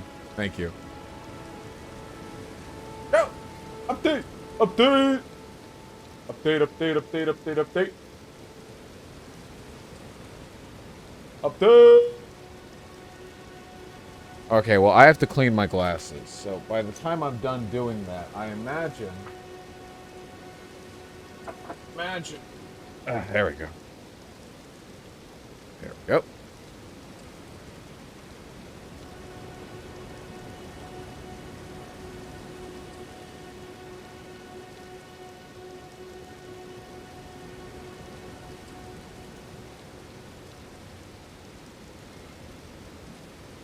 Nice. Ah, so close! Ah, so close! I'm getting cock-teased. I'm not a submissive. This isn't my thing.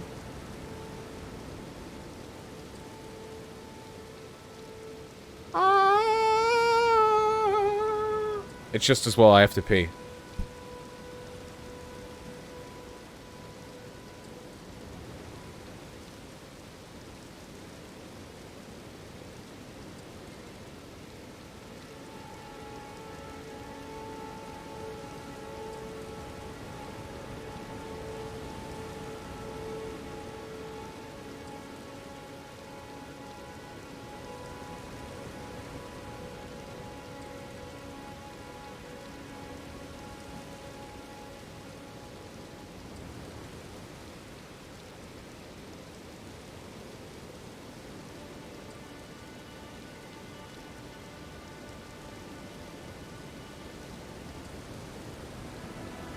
Artemy?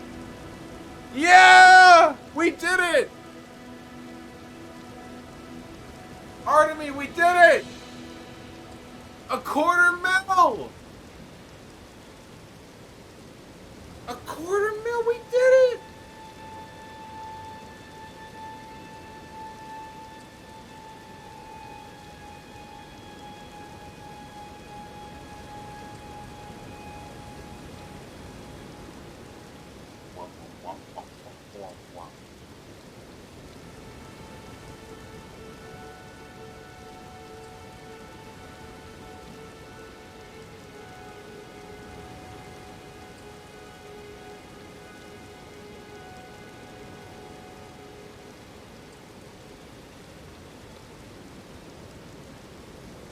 He's purring. Ooh. Purring and rowdy. Guys, I really cannot overstate how proud I am of you for this remarkable accomplishment. 15 hours in and $250,000 raise. But obviously, we're not stopping here, right? I say the next goal has to be just 50,000 away, 300,000, which would make it the largest donation stream that we've done yet.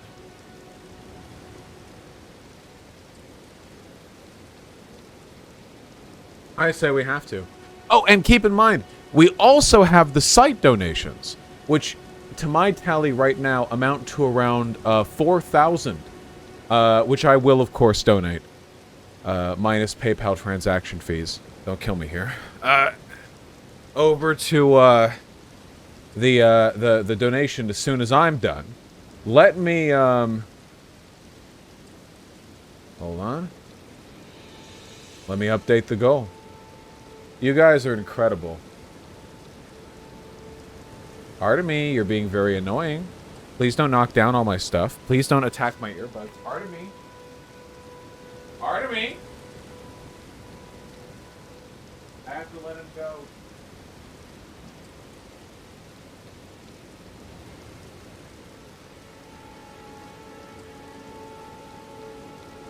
Rowdy bastard. Okay. Alright, hold on. Update. It's, edit? Goal amount. Well, now this goal says 100,000. Oh, because it hasn't been updated, I see. Goal amount. 300,000. Beautiful.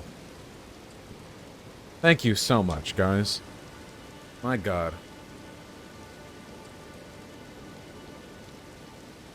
Twitter update?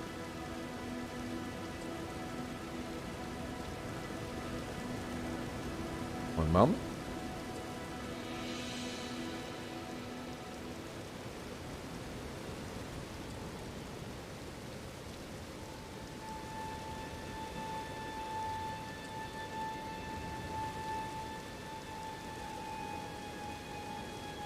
There.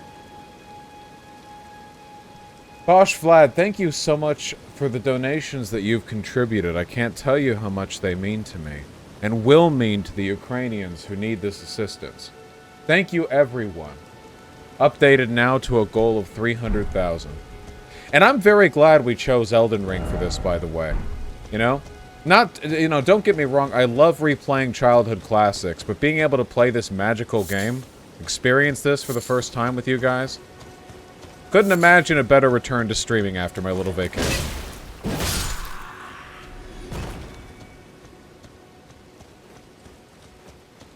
Do you mind explaining what changed your mind about xenogenders? If he's done that in another video, can someone let me know? Oh no, I did. There's a whole video called, like, the uncucked take on xenogenders and neopronouns, or something like that. And that explains my current thoughts. Credit where credit's due, a lot of the thoughts that I have on xenogenders have been pretty affected by me talking with Doe about it. I think it's a pretty smart person, and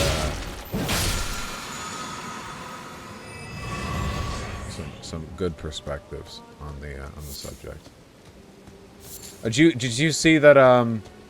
Did you see like some conservative radio host fuckwit or whatever screenshotted some Doe tweets and was like, my God, because the last screenshot was how Doe looks, and Doe does look, you know, to its credit, extremely gay, very, very gay. Yeah, some fucking radio host. It was basically one of those, oh, look at these degenerates on Twitter type things, you know? Very funny. You mean Kurt Shitlicker? Yes, I believe that is his name, Shitlicker, yeah. That's a lot of money, Big V. Yeah, if only it were going to me. Tragically, it's going to desperate people in need of assistance. It's rough out here. I love this big tree. The post they screenshotted was so based. Oh yeah, 100%.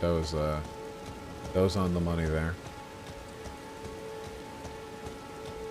I think one of the things that I found useful about, not just Doe, but, you know, some other people as well, is that I really don't like it when people care about gender. To me, it's just very off-putting when people care a lot. It's one of the things that separates me from a lot of other trans-positive people on the left, where, you know, people, they have their pronoun badges and their pronouns in bio, and they care about this and they care about that, you know. And I just don't. I'm a gender abolitionist. I don't care. I have a friend who's non-binary who often jokes that I'm spiritually non-binary and that I only go around as a cis guy because it's more convenient to do so.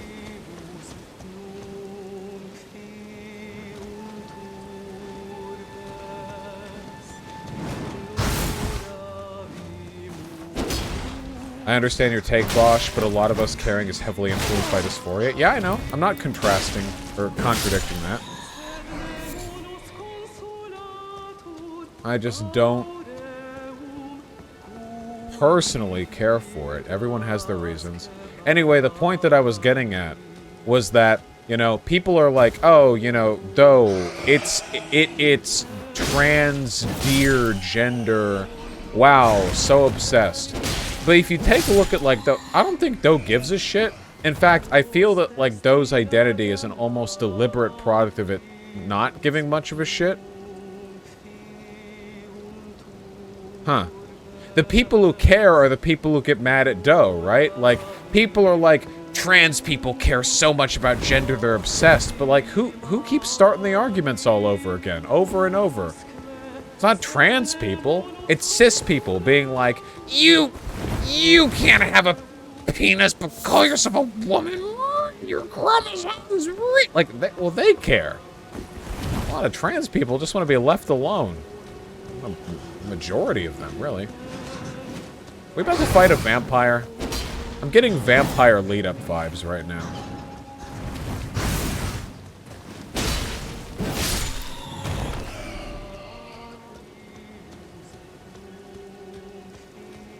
Yeah, a lot of people have died here. How'd you die?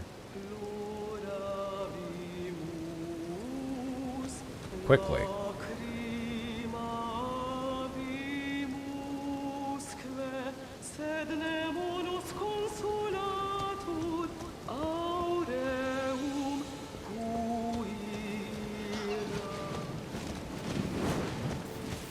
Creepy. Alright, come on. Let's kill the ads.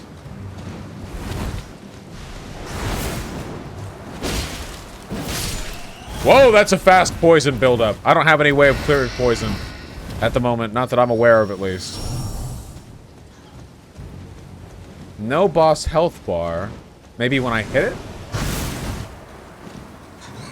Oh, shit.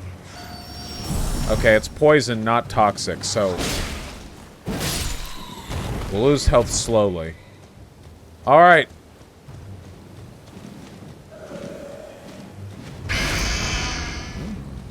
Indeed.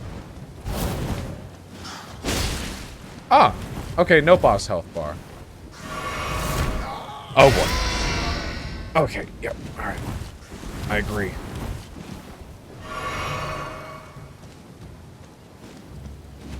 We're gonna give this... wall up. That shit's gonna get me killed, man.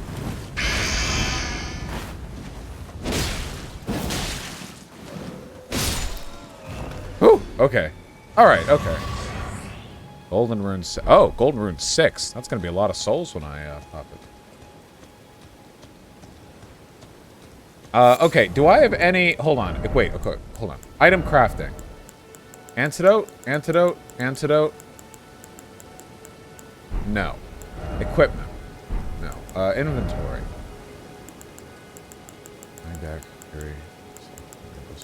Nope. Nope. Nope. Alright, we're riding it out. Good thing we've got more flask charges, I guess. And more powerful flask charges. Sliver of meat. Okay. I don't actually think I'm non-binary, but I will admit that I am flattered by the fact that my general demeanor has led a friend of mine to say that I am spiritually non-binary.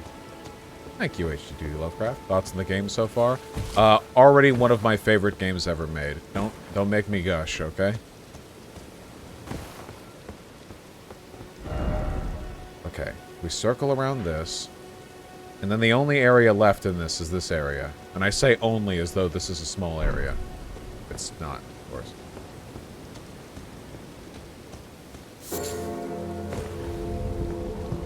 Bell? Oh my fucking god.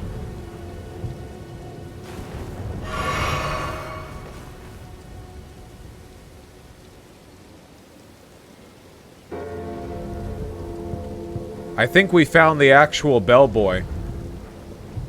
I feel like the previous bellboy, we might have named them rather hastily.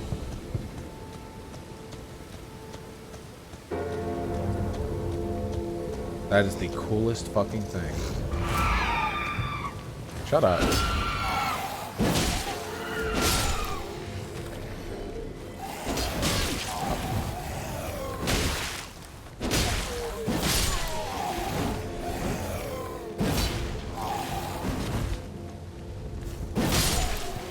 Okay, we're done with the poison. Still 2 flasks. Listo Fury, thank you. Thank you, everyone. Wow, we're already up to 151,000. We are gonna beat our goddamn record, guys. I just know it. And right now, by the way, I feel energetic as hell.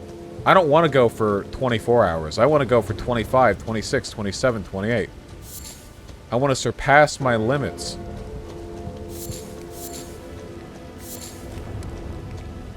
I want to break records. I want everyone to know.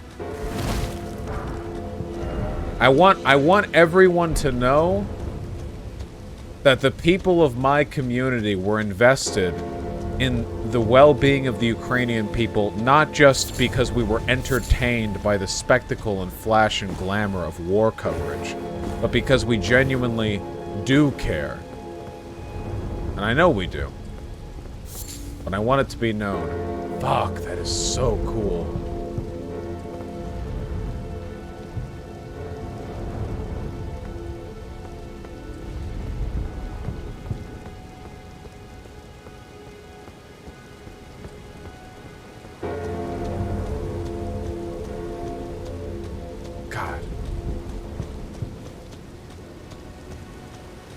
I can't believe this is running so well on my computer.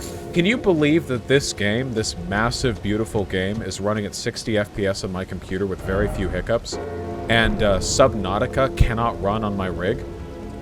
I will accept the fact that Total War Warhammer 2 and 3 don't run that well, and I have to set them down to medium settings, because those games look the way they do. But Subnautica, below 0, really? Oh! How prescient, given that we were just talking about optimization. I was wondering when that was going to happen. Yeah, I jinxed it. I was actually just thinking, it's been a while. When was the last save? It saves pretty frequently. Well,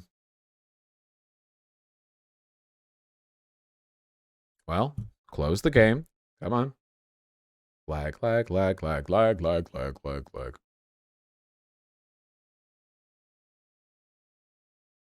It auto-saved? Yeah. It's fine. We just have to stop playing for a minute. Oh, yes, we can see my... What do I have? 3? Yeah, 3 achievements right now.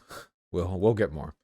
117 messages. Oh, it's just stupid alerts. You know, whatever. Achievement Hunter? Oh, I'm going to get 100% achievement in this game. I can already tell this game is going to be like my game of the year, one of my like obsessive interest games, you know. Guys, this has like the other games, like the other Souls games, like new game +1 +2 +3 +4 +5. Right? I want to do +9. I want to crush this game. I want to tear this game apart.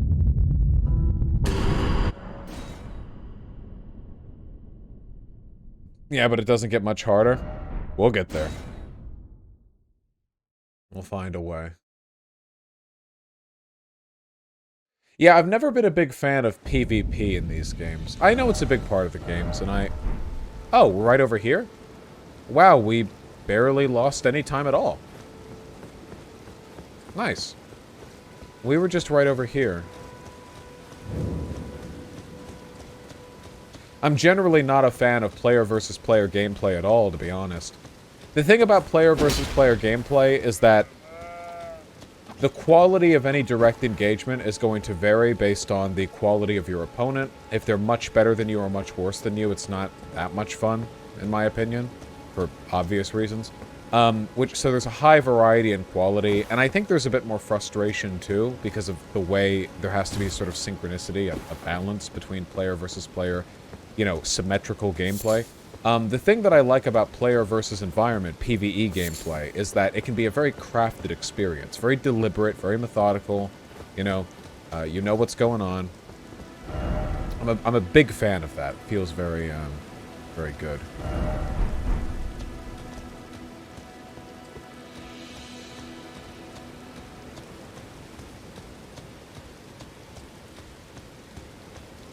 One of the things that I had to do to rediscover my love of video games, and I love video games, man. I really do. They're a medium that I have so much love for. One of the things that I had to do was stop playing forever games, you know?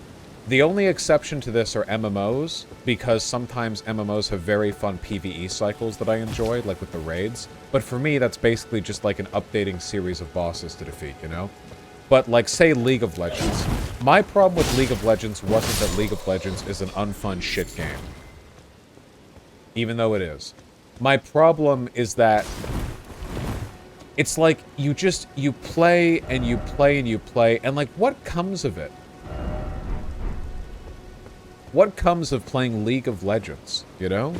You have a good game, you have a bad game, the match, you know, the elo goes up, the elo goes down. When I pick up a game and I defeat a boss for the first time, that feeling, the feeling that I got when I just took down the story boss we did, the one I spent 2 hours on, that feeling is going to be with me forever. I'll be able to remember that, you know, I value that. It was a crafted experience that I had to overcome very deliberately, and I'm always going to think fondly of that. Also, when you play single-player games, generally speaking, you're playing games that, like it's new experiences, you know?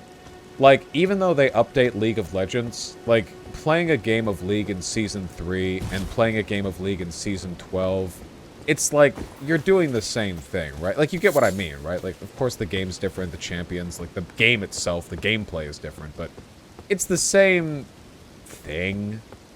But when you're cycling through single-player games, you get to experience a whole new design team, you know, art styles, directions, stories, so many new and interesting experiences. Hey, Dylan Burns, shouldn't you be asleep?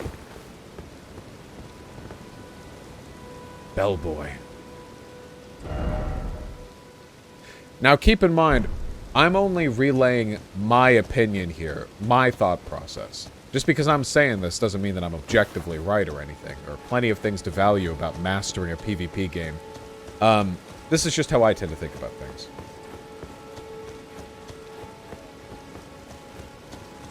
Is that why you don't like speedrunning? That's correct. Speedrunning ultimately is a competition against other people who are speedrunning.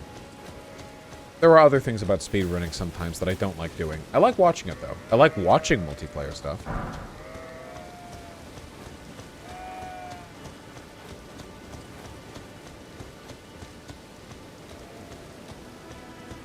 Okay, just making sure I have this area covered.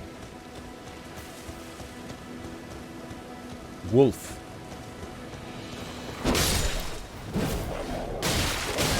Hey! Hey. Okay, alright, okay, rude.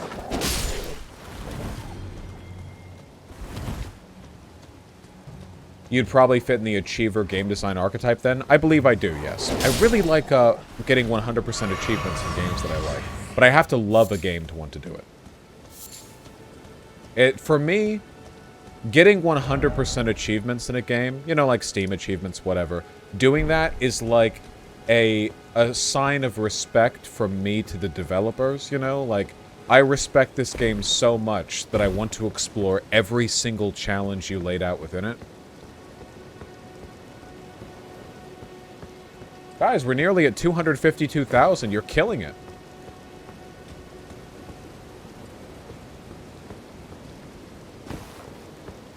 Dogs. I hate those things. That's not true. I love dogs. Not as much as cats, though. Dogs are stinky. Well, a pigeon is stinky, I guess. Bad comparison. Damn, I cut that wolf's throat. Did you see that? The animation of the sword, like, was perfect neck slice right there. Holy shit. Dogs are only stinky if you don't wash them. Well, dogs pretty much always have, like, dog smell, you know?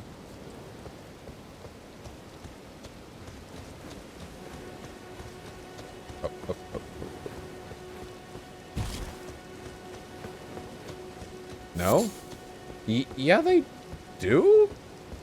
Yeah, dogs have much more of an innate odor than cats do. Cats are always cleaning themselves, too, so... No, I don't want to get into it. Chad always believes some weird shit. I never know. With Chad, always gaslighting me. Dogs don't have a smell. Yes, they do. Everyone knows about dog smell. Come on. The most unfun game I ever tried to 100% was Nier Automata, because a lot of the achievements were just grind shit, like catch every type of fish, but I did enjoy the game enough for it to be worth it. Even though I'm still not sure if Nier Automata was a good game, it was an interesting game. It was a game I enjoyed playing. Does that make it good? I don't know. I really liked playing it. Does that make a game good? Probably? I don't know. Oh, dear. That is a lot of blood. Riding the horse down. That's, brave.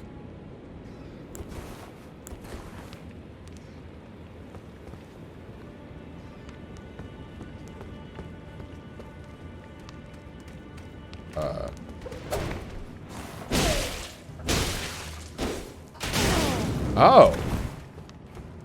Sick.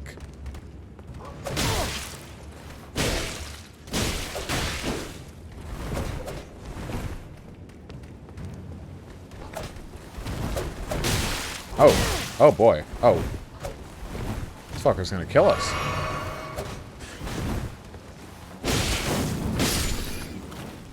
Wait, can we kill him with the...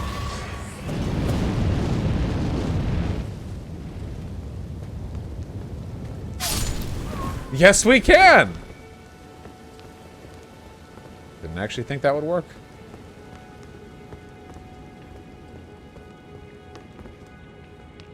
Okay. I assume there's more than one. There's no way that one NPC would be... Yep, there we go. That does a lot of damage, actually. Hold up. Wait, that was actually pretty effective. That held him at bay, too. That, huh. Okay. Liar ahead. The meta moves on. Precious item ahead. I notice we have bloodstains in the treasure room.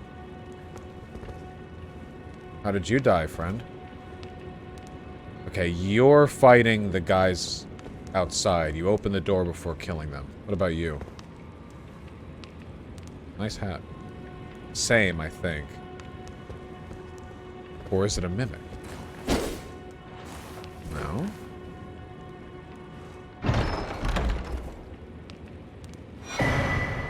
Winged Scythe. Holy shit.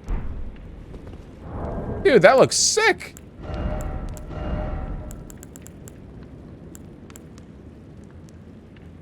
Oh, it requires faith. Does holy damage. Wow.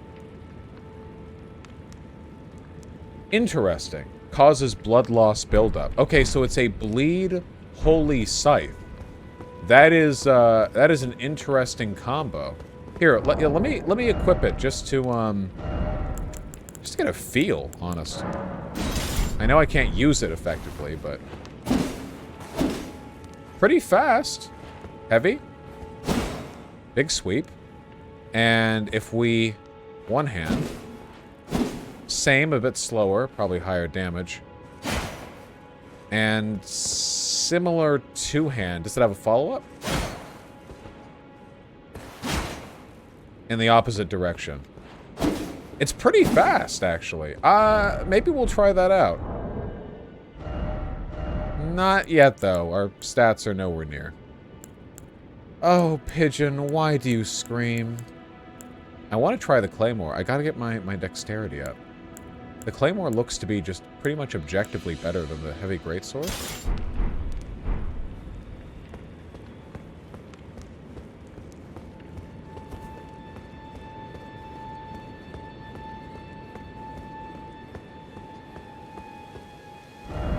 Okay, done this. We got this. That looks like it's going to be another one of them boss fights. The bellboy is somewhere over here. Oh, there's so much to do. Okay. Let's go up here. Yeah, there. It's another one of these boss fights. Hold up, hold up. I have 9,000 runes.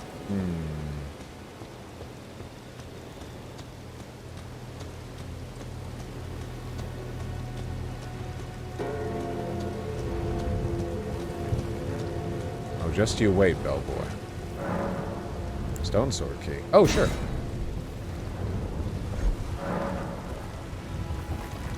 Sweet. Are those anal beads? Sure.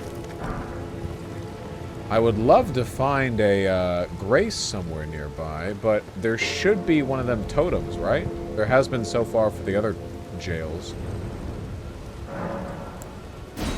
Okay.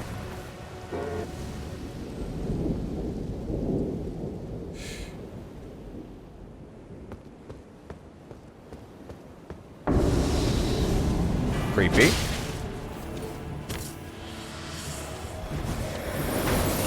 Creepy and magical. Okay. We've got a big hammer, scythe, axe.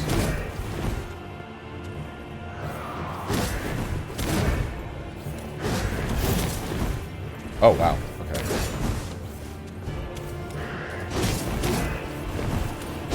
Okay. Gotta get the vibes.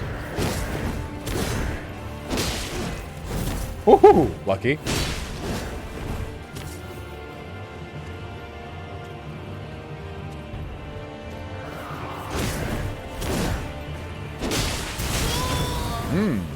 Okay. Gotta learn to tell for that one. Ooh, okay. Gotta follow up on that one quickly. If I roll back too far, I won't be able to get a follow-up there.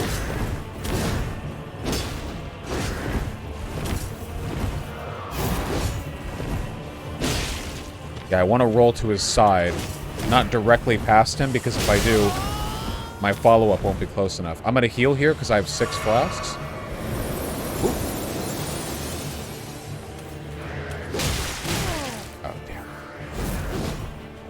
Good thing I healed, huh?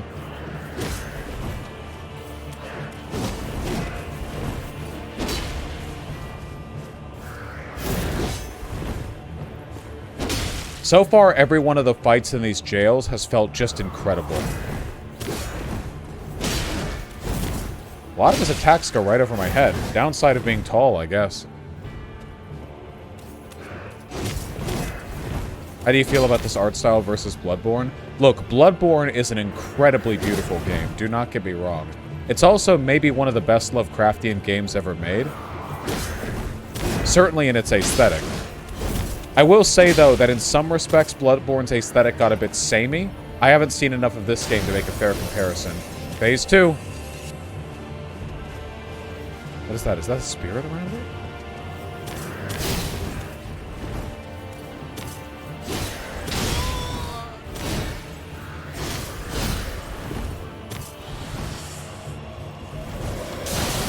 Oh, okay, okay.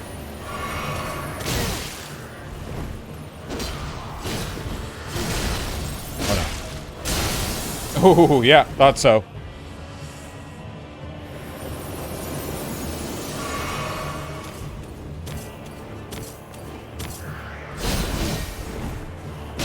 Interesting, you see that little 2-step gallop it does? It doesn't walk normally. Woo!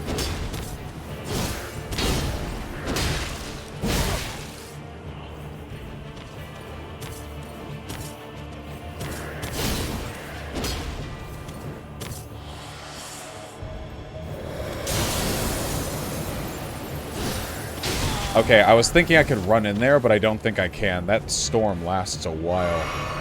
Okay, okay, okay. We're getting a bit low on health, but I think we can do this.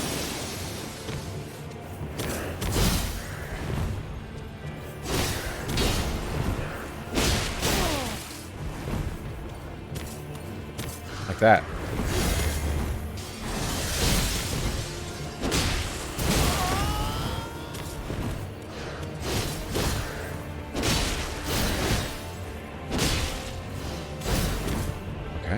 Okay.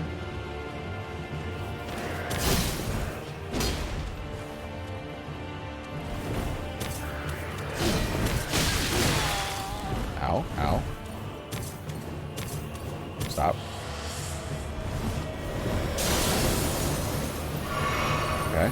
Still doable. Hey, don't layer your magic.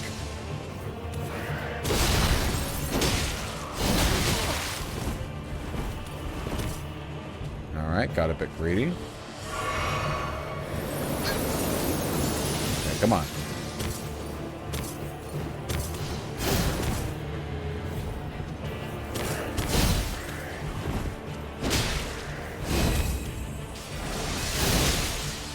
Oh, we got under!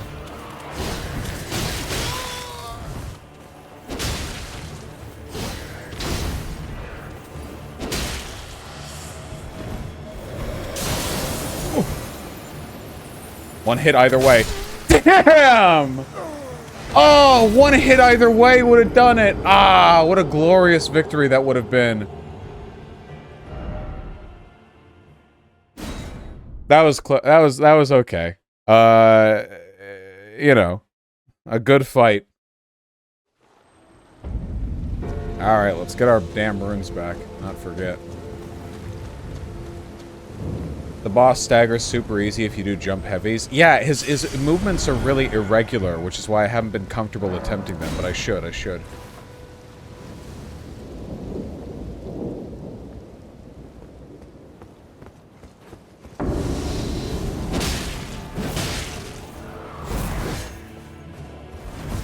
Like that, it looks like he's gonna do a follow-up, but he doesn't.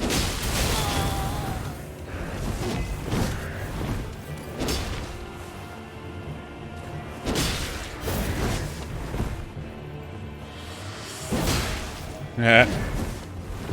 Also, when they're doing magic like that, I can just...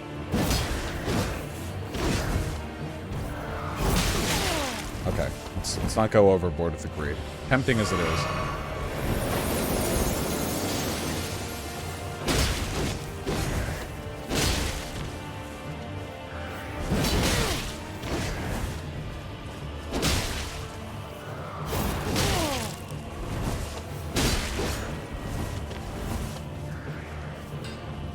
We got a bit overboard with the greed there. I really want to stagger.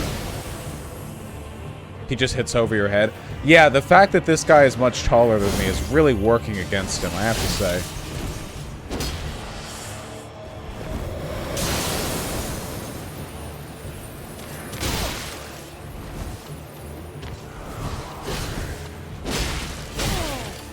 Alright, come on, come on.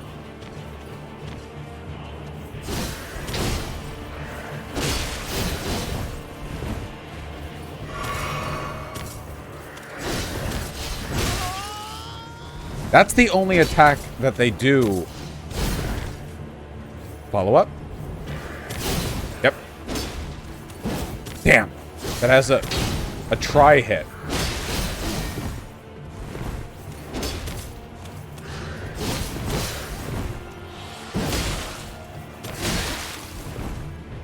They do 1 hits and 2 hits, and that's the only one that does 3.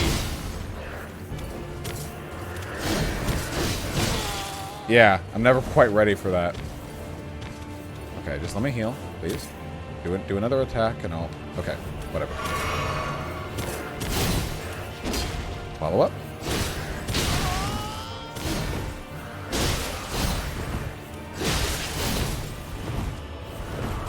Getting sloppier, as is tradition.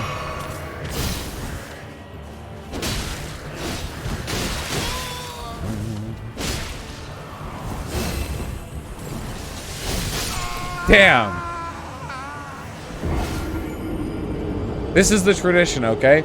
You try very hard the first time because you know the glory of a first try propels you to high competence. But then, you know, in the subsequent tries, it's a little more laid back. You're overconfident because you did so good the first time.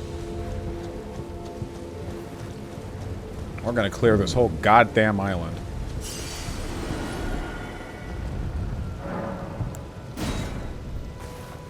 $252.6. Yeah, we're doing it. We are gonna break that goddamn 300k record. I swear to God. We get 3 hits in here? They take a while. Okay, only 2.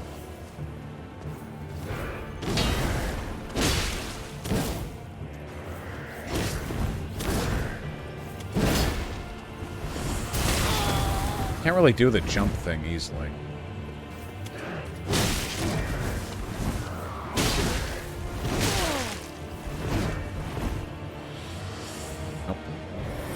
at range?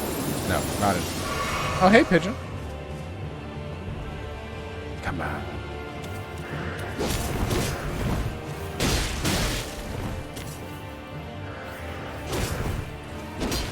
I dodged one too many times.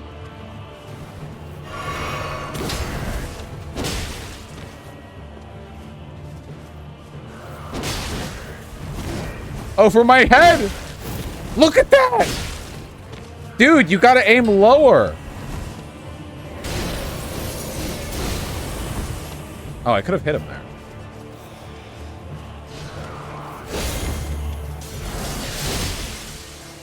Look, he went over my head again.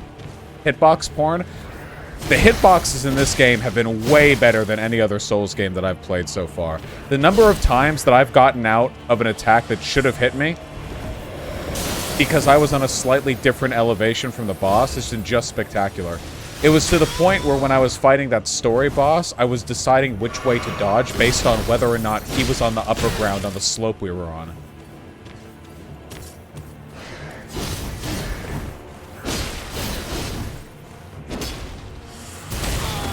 Don't do that.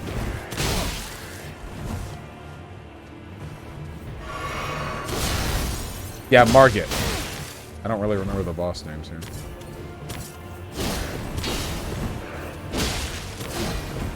Let's not get frostbite here, huh?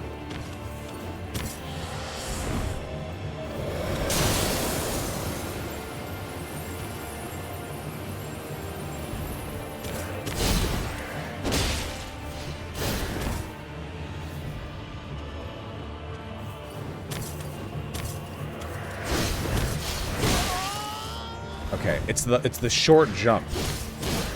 The short jump means it's going to be the... I scratch my head.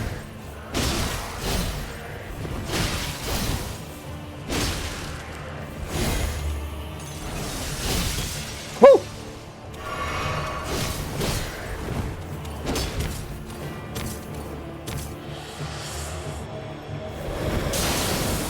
Okay.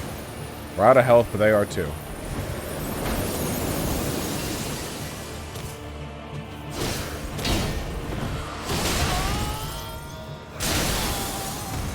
Okay. Now we're more out of health than they are. Shit.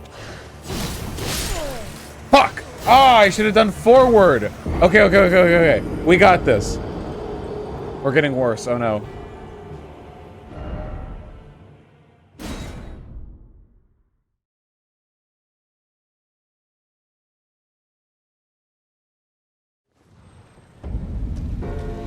Min Magic casts a nice opening. Oh, this boss is full of openings, don't get me wrong.